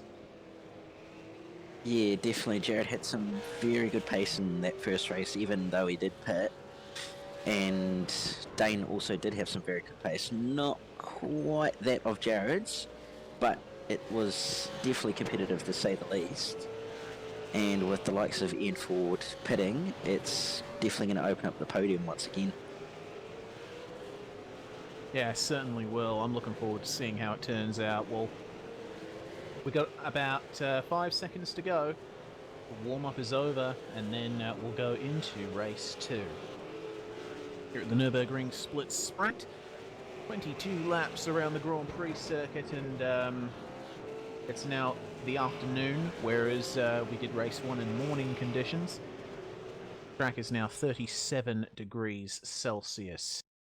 So it's going to be slippy slidey out there.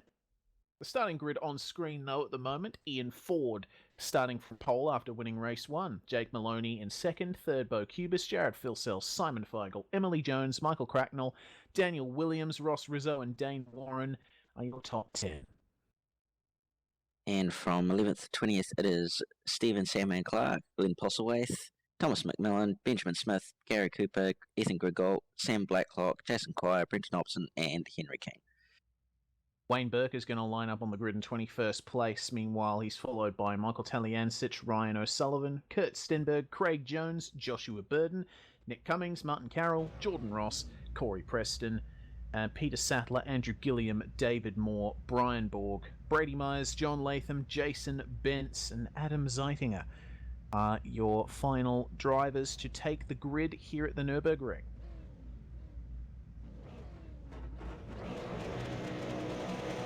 So revs are rising and the lights are on.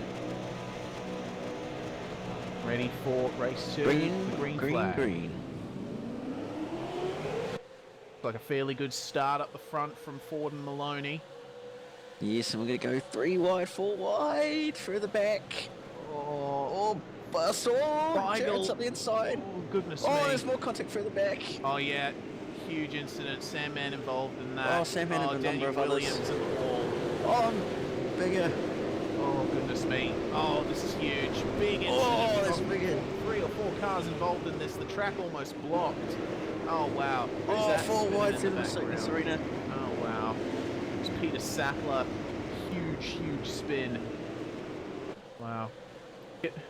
We'll get a replay of that when we can, but oh my goodness, there's quite a few cars off again. Gary Cooper off, and wow, like the start of race 1. There's way too much happening. Yeah, I think these guys just need to slightly calm it down a little bit. There's 22 laps to run. Yeah, well, we got a replay up of the Mercedes arena at the start of lap 1. Just it's hard for me to pick exactly what happened or what triggered it all, but you know, it's your typical Nurburgring first corner fiasco. Jared Filsell, meanwhile, pressuring Jake Maloney for third, and Jake Maloney actually takes the lead as Ian Ford flowed up a bit. Have a look at Ian Ford, though. He's got the draft. Wayne Burke slowing, though. See what Jared Filsell can do versus Ian Ford into the chicane. Filsell can bide his time. Yeah, Filsell doesn't have to pit, and he wants to be smart with those tyres, so just needs to bide his time and just wait till the right moment to pounce and then eventually get to the lead. Yes, indeed. Well, Jake Maloney leads a lap. Come down into turn 1 once again. So we might see some moves further back in the field. I think I Maloney see running one. wide. Kurt Stenberg making a move on Glenn Postlethwaite. Oh, and Jason Bentz getting past Martin Carroll.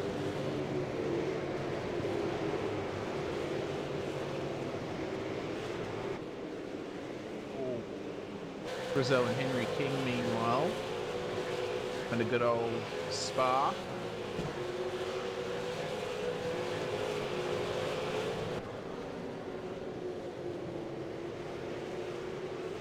A look further back in the field, looks like Corey Preston is trying to make some moves. After a very disappointing finish in race 1, he's currently pressuring Wayne Burke for 19th position. Nick Cummings going up to the inside, just ahead. Very nice stuff there. Now it's Ford and Filsell, though, side by side. Sorry. See if Filsell can hold it around the outside. He definitely can. Yeah, he's got that move done very well. Yep. Postlethwaite and Gilliam, meanwhile. Very good stuff from those guys. Oh, Jason Bentz is gonna make a move on Postlethwaite through the kink. Oh, almost making contact. Postlethwaite's gonna fall in behind Martin Carroll, who smacks the anti-cut, and there goes Postlethwaite straight into the pits. That'll be for his compulsory pit stop. Yep. Carrying a bit of damage as well. Yes. Dane Warren. Oh, goodness me. Dane Warren getting past Emily Jones, though he's made his way up to 6th place.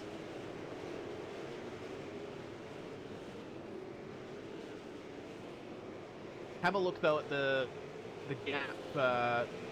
Sorry, the train from Ian Ford back. We got Cubis, Feigl, Warren, Jones, Blacklock, Cracknell. All of these drivers flying in Rizzo formation, and basically. King not too far behind.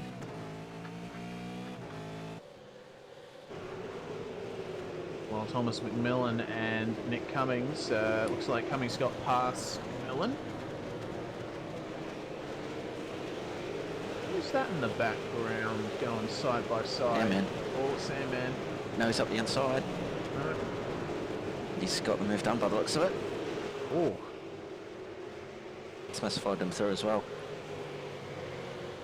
Well, there you go. More moves being made throughout the field.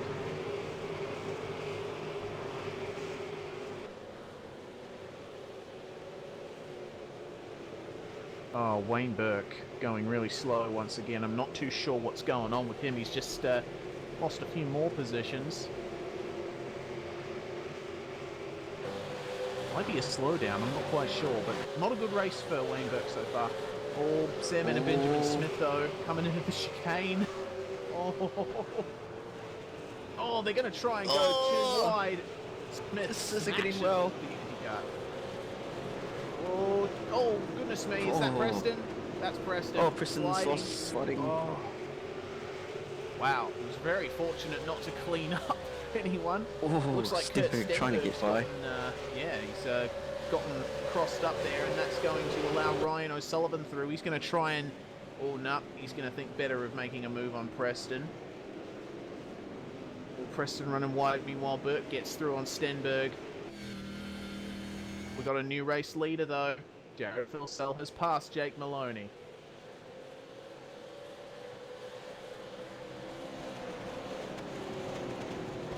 Oh, having a look at this. Dane Warren effective second as well, but this battle, Wayne Burke and Kurt Stenberg. Oh, has Benjamin Smith got a slowdown?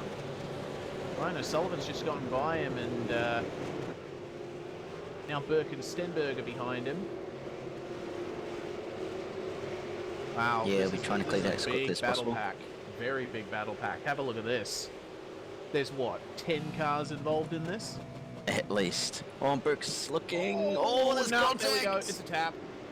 Oh, he's held it. Smith is going to lose positions. Don't know if Burke's going to try and redress that.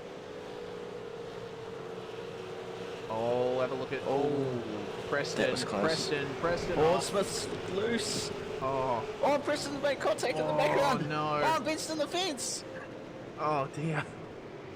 That was... We're going to get a replay of that right away because that was a bad incident. Looked like Bent's trying to put a move on there's someone up in the Preston. background.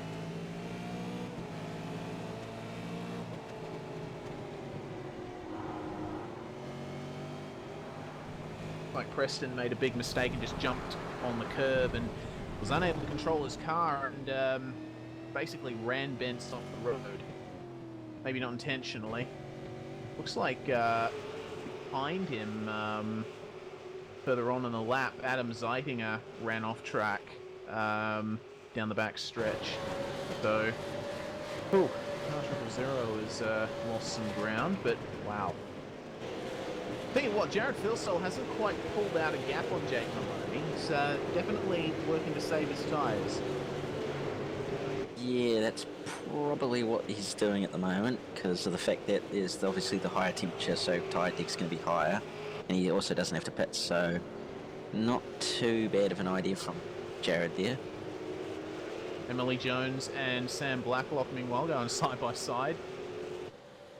Jones running off the track and still having some internet issues. Kurt Stenberg. And Ethan Grigg Gold on side by side. Jason Quire, meanwhile, so close, but Quire's going to lose out. So that's going to be Stenny. Smith's trying to come back at him. Oh boy, here we go. Oh, he's just got it around the outside. That's me, and now look, Preston's got a bit of a run here. He's going to try and go around the outside of Jason Quire. Jason's really slowing down here. I think Quire just isn't quite able to find his feet after that incident. Yeah, possibly. Josh Burden out of the race meanwhile. Preston goes by Benjamin Smith. Now he's going to be chasing down Greg Galt. Have a look at Ethan and Stenberg though through the chicane.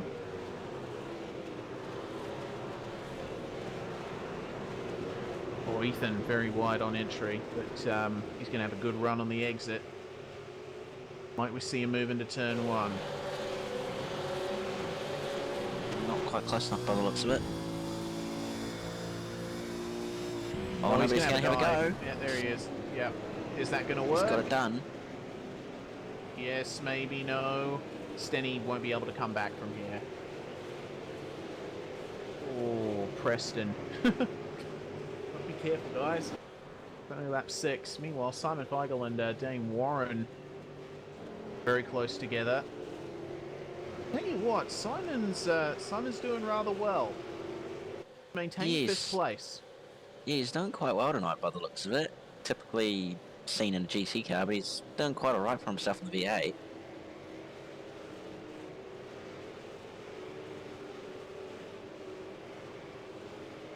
Dane Warren will still be wanting to buy him as quick as possible, just so he has some clear air to set some quick times.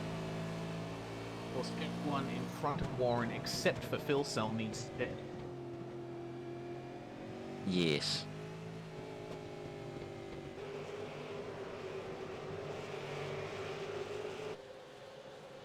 Oh, Sandman and Jordan Ross are almost coming together. Guys are very, very close. Ross is maybe going to try the over-under on Sandman. Nick Cummings coming off the track just ahead. Looks like Jordan Ross has a run on Sandman. Side by The side to the over-under has gang. worked. Oh, that's... He's got the move done, has he? Oh, there's contact. There we go. Yep, that's well recovered from Jordan Ross. Jeez. Big tank slapper. Wow. And now Sandman's going to be facing pressure from Ryan O'Sullivan, who goes for a dive at the last inside. turn. Oh, and there's makes more contact. contact. Oh, wow. Sandman's not having a very good day. And someone just diving in the So the pits. pits behind them. Yep. We're going to get a replay of that incident on board with Sandman. The first bit. Ryan O'Sullivan has redressed that incident meanwhile, so good stuff from him. But side by side through the kink in a V8 Supercar is no mean feat as we go back Yes. live. Yeah, I think Jordan just didn't quite see him there, so somewhat of a racing incident, but should have really listened to a spotter.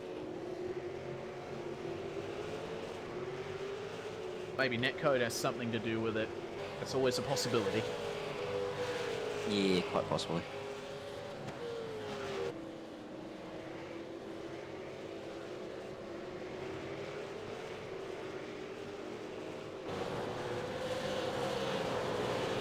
While Cracknell and Rizzo are starting to close in on Blacklock and Jones.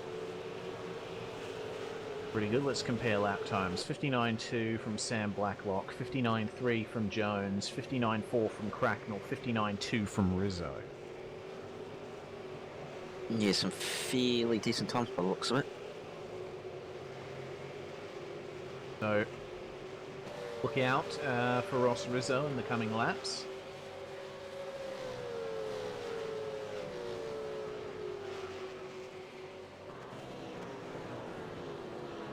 And Ford and Bo Cubis getting very close as well. You know what? You know what I think? Dane Warren might be biding his time behind Feigl because there's always a possibility that he could save a little bit of fuel. I mean, not that that's really relevant, but who knows? Yeah, maybe. Saving tyres as well, as Ethan Griggolt pulls into the pits. Be interested to see whether he takes tyres or just fuel. Jason Quire in the pits, well, following Ethan in.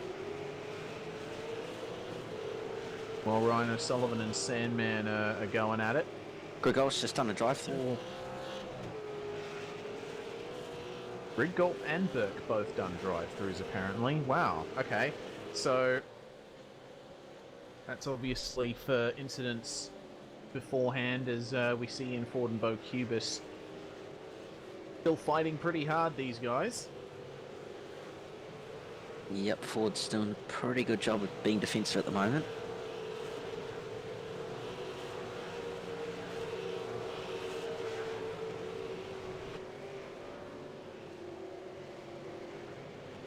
Once again, like Phil Cell's just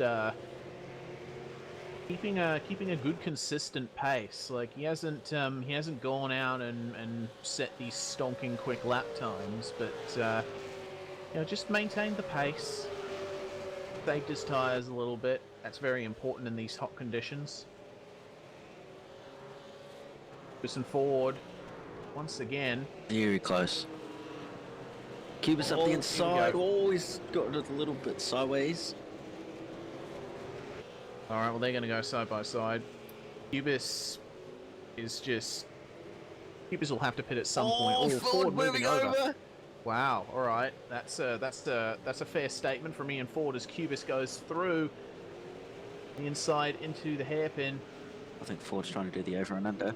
No, And, never mind. I looked like Ford just kind of backed off a little bit. Maybe he thinks that Cubis is faster and wants to sit behind him for a bit. But there's Rizzo in the pits as well.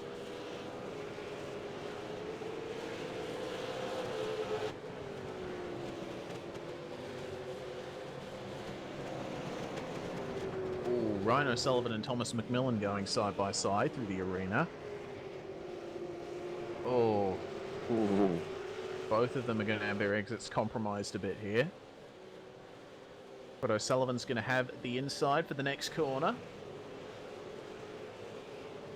We're still holding And around the McMillan's outside. going to... Yeah, he's Going going to back. hold it. Yeah. Oh, Now O'Sullivan that's can close. get the over-under. Still side by side, almost making contact as well. Oh, this is great. I like this. Both cars with fairly heavy damage. McMillan's going to have to yield. Kurt Stenberg. Oh, have a look at McMillan.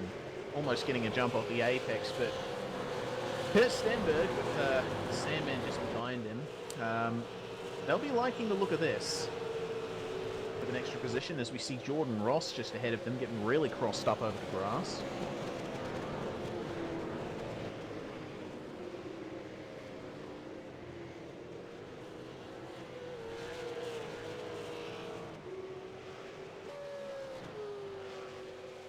Peter Sattler and Martin Carroll as well, very close on track.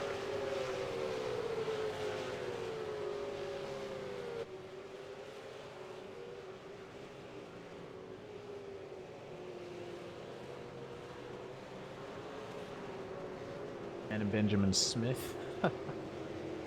Oh, wow. Incredible, but Bo Cubis and Ian Ford, once again, quite close. It looks like Wayne Burke's drive-through was for contact with Ben Smith on lap 4. Stewards report.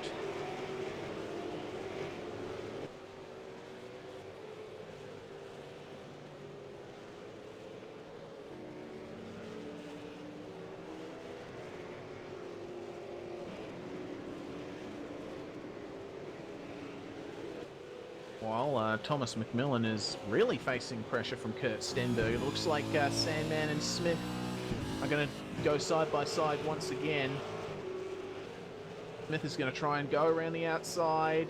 He's Have got the it inside done. for the next corner. Sandman's going to try and hold it. Corey Preston is right behind them. Oh man, I love that section of track. It's so good for racing. Yo, can Sandman hold it? Oh, and Smith's Oh. just about... Ouch! And Preston. Oh, and they're throwing wide! Oh wow! Good presence of mind for Preston to back off a little bit, but that almost could have been a 3-car wreck. Yes, and considering he's also got a drive-through for lap 4 between himself and Jason Bentz. Yeah, that's... Don't think he needs another one. Yeah, certainly not.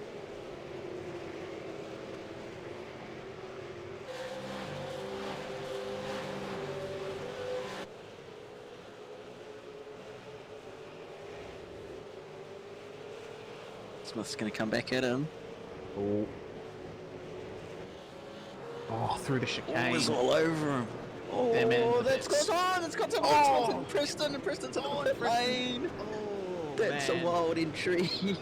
Goodness me. What a half a lap Benjamin Smith's just had. That is crazy. Very. Wow. So, Stephen Clark and Corey Preston both in the pits. Meanwhile, Jordan Ross and Ryan O'Sullivan engaged in a little bit of a fight here. Of course, McMillan and Stenberg right behind them. Ross, we've seen as he kicks the rear end out through the last turns of the Mercedes arena. He's a bit on the edge at the moment, is Ross. Had a couple of out of control moments. Sullivan is really gaining on him through this section. But of course, Ross, it seems, is just able to get the power down a little better out of the right-hander. A little bit wide. You could almost fit a car into that gap, but I wouldn't try, and Ryan O'Sullivan definitely wouldn't either.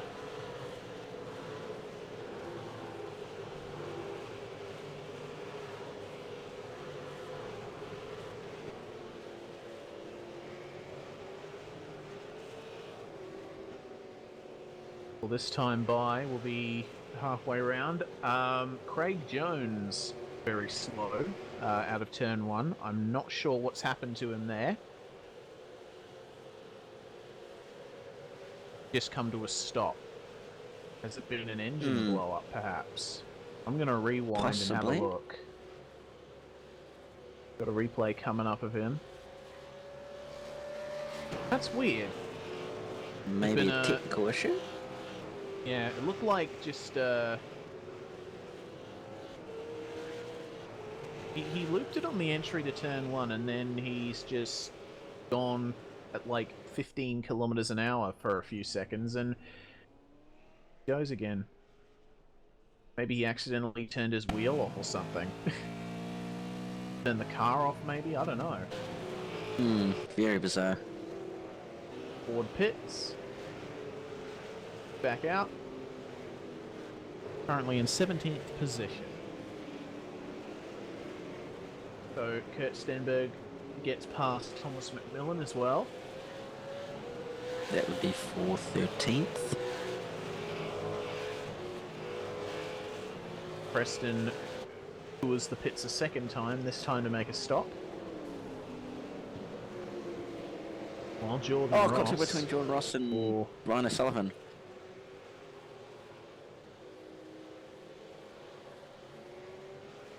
careful, guys.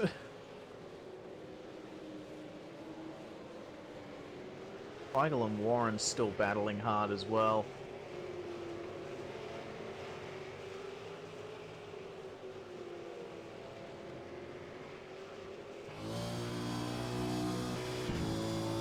Wondering when Feigl's going to pit.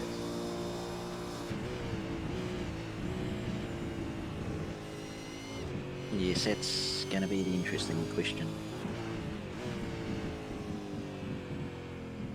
So he's about to start lap 13 now, so we're effectively halfway. Oh, look at Kurt Stenberg though and Ryan O'Sullivan. Just look to the outside coming into the Ooh, he's chicane. coming back He's at him. going to have a dive. He's up Yep. the inside. Is he going to be able to have the corner speed though? No, Like he's compromised it. Yeah. Smith's Lee just Jones behind. pits.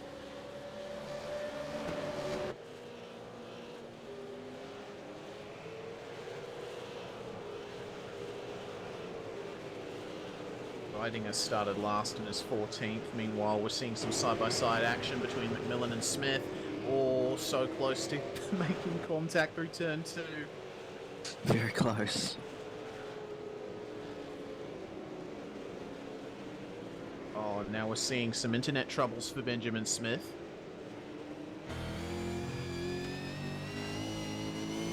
Oh, here we go. We're going to go around the outside. They're saying he's already done it once. And he's done it again. Yep. Good stuff there from Benjamin Smith. Twice around the outside.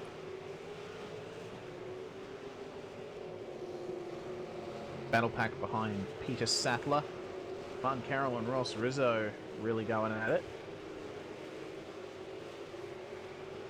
Sattler was dead last after lap 1, Jay has just notified us, so he's done pretty well for himself. Yes, very good recovery there.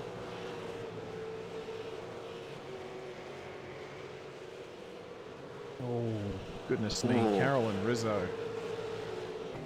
With the Schumacher S. Oh, Rizzo. Oh, That that's is a very close. on Oh, the he's edge up the place. Oh, here we go. inside. Yeah. All right. On textbook stuff, but Carroll's come back. Good stuff from Rizzo. Bloody Nut ripped in the Ross car is for the holding last to part that. of the turn. As cute as pits. Let's see if Carroll comes back at Rizzo into the chicane. Here we go. Nope. Nick Cummins has just gone by Hubis. Ross, O'Sullivan, Stenberg, Smith, and Moll all go by. Looks like Gibbs Hughes has is going to just come left out his leading box. forward. Left pit lane.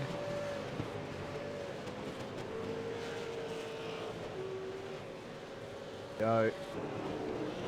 Who's that in front of you in fourth? Andrew That's Adam Dillon. Zeidinger. Oh, sorry. 38th to 12th. That's brilliant jump from Zeidinger. Yes, a very good drive. While Jordan Ross and Ryan O'Sullivan still battling. Just wondering though, with the Zeidinger thing, did he take the start in race 1? Yes, he did. And he didn't get past turn 1, I think. So I would assume, according to the rules, since he didn't pit in race 1, maybe he has to pit in race 2.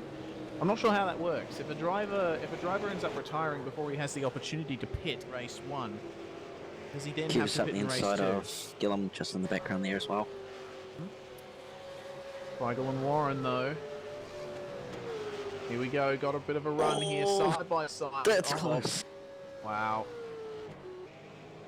Maintains the position into the chicane, but Warren is Warren's going to all come back over at him, him. and Feigl's going for the pits. There we go. So, and Jake Maloney in the pits as well. So Dane Warren has nobody in front of him, basically, apart from Jared Filsell, who is at the apex of turn 1. 9.9 second gap between the two of them.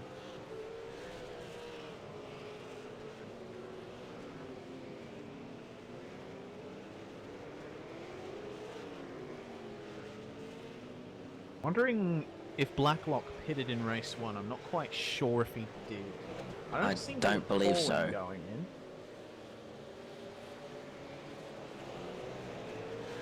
I don't think he did, and he hasn't pitted so far.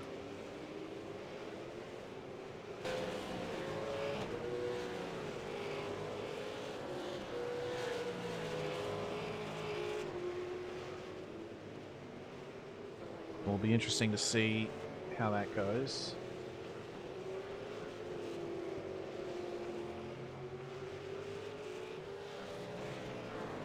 Stenberg and Smith, meanwhile.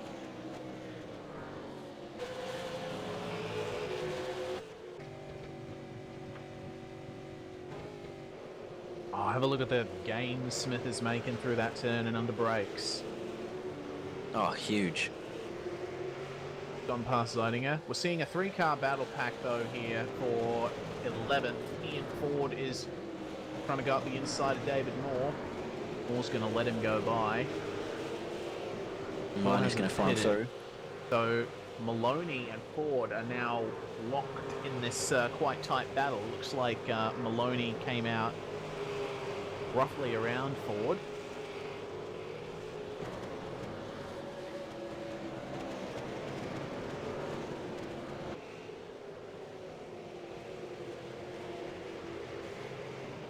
Well, we're hearing from our director if Ian Ford can finish third in this race. All of the guys between him and Dane Warren have to pit and have pitted. Then he'll win the round. So that'd be pretty good for 40.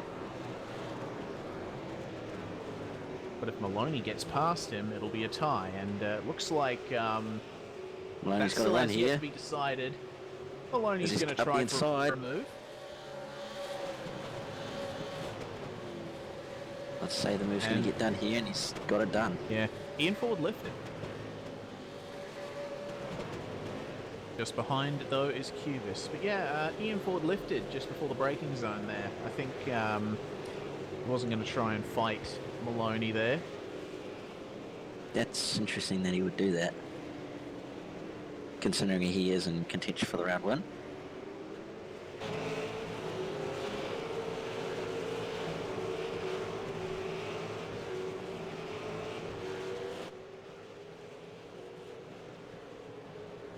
Benjamin Smith going up the inside of Kurt Stenberg. Just They're going to go ahead, yeah. side by side. And Steeny's gonna hold on to that position. No, Smith's gonna look back up the inside. Go. There is a gap there. Going to try and get it. That's close. Denny's car is pretty undamaged. He'll have a bit of a straight line speed advantage over Smith, I gather. Here comes Jordan Ross, though, and Ryan O'Sullivan. I'd say Maloney would get past Smith pretty quickly, as well as Stenberg just behind them.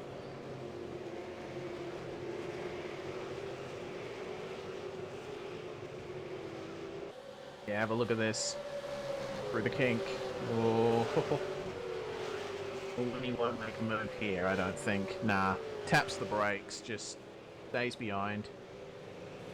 Gonna fire one up the inside. Watch out for Cubis, though. Oh, Maloney! Maloney makes contact with Smith. Oh. Huge tap. That's going to allow Cubis and Ford. Oh, boy. Here we go. Smith moves to the inside to defend. Looks like Ian Ford... Yeah, Ian Ford tapped his brakes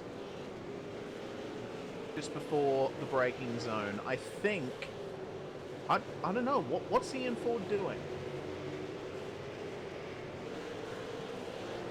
Oh, Benjamin Smith. Oh, And Cubis is going to get a really close look at his rear bumper, or what's left of it anyway. Cubis is going to go around the outside of Smith. Yeah, Smith He's lets done him go. it. And Ford will try as well. Here we go. Stenny now under pressure from Maloney as Oh, well. a bit of a wiggle.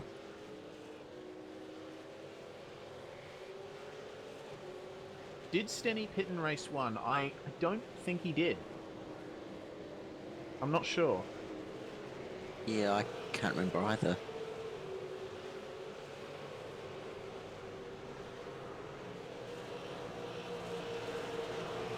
Maloney going to fire one up the inside of Stenberg here. Oh, he's going to have a look. Yep, here he goes. He's going to go for it. Move done. By the looks of it, no. Nope, not Stenny's quite. holding on to it. Yeah. Oh, there we go. No, Move there we done. go. Round the outside. All right. Little bit of gravel kicked in Stenberg's face for good measure.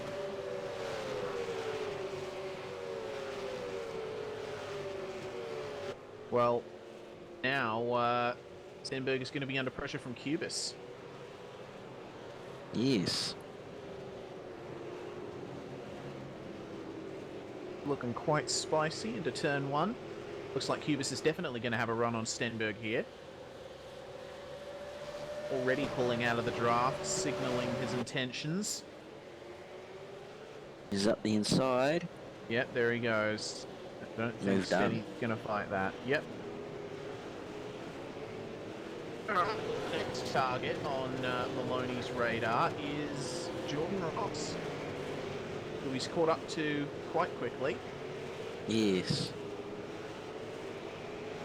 And that'll be 4th, 6th.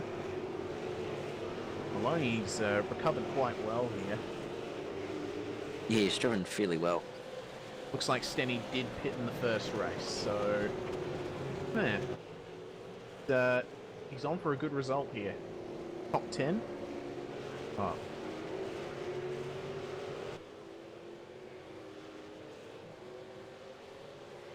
Maloney here. Fire one up the inside of Ross. Oh, that's Oh. close. Blacklock pitted in race 1 as well, so looks like those guys are definitely on finishes in race 2. Right, so Maloney has passed all of those cars behind him and is now on his way. Oh, Cubis, goodness me.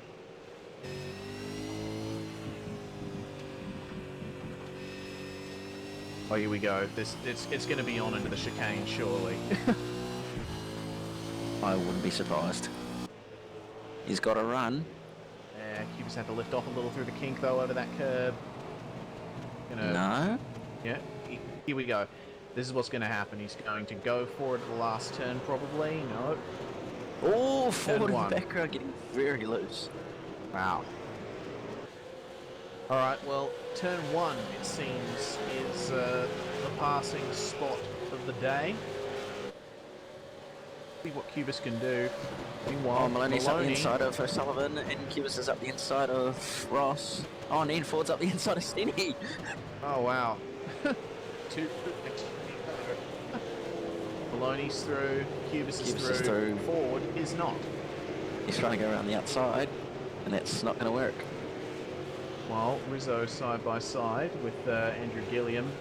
Oh, a little bit of a touch. Oh, Wheels just rubbing together. Michael Cracknell though on Sattler. Have a look at that just behind. Trying to fire one at the inside, didn't quite get it done.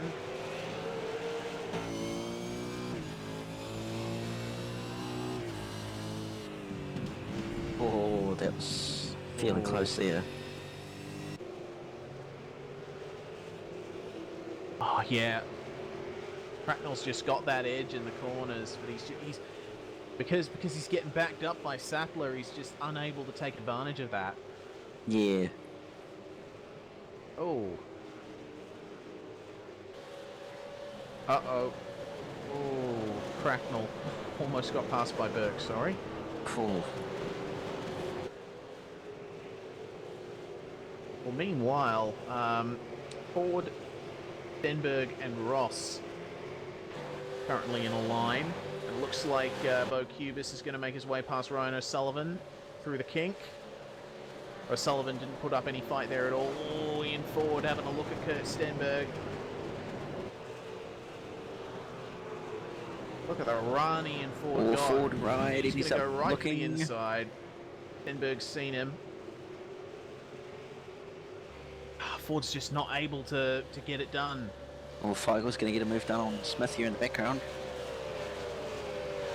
He certainly is. Smith, once again, with the straight line speed On disadvantage. Ford's up the inside of Stenny. Oh, careful, careful. Oh, he's had to back out of it. He's unable to get it done. The Feigl goes through on Smith in the background, meanwhile. What's Ford going to do? He knows he's quicker and he wants to get by. That's close. Yeah. A little bit more of a narrow exit. Here we go. Over, under. Here we go. Here we go. Here we go. He's got to run. Stenny going to go for the right-hand Up the side of the inside. circuit. Yeah. Here we go. No. Oh, Stenny holding him off. Yeah. Wow. Stenny slamming the door shut.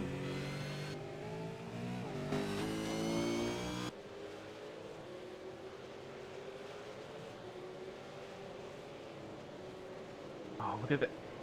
Look at how much Ford's gaining on Stenberg in the braking zone. If we've got 2.5 laps to go. Jared Philsell having no trouble whatsoever up the front with in excess of a 12-second lead over Dane Warren.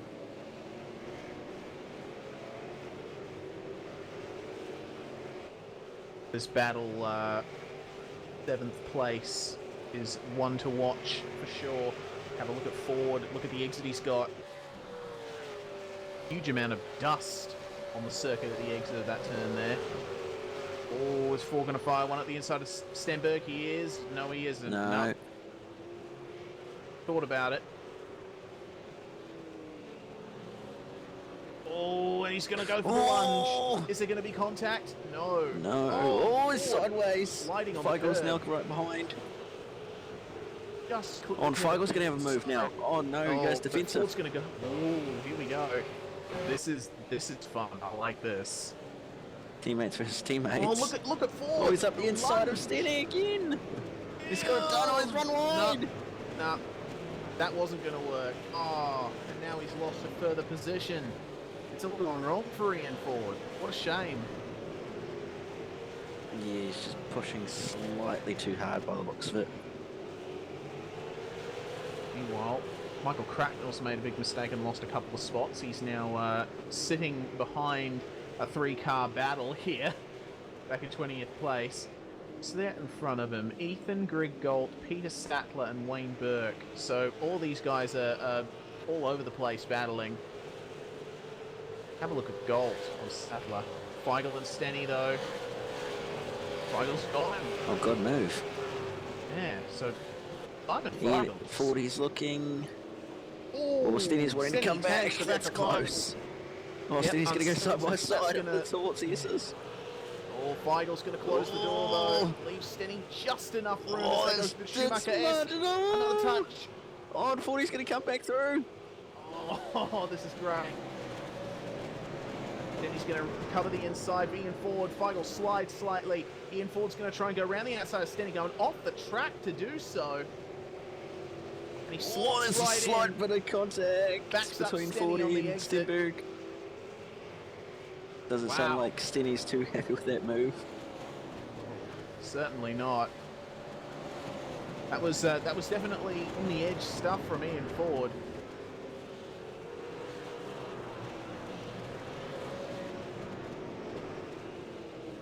Now they're coming around to start final lap. Oh, and Stenny's lost the position to Smith as well.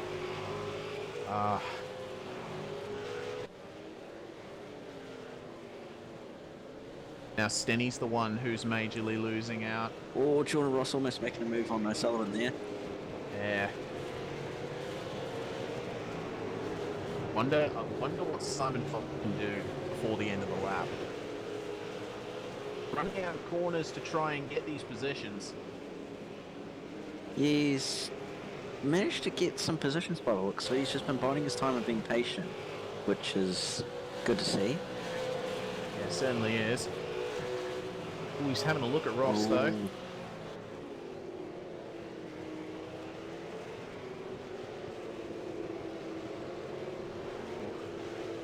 But while that battle's going on, Jared Philsell, what Oh, can and you really Feigl say? looking up the inside of Ross. Oh, there's contact between Ross and Feigl. Oh, Ross going right across the circuit.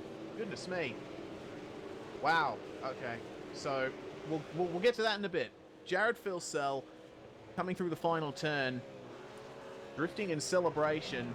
Absolutely fantastic drive from the championship leader. I mean, what can you really say? Played the strategy game perfectly, and he crosses the line to take the win in race 2. Dane Warren is going to finish a fantastic second place. Brilliant stuff from Dane Warren. And Sam Blacklock coming home in third. Brilliant stuff from the TTR Young Star driver. Also to note that Nick Cummings has finished fourth as well, so good drive from him. Yeah, really nice. Jake Maloney's going to come home. Oh, in fifth. Feigl's out of fuel! Focus in Feigl's sixth. out of fuel! Oh, no, he's got to slow down, no. sorry.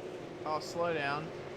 Oh, is he going to... Oh, it's going to be a run to the line! Has to serve it before the line, Oh, otherwise he's going to get a time penalty. Across the line! Oh, that's close! Oh, man. The Feigl's... Whoa! Hold on a minute. Oh! Shit, Across the line! up to the line. Oh, my God. Jeez. We're just going to go quickly to a replay of what happened to Jordan Ross at the hairpin. That was a really huge incident. We've got the replay on screen now. Huge lock-up over the grass, and that's just sent him spearing across the circuit. Thankfully, yeah. I'll tell you what happened. He got hit in the back by I think it was Feigl. That sent him away. Fortunately, he was able to come away with well, he was able to finish at the very least. But either way, Yes. oh wow, what a race that was! Fantastic stuff. I think we have any drivers left to complete the race? It looks like they've all finished, so I think it's a good time to go through the race results. Well, your race winner, Jared Filsell. Dane Warren finishing in second, Sam Blacklock third. Nick Cummings, Jake Maloney, Bo Cubis, Ryan O'Sullivan, Ian Ford, Jordan Ross, and Simon Feigl are your top 10.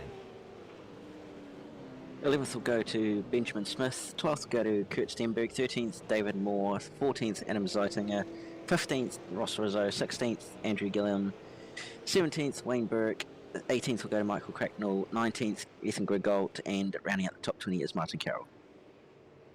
In 21st position, Peter Sattler with Henry King in 22nd. Emily Jones finishing in 23rd position after starting 6th. Not a very good race for her. Stephen Clark finishing in 24th place with Thomas McMillan in 25th.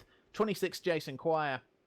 And he was the last car to finish on the lead lap. Michael Taliansich in 27th. 28th, Corey Preston. And 3 laps down, Brenton Hobson. And then there's the rest of them. John Latham in 30th. 31st, Gary Cooper, 32nd, Craig Jones, and then Brady Myers, Daniel Williams, Jason Bentz, Glenn Postlethwaite, Brian Borg, and then Joshua Burden. That is your grid. Well, sorry, not grid. Your finish for race 2 here at the Nurburgring. Well, we would love to do driver interviews, but unfortunately we are running out of time for our allocated slots. So we're going to have to wrap up the show without any interviews. So apologies to everyone for that, but reading all of your stories after the race finishes. But either way, I think it's goodbye from us, Cameron, and what a fantastic race. We've got 4 more nights of broadcast coming up, though. Yes, it's going to be a very busy night of broadcasting for us. Yeah, we've got Monday night V8s. We've got the Midweek Sports Car Championship on Tuesday. Then Wednesday, I believe, we have the first round of the Formula Renault 2.0 Australia and New Zealand iRacing Championship. So that's going to be fun. And of course, we've got Thursday night IMSA as well. So packed schedule here at V8sonline. Also noting in the broadcast chat, first podium in the V8 Scops for All-Star Motorsports. So fantastic job from those guys. Dane Warren was just a machine in this race. But either way, we're running out of time, so it's time to say goodbye from us at V8sonline. I've been Reese Gardner. Joining me in the commentary box has been Cameron Dance, directing Jay Kennedy. Hope to see you tomorrow night for Monday Night V8s. Been watching Round 7 of the V8 Supercar Online Premiere Series, the Nürburgring Split Sprint on V8sonline. We'll see you next time.